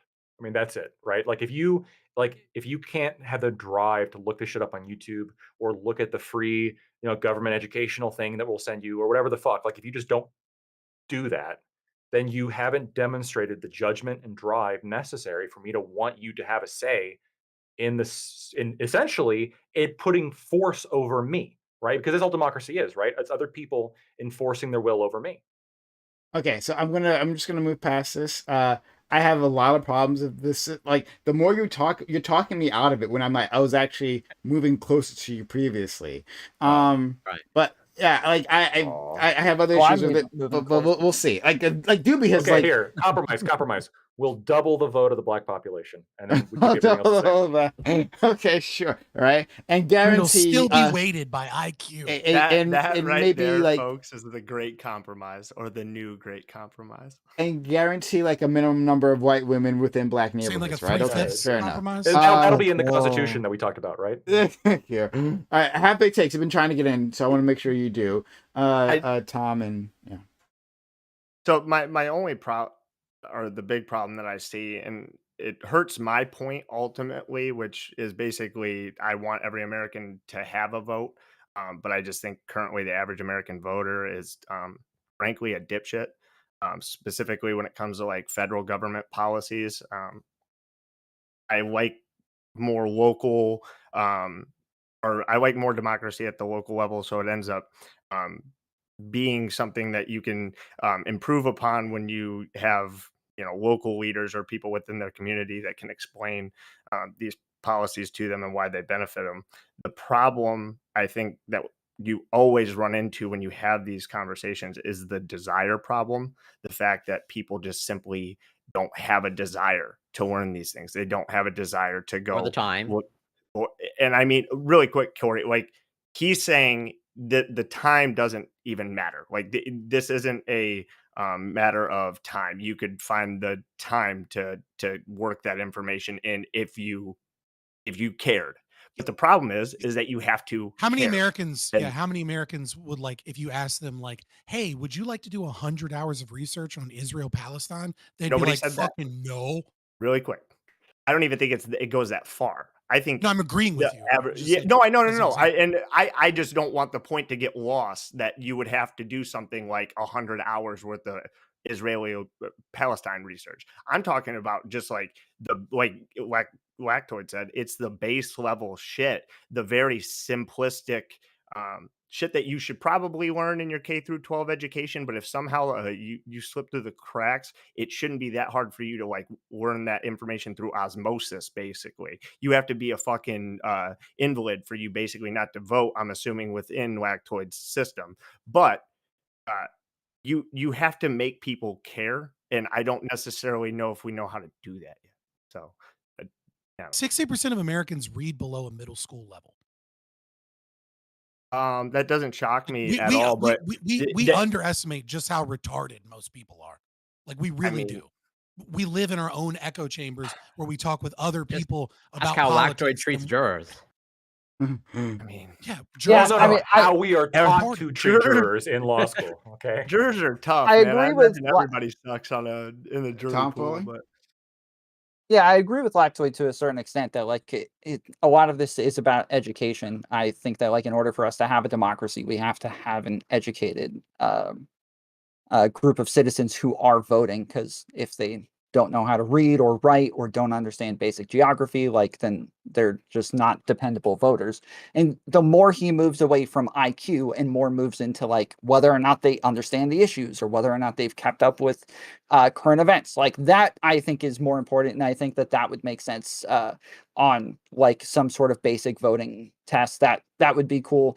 Because like currently we still have states where it's not required for them to teach evolution in the United States. And like there's tons of people there who are probably going to be lacking in a lot of areas. And so I think the major thing is, and that's a problem with democracy, but we're not talking about that apparently. So we're Sorry. like, we can, I think it's probably better that like we get better education in these areas and like try to push for people to actually understand basic issues instead of saying like, hey, let's make tests to where like it's going to benefit probably one side more than the other, or people who are more educated and live in better places with better schooling systems than others. But I definitely agree that like we have to have educated people voting, and what's like more important is that probably we improve our education system.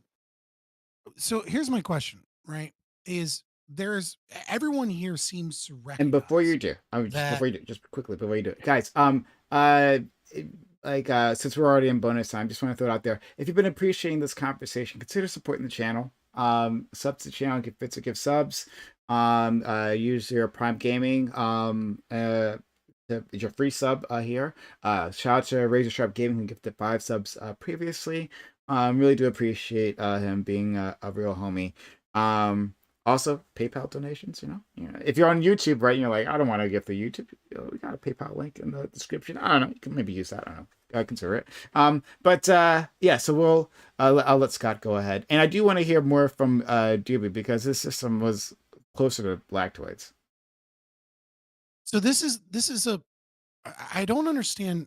To me, it just seems like massive cognitive dissonance I'm hearing from everybody, because everyone here recognizes that there is a problem with an uneducated voter, right? That there is an issue with someone that doesn't understand how governance works, or doesn't understand policies, or doesn't have a good enough understanding of important things in the world, or our government, our economy, etc. Right? And that there needs to be some level of education so that they can have a say. And like, once you understand that, I don't understand how you then go, well, democracy's good so long as they reach a certain threshold. Because Well, it's like you were talking about earlier with the farmers. hold on. You've already admitted, right, that there is a problem with people that don't understand something, that have a say so in how those things are regulated and controlled. And so all you need do is understand that you have created this arbitrary line of level of education. Lactoid is like, oh, well, I haven't made the test yet, but I'll make this test. And then once you meet this threshold, then it's no longer a problem. It's like, well, no, it is a problem. That's why Lactoid recognized that, well, also we'd have to add a weighted IQ problem. But then there's the problem of local knowledge, where people that are, a sociology professor with a 140 IQ doesn't understand what the fuck a farmer needs in rural fucking Iowa. And so the more if you take your thoughts where you recognize that there's a problem of an uneducated voter making decisions on other people's lives of which they lack knowledge and intelligence to be able to ascertain, then the more you should just be against democracy. It should be up to the people that are in those industries, and it should be up to voluntary associations and things that are actually experts and institutions that are experts at regulating these things. Would you consider this a democracy, whatever the fuck you're talking about? Well, okay, so I agree that I would also privatize things, right? I'm not against that, but unlike a pure anarchist, privatize everything. Right, unlike a pure anarchist, I think there are some domains that I think that there are terribly negative results if you try to, aka for these specific things that I would suppose we need to prevent that from getting out of control with the Constitution, and then also this kind of democracy system. Do I think this would be a democracy? Yeah, it would be, right? But it would be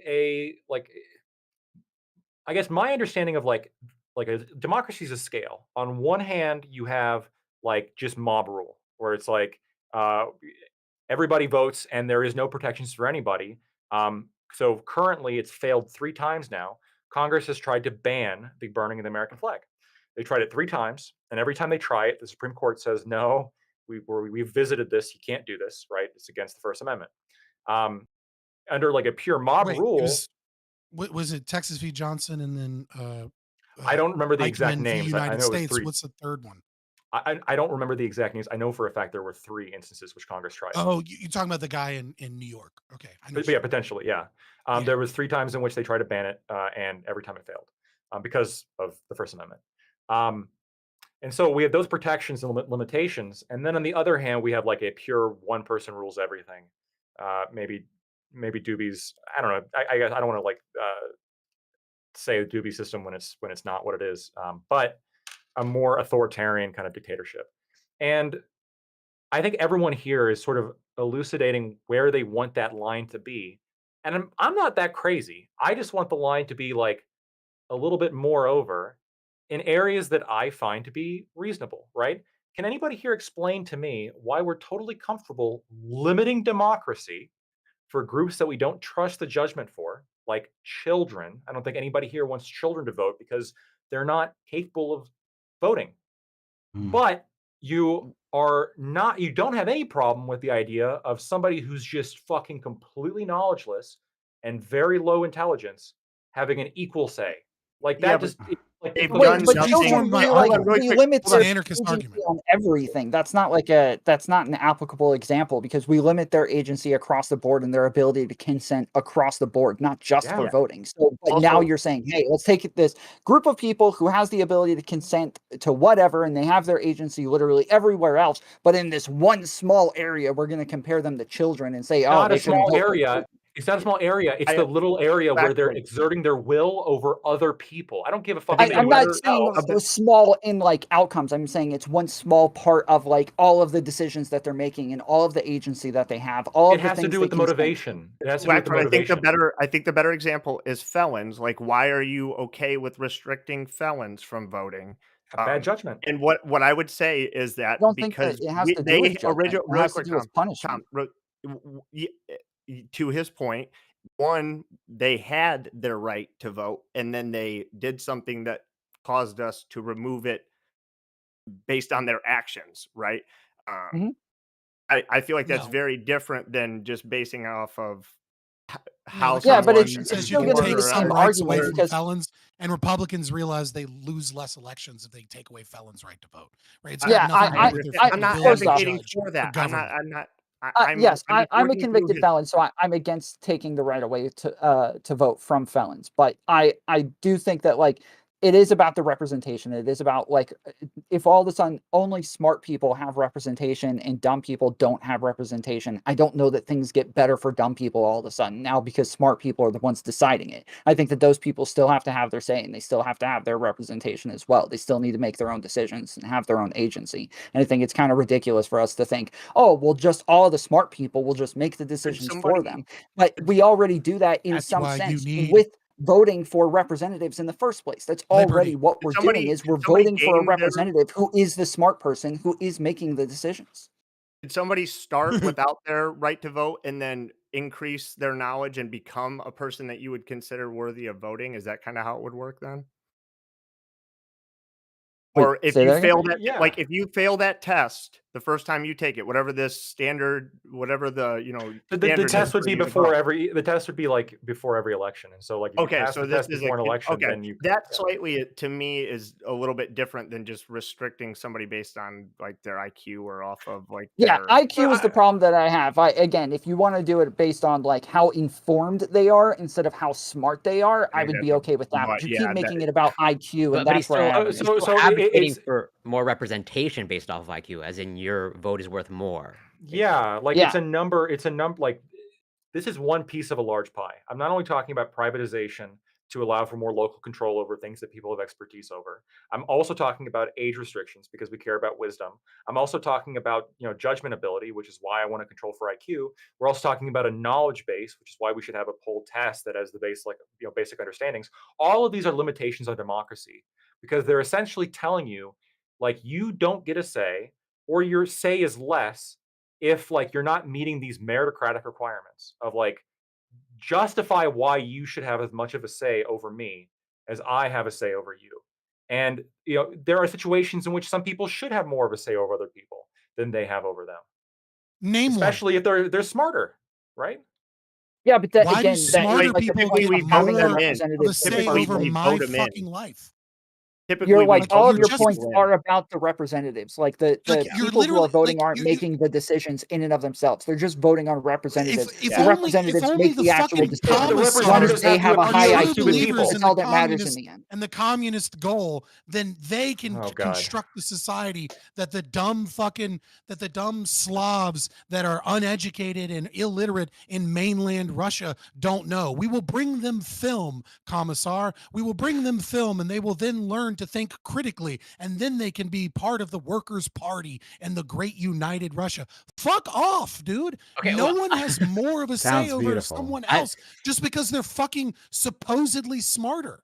It's evil. I'm not the strongest defender of Lactoid, but I'll come to a little bit of so. I think the point Thank he's It's you, the making. same argument as the Well, fucking can I Communist Party in Actually, a 1917. communist woman in my age. can I make my point? So I don't know for sure, but I assume, Scott, that when it comes to dinner, you and your children don't have equal say of what to have for dinner, or do you have? Ooh. Yeah, I have authority over my children. Oh, well, so I think lactose appeals as to why. Why don't your children have equal say over what's for dinner, as you? Because they're not a fully developed adult. They're toddlers. They don't have the I'll full let capacity. Lactoid take it from there. Yes, you're right. On the things that like we need to have some kind of group say on, right? I agree with It's this not a concept of gotcha. the more capable already here should have refuted this authority last- over the less capable. Look, I mean, Scott, let's step away for one second. No, Let's it's not a step away. gradient. Let's No, step no, no, away no, no, for. no. Fuck you. Fuck you and your I'm in the anti-human middle rights of. bullshit. I'm in the middle of It's talking. not a gradient. Hey, It's not a hey, gradient. hey, No, hey. it's not a gradient. Yeah, It's don't not a say gradient. no. Don't That's say no. bullshit and evil. That's bullshit and evil. It is not a gradient. I'm that voting smarter to let people me finish have my more sentence. of a right. Have more of a And people my right over IQ other dictates people. that I win that vote. It is either someone has full autonomy and is an individual, right? Someone is either a moral agent, a moral actor that can act out and live in the world, or they aren't yet. Children don't have the right to consent. It's an either or. It's not a gradient. We as parents choose to give them more autonomy as they grow up and develop, but that is still the guardian doing the best that they think they can to facilitate the growth of the child. It is either or. Either you can consent or you can't consent. And it's not this magical property where geniuses have more of a say over what I fucking do with my life because I'm not on the genius level of the fucking commissar. They're not comparable in that domain. Okay, let's step away from, if we can, pure anarchism for a second. Let's assume that you don't have the power to remove the US government, but there is enough political support to implement my system. Would you do it? Absolutely not. So you prefer the status quo to my system that I'm proposing?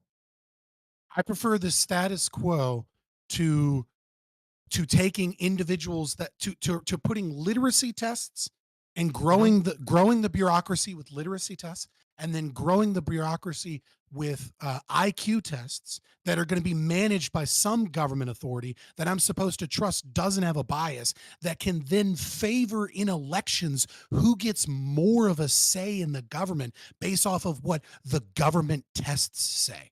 Yeah, I don't trust the fucking government in any goddamn second for even a millisecond to actually put forward a real test that measures IQ instead of a test that's going to secretly put moral values into an intelligence test that's going to have statist authoritarian beliefs be weighted in such a degree that those that believe in freedom are even more disenfranchised, and it's even harder to reduce the power, size, scope of the state.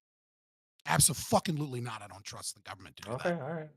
So, what if I promised you that the Constitution that dictates like this process would like lay out the specific agency and the process for determining these IQ tests, and it was free from political bias? What if I promised you that there'd be this document called the Constitution that would restrict the government's rights and keep it from infringing on people's liberties and limit the size and scope of the state? We already have one of those. And it's not fucking working. This is the I'm not giving the government more power. This is the frustrating Scott. This is the frustrating thing for a second. Okay, I'm gonna take a little bit of time here. So yeah, I gotta head out. Thanks for Tom. Yeah, thank you for being here, and thank you for like recommending a new person. You're always being helpful. I really do appreciate that. I want you to know that. No doubt, man. Appreciate it. Y'all have a good one. Bad. Have Take care, Tom. So the Constitution is working to some extent, right? Like we just talked about how it prevented the burning of the American flag, laws against that 3 times over. I don't disagree with you that there are problems, right? I think a lot of the problems come from non-originalist legal theories, but it's just odd to me how like I'm describing a system that has safeguards, and I'm recognizing the concern for like falling apart, and I'm trying my best to like set up a system that is not the best system, but is better than the one that we have, or at least appeals most to interests that I think are very reasonable, right? Very reasonable interests that we can all come together on. And like the potential like failure is always going to be your response, but the potential failure for your system is never in play, right? Like I don't want to get super into the fucking siren song, Scott. Mm-hmm. But if there was no government and I ran McDonald's, I'm shooting rockets at Burger King. How the fuck are you going to stop me, Scott? I'm McDonald's and I own more rockets. I'm blowing up Burger King. I paid up Blackwater. We already live in that world, right? You just happen to exist in the I did United not States notice of in my America, local McDonald's. which is 40% of the RPGs. entire world's military budget, right? You live in the United States, which is 40% of the world's military budget. If you go live in the fucking Congo right now, yeah, you'll find out how quick you get murdered, your wife gets raped, and your children get turned into child soldiers. I'm not advocating for living like the Congolese. No, but what you're saying is I'm going to imagine a scenario of anarchism in my mind, and what I'm going to immediately do is I'm not going to posit real world examples like Prospera Honduras, right, where it's currently working. Instead, what I'm going to do is say, I'm McDonald's, this giant mega corporation, which is propped up by the United States government and is protected in so many ways. And I'm going to just bomb these other people. What's going to stop me? You already know the answers. Yeah. You're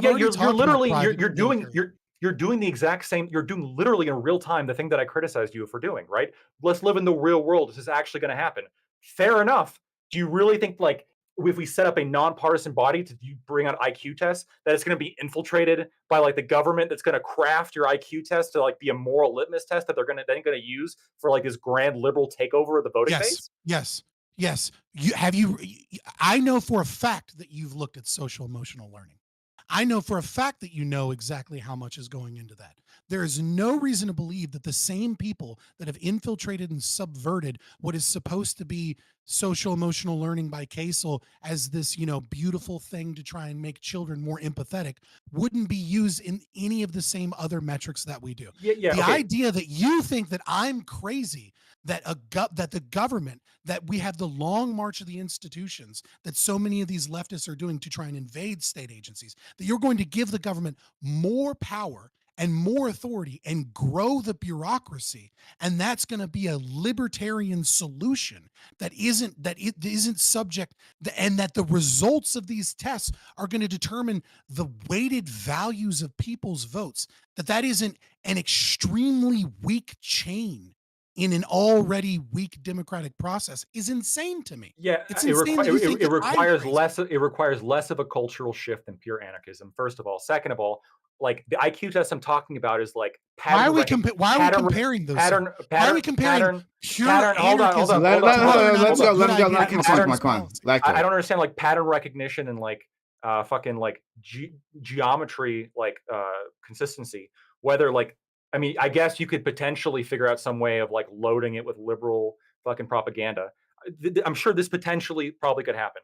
In the same way, potentially McDonald's could fire rockets at Burger King if we got the world that you wanted. I'm not denying that every single system. I'm not denying that every single system has like these potential possible pitfalls if everything goes fucking wrong. What I'm saying is that like a precursor to setting up this system is obviously going to be setting up this system in a way in which I am satisfied that these pitfalls aren't going to happen.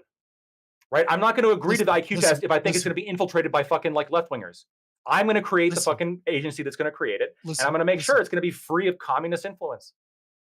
Listen, you are telling me that I'm engaged in a fantasy world by being an anarchist. But I'm not talking about anarchism.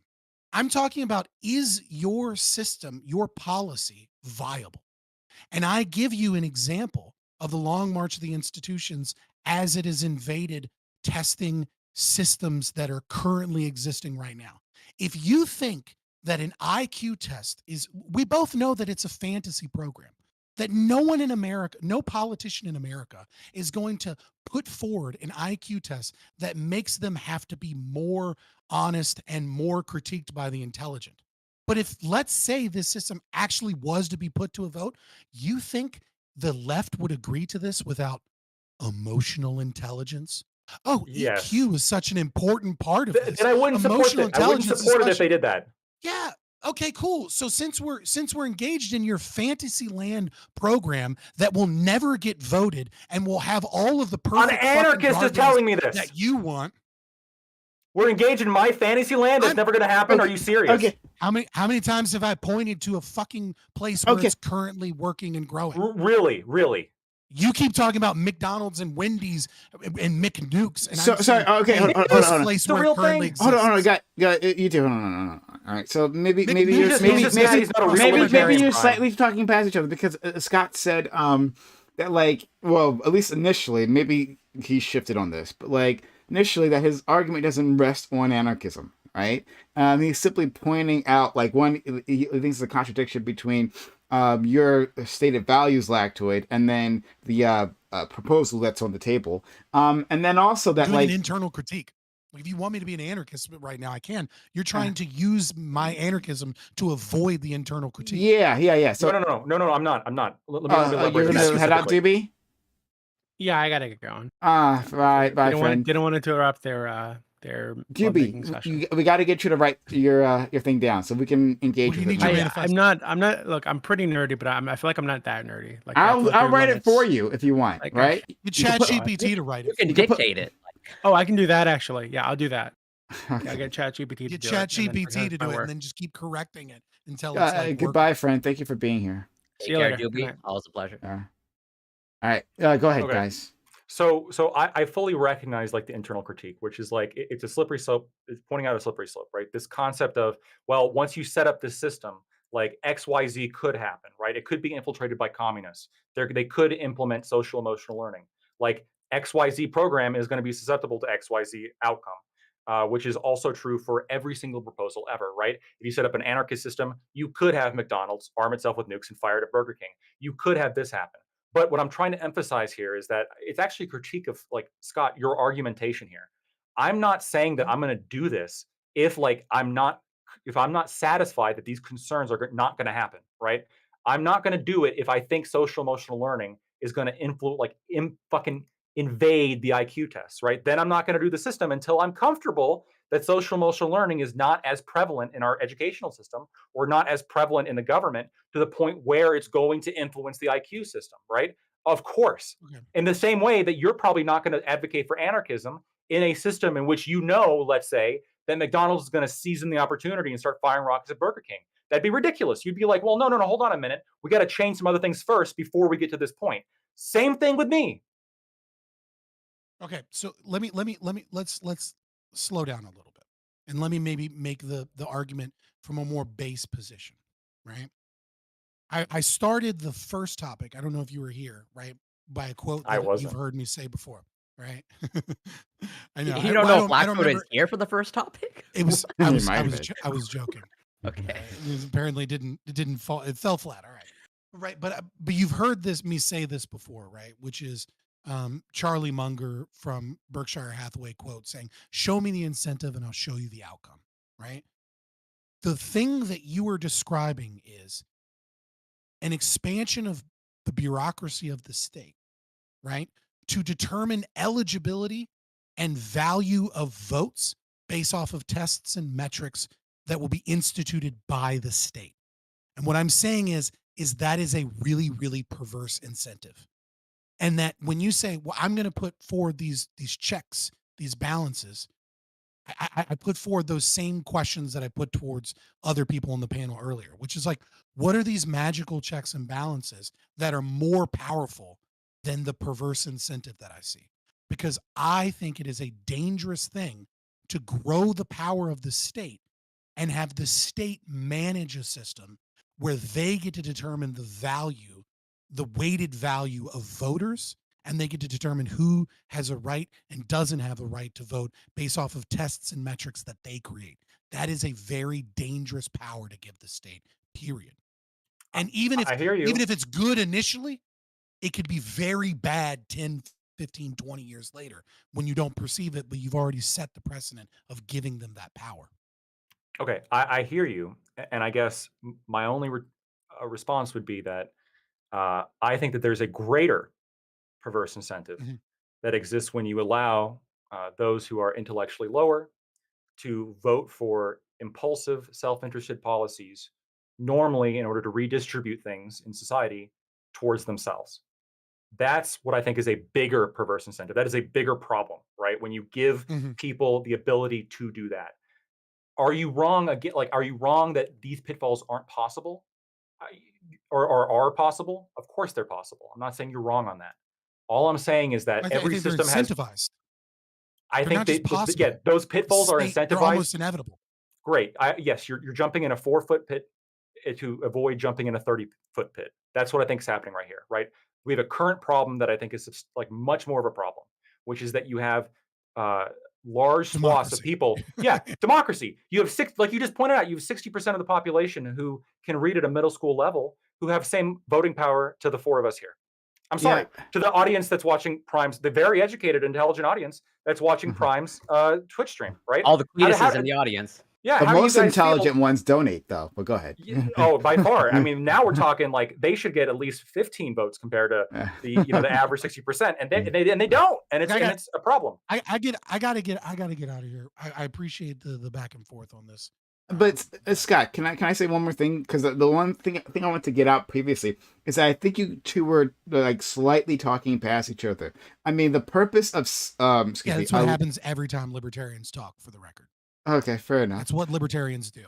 We just shit on each other for not being real libertarians the entire time, and ignore everybody else and get super autistic and talk past each other. Like, congratulations, you met libertarians. That's fair. That's fair. But Scott, like you were identifying a problem that you see in your eyes, and I think it's actually a problem in real life too. I agreed with you previously, right? Talking about like the creeping growth of government.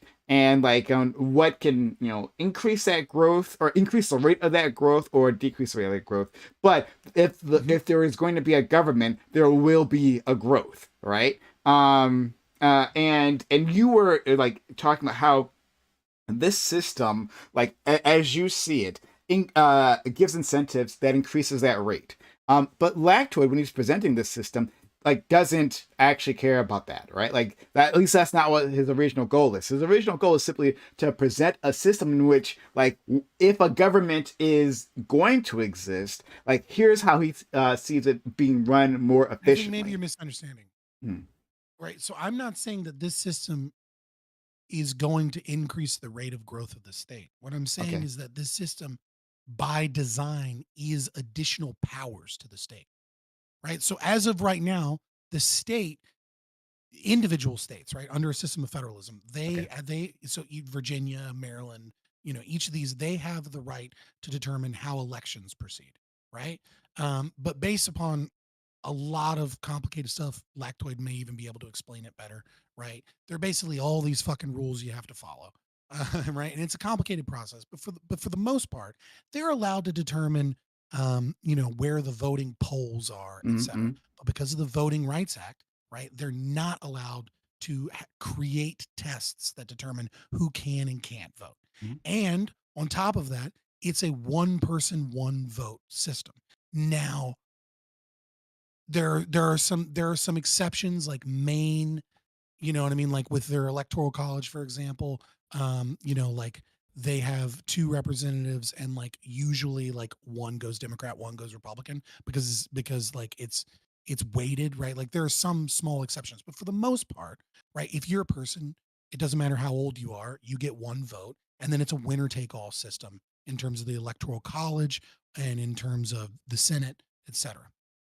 By what I'm saying is that his system, by definition, gives additional powers either to the federal government or the states, depending on who manages it, right? To select for whatever it is they prefer as a means of the voting population. So the government by definition, the government is given additional new powers in the election system. And so what I'm saying is that when it's kind of like when you say like, like when the police investigate themselves and then they go, well, we investigate ourselves and we found no problem. Completely understand. I find it to be a perverse, right? I find it to be a very perverse incentive, not necessarily bad on its face, but a very perverse incentive where the state is granting itself power or has power to determine whose vote matters more and whose vote matters less and who has the capacity to vote and not vote. But this is what I meant based by off these growth. systems. And we've seen Republicans and Democrats both get real fucking creative with gerrymandering systems. Yeah. And if we give them the power to change slightly fucking tests that disqualify or qualify people or give them you're going to see them game that fucking system. for political power and favors. Yeah, but this is what I guess I meant by growth in terms of like that like the insidious reach of the government, like and that like comes through one like through sheer size, maybe by like adding more bureaucrats or technocrats, right? But also giving them powers that they can use. Now these powers may not necessarily at first seem dangerous, but like once you because our case law stacks on top of each other, eventually you can get to somewhere that's like pretty horrible, and that's just like how it works, and so I'm acknowledging all that. But in any case, like I think you guys were maybe a little like talking past each other and not be able to meet. I want Lacto to be able to, I don't want to dip out because I just made like a big point against him. Like, sorry, I want to be able to respond. Right. I think the disagreement here is on like what we think is going to increase the size of the government more. Scott is talking about how giving the government this power to decide who votes and to what extent is like granting this massive power that is very vulnerable to abuse, and the government is likely or could, or I guess likely, I'm not quite sure yet, utilize that in order to fuck with the people and like expand their leftist agenda, their size agenda, etc. While I believe that, based on what I understand about voting patterns, is that generally speaking, the highest IQ people on the right are classically liberal and libertarians. The highest IQ people on the left are like socially libertarian leftists, right? And then the bottom rungs for both wings is going to be like religious conservatives that are mostly concerned about like social repression, and communists and socialists, et cetera, right? People who are super interested in like economic leftism, like hyperfixated on that. My system is a natural. Well, communists tend to be higher than average. They don't. I just read a study. They're among the lowest. They tend to be below average IQ. Right, they are, right. So if you see what I'm doing, Scott, I'm setting up a system where this is a natural check and balance on government, because you're granting people with more libertarian mindedness on both sides of the aisle more of a say. And I think that's worth whatever. No, I don't necessarily disagree. I don't necessarily disagree with your analysis. My problem is in the justification of the creation of more powers to the state based off of a consequential analysis of how you think voting patterns will occur in the future. And I think that's a massive philosophical difference, is that you're willing to restrict liberty and or give the state more power if you believe, based off of a consequential analysis, that this will lead to more liberty in the future. Yes, and that's the main disagreement we have. I am against creating more powers of the state and creating a more fascistic state ever, no matter what. Because it's a yes, and it's a 0 or a 1 for me. There's no justification as far as I'm concerned. So I think you're spot on. I think I get where you're coming from. I disagree with you vehemently, but I understand where you're coming from at least. All right, fair enough. Well, I won't hold you guys then, because I know you got to go. But I gotta go. I gotta take a piss so bad. Yeah. Thanks so much, Scott. Like, it was I really missed you, actually, and I was glad to have you here. It was a lot of fun. I miss you too. I'm glad I'm feeling a little better. I will see you around, buddy. See you, buddy. Take care. Be well. Yeah, Lactoid, I think you had like a really interesting you had something that grabbed our imaginations and refused to let go. I was here for a shorter period of time. I had to make up for it. I had to go. You did. You did. But I guess I wanted to touch on a little bit, like, the heart of Scott's argument, not necessarily against your system, but like about like against government in general. Talking about how like he talked about how these checks and balances have failed to keep the encroachment of government, like, because that's what especially lefties say, right? Like that like we'll don't worry, like we're gonna give the government these new powers, but we have these checks and balances in place to protect us. But I think what he was basically saying at some point, right, is that like all that can do is like change the rate of the fall, right? But the fall is still gonna happen. Yeah. So he's not wrong that this is the trend, and I don't know if this trend is like inevitable due to having government in the first place. I don't know if this trend is inevitable based on like the way we have voting. I don't know if this trend is inevitable just based on technological advancement and human behavior. I don't know why this trend's happening, but he's right in that there's certain aspects of our life in which rights are being trotted on, right? I think Wickard versus Filburn is, I think, the best example where the Commerce Clause is completely reworked to mean something ridiculous. We have fighting wars doctrine through Chaplinsky, which was crazy.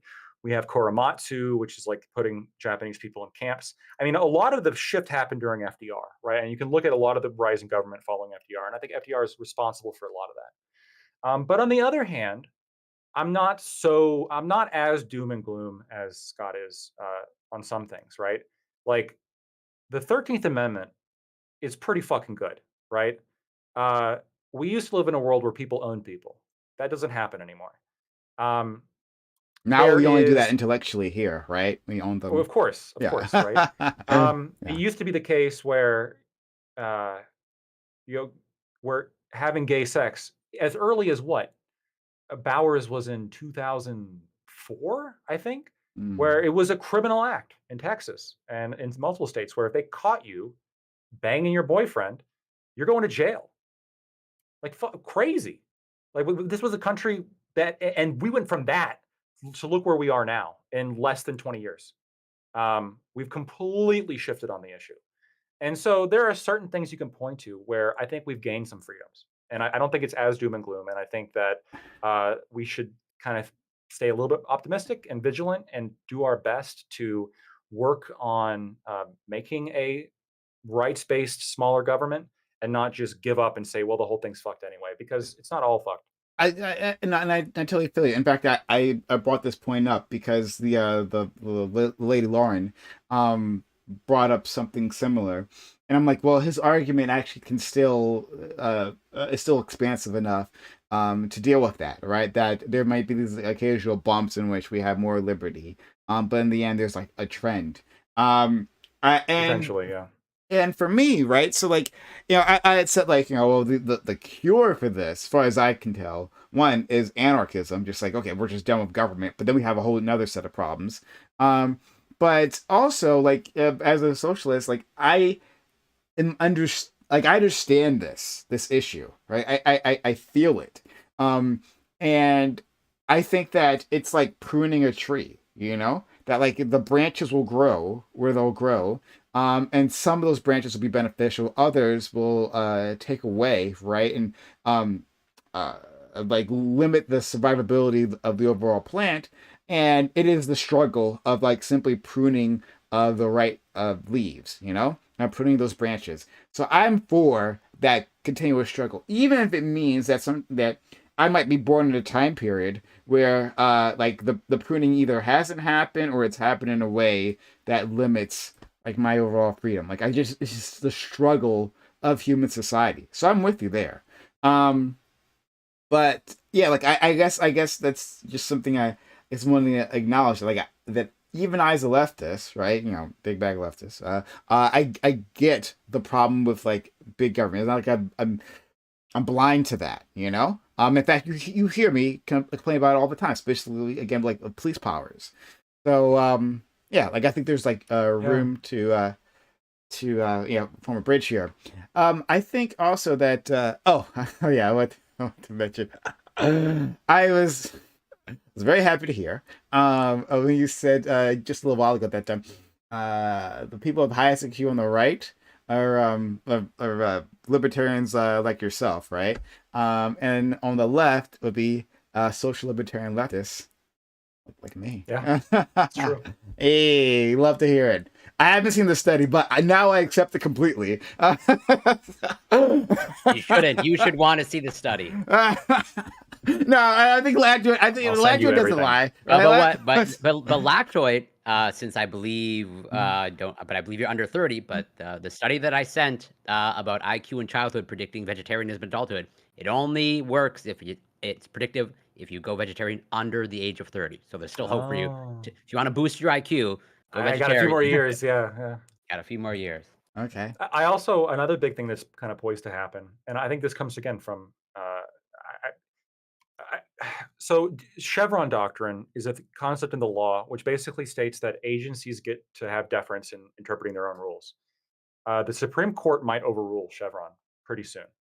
this would be a massive change because it basically, like when people complain about the deep state, they're basically talking about this concept, Yeah. right? Mhm. That agencies have the power to define what they mean. Mhm. If that gets overruled, which is looking more and more like it might happen, like that's going to be a major step back from the administrative state. Everything collapses. Like everything collapses in terms of the administrative state. Well, like, actually, well, I'd like to hear your opinion on this because, like that is like the basis of so much of our like the regulations that run our world to say that like we can defer to these agencies. These agencies know more than Congress. Congress shouldn't have to list, you know, like this is level of methane, like that could be allowed to be in the air or like be emitted from this factory. Like we got to like hire people like Corey. You know, this is first of all, this is anti-jobs program for people like Corey. And but yeah, that we would hire experts. We would defer to experts. They're within those fields, and to say that we can't do that, that Congress, those fuckwits who like when the internet was a new thing, had no goddamn clue, and still a lot of them might not have a clue. These are the people we're going to refer to. Come on, God. Yeah, this is be a disaster. There's technocratic concerns when it comes to getting rid of Chevron, but you have to agree that the removal of Chevron will dramatically shrink the power of like the established government, right? The deep state that people refer to. Oh, yeah, fair enough, sure. But like, I don't think it's worth it. Like, I'd rather do other things. But like, hold on, are you for? Oh, I think you are. Are you for the like getting rid of Chevron? I think so. I think that the results of this is going to lead to a smaller government, and I'd be curious to see if this leads to an overall, like over time. Obviously, we'll have to see. But I mean, with Chevron removed, I mean, this is going to be a pretty like, this is not just a bump, right? This is like the Chevron doctrine is pretty foundational to the administrative state. 100%. Yeah, that's what I was saying. It's like the dominoes fall with Chevron leaves, right? But like I was just like I had this thought like much earlier in the day where I was like brushing my teeth and I was like thanking God for like the FDA, right? Because you know like one of my toothpaste company was like, you know what, I think this what is it what's that specific whatever poison X, right? I think I know better. Like how the levels that should be allowed, right? And it just so happens to be that if I allow a poison X to be within my formulation, right? If I'm not cleaning right the centrifuges or whatever how they create toothpaste, if I don't clean that, I just happen to save money, right? So it just goes along with my incentives that we allow a bit more of this. And since we don't have any regulations, right? And since the Congress specifically has not discussed this because they have no idea the chemical that I'm referring to, it's all fine. I think this is an interesting reversal because your arguments are kind of in line of you don't trust democracy to make these decisions. You want there to be like a smaller, limited group of people that make these decisions for the American people because they're more apt. Technocracy. Yeah, they're more apt to do so, right? It is a technocratic concern. That's fine. Meanwhile, that's fine, right? But that's the same logic that I'm arguing for polling exams. No, remember, hold on. Like you didn't get to hear Doobie's argument, though I'm sure you've heard it like in the past before. The Starship Trooper stuff? Yeah. But like he's also arguing for like a more technocratic state. So like he didn't really get to that part. Okay. And I'm fine with that. Like I understand that democracy in itself, like I share many of your concerns, right? Even if I don't necessarily share your prescription, I share many of your concerns about the people who vote and like how they vote and why they vote and all that stuff. Like I see like fucking YouTube videos of Trump supporters and the things that they believe. It's unbelievable. Like amazing, right? But I can understand and that a lactoid system would weed a lot of those out. Probably. Yeah. But like I can understand that we live in a complex industrial society in which the average person, even like the best of us, cannot be expected to understand all these like niche areas. Like I'm not the person to like set the levels of poison X, right? I'm like, Corey, handle this for me, you know? Yeah, right. So yeah, I get the concern.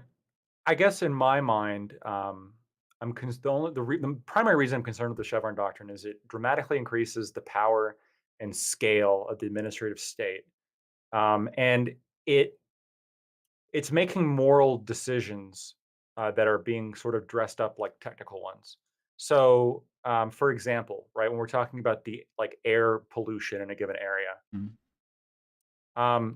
you can have an expert say, well, we want to get below this level because of XYZ concerns, and so therefore we're going to set the limit here. But then you could have the people there who live there say, well, no, we want that to be a higher threshold. We want there to be less regulations because we value economic productivity more, right, than this particular air quality concern that you over at the EPA are mandating. So in some ways, removing Chevron is a pro-democratic action. And then you could say, well, in this case, democracy sucks because the people there are stupid compared to experts on air quality control. And we want the air quality control people making these kind of decisions because they're better at making decisions.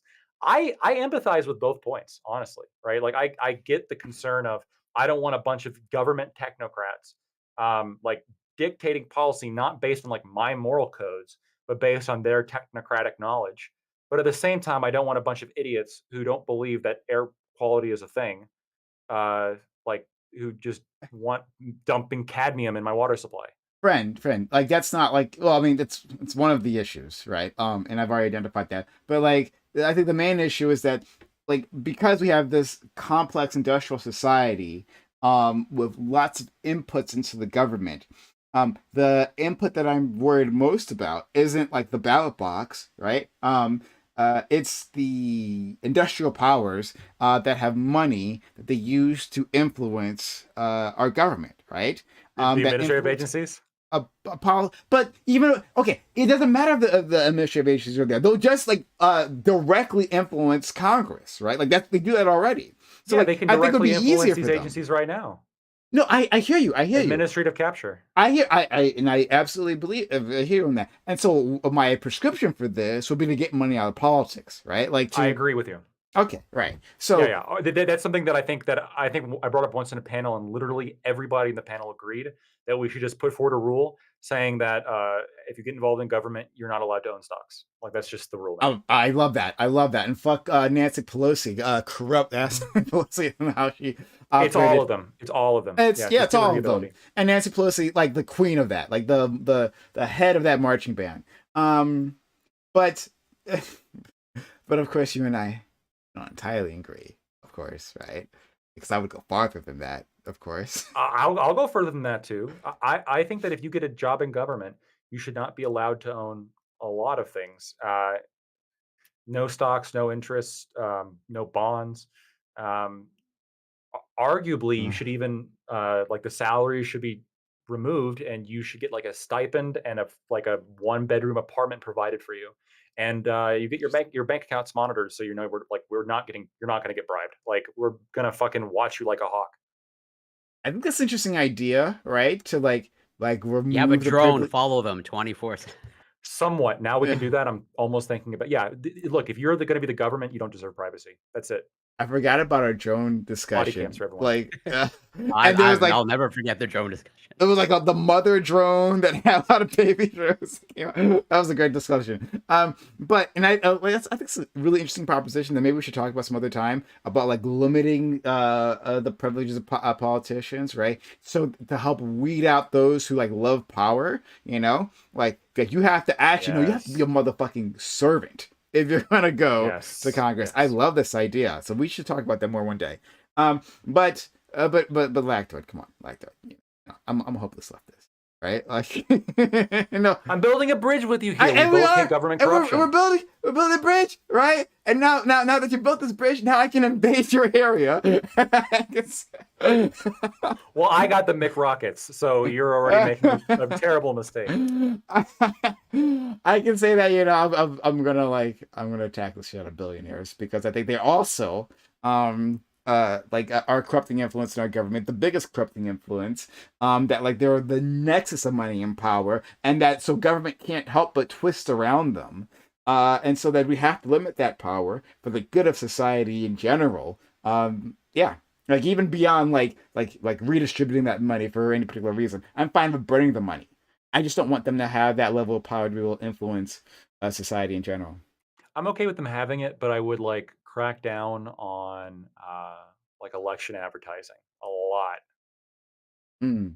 Yeah, I mean, hey, I'm willing to go that far. I loved your McDonald's and Burger King, um, a reference, right? Like I'm imagining like a war room, right, at like the headquarters of Burger King, and they've like plotted out the location of McDonald's and like the most belligerent forces and where they think like McDonald's has moved their ICBMs, right, and like intercepting them on the highway. Yeah, well, because here's the thing, Prime, and the reason I'm thinking about that is because I would do that. Like if I was in charge of McDonald's, like, and there was nothing stopping me, and there's We've seen Burger your King, drawings, Lactoid. these motherfucking Burger King that just opened up across the street stealing my business. No, they're not. Right? We're gonna make sure they don't, and one way or another. Oh We're going to have a company town. Everyone's going to work for McDonald's, and everyone there's going to eat McDonald's. And then before you know it, it's going to be Make America. It's going to be the same fucking thing. I love. We're basically making the reference to Demolition Man, where Taco Bell. Everything's Taco Bell or Pizza Hut in the revised edition or something. Yeah, Taco Bell. And this like this used to happen a lot more, but like there's cities like Gary, Indiana, for example, where the reason it's called Gary is because Gary was just the name of some guy on the board of directors for U.S. Steel, and U.S. Steel founded that city literally to have a population there to fill their steel mill. Like companies used to like build fucking cities just to like supply workers for their areas. And there's some criticisms you can make about the company policy for those areas, especially when it comes to Ford. There was some questionable things that he did. Well, like make sure the Jews didn't apply, I guess. Starting there. Well, I think there was also like I don't want to like totally misstate history, but I'm pretty sure like Ford dramatically restricted like people who lived in the area that were basically under his control from like doing a whole plethora of things, political activism, you know, having opinions. Having opinions, yeah, that's gonna happen when it's. I think it's interesting. I think it's interesting the idea of a company creating a town. And I guess I'm not initially against it if like that's all it was, right? We found this town, like even like organically, because that can happen organically. Like if you create a mine, right? Like there's gonna be workers there, and then people will show up to like to supply the workers, and then there'll be prostitutes, and then there'll be a whole community that shows up, and so like I'm fine with that, like then incorporating and becoming a town. So that's fine with me. I'm less fine when like that corporation gets to dictate the rules of this town. Yeah, it gets to shoot you in the street if you protest, which happened a few times. Yeah, a few. Isn't that just like a monarchy, basically, at that point? Yes, and this is don't tell Scott, okay? But this is my ultimate criticism with anarcho-capitalism, is I don't see how it doesn't end up with feudalism. Like if you can convince me, like from logical A to B to C, etc., because I can just like, why would I not be king if I could afford it? The Burger King. The Burger King. If I like think about it, like we're talking about how Bill Gates owns all the land, right? Yeah. Like now I'm Bill Gates, and there's nothing stopping me from buying 2 aircraft carriers and a ballistic missile. And now California's mine. And what are you going to do about it? I'm Bill Gates. and those pesky Apple lovers, we're going to show them. Oh, yeah. You're switching over to Microsoft. Otherwise, there's going to be consequences. Cupertino becomes a wasteland. Yeah. And we partnered with McDonald's, and we partnered with Kinko's or whatever the fuck. And now now we're like the circle of 9. And nobody says like an opinion contrary to Microsoft. And we're going to watch you with Siri. That's Microsoft, right? Siri is Apple. Alexa. They had no. That's Amazon. Oh, Cortana shit. was Cortana. Yeah, shit, from Halo. I don't use any of those. So yeah. Oh, that's smart. Yeah, it's a Halo reference. Yeah. But yeah, like I think I mean, I agree with you on all those levels. But I just like have to admit that like the dangers of my own path, right? And that there will be like I mean I get why Scott like compares socialism to fascism. Right? Like I understand where he's trying to get to with that. But I get that we're dancing on a line, but that's the struggle, right? That within any system, right, Scott's included, that its original intentions will be perverted.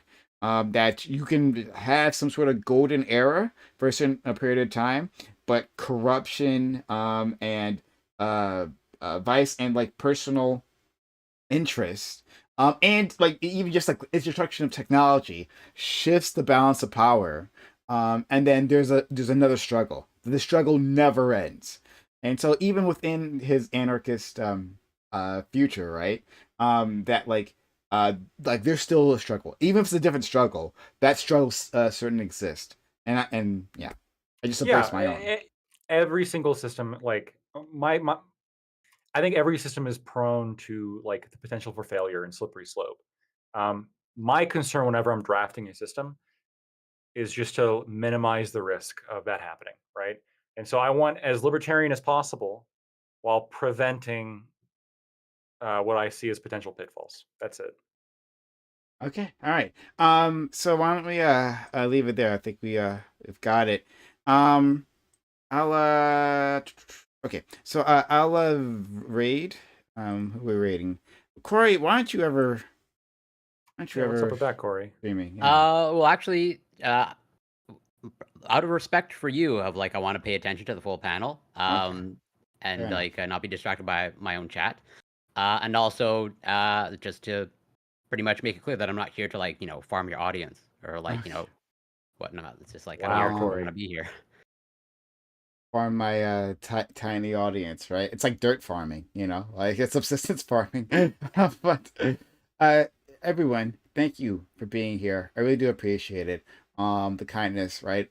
To our panelists, our friend Alactoid, and our friend Corey, and everyone else who's here, and also to you all who came through. We'll be back on Thursday for another All Black Everything. I'm gonna send you to our friend Fawn, who is streaming now. So off to her. And as always, within this 10-second countdown, I have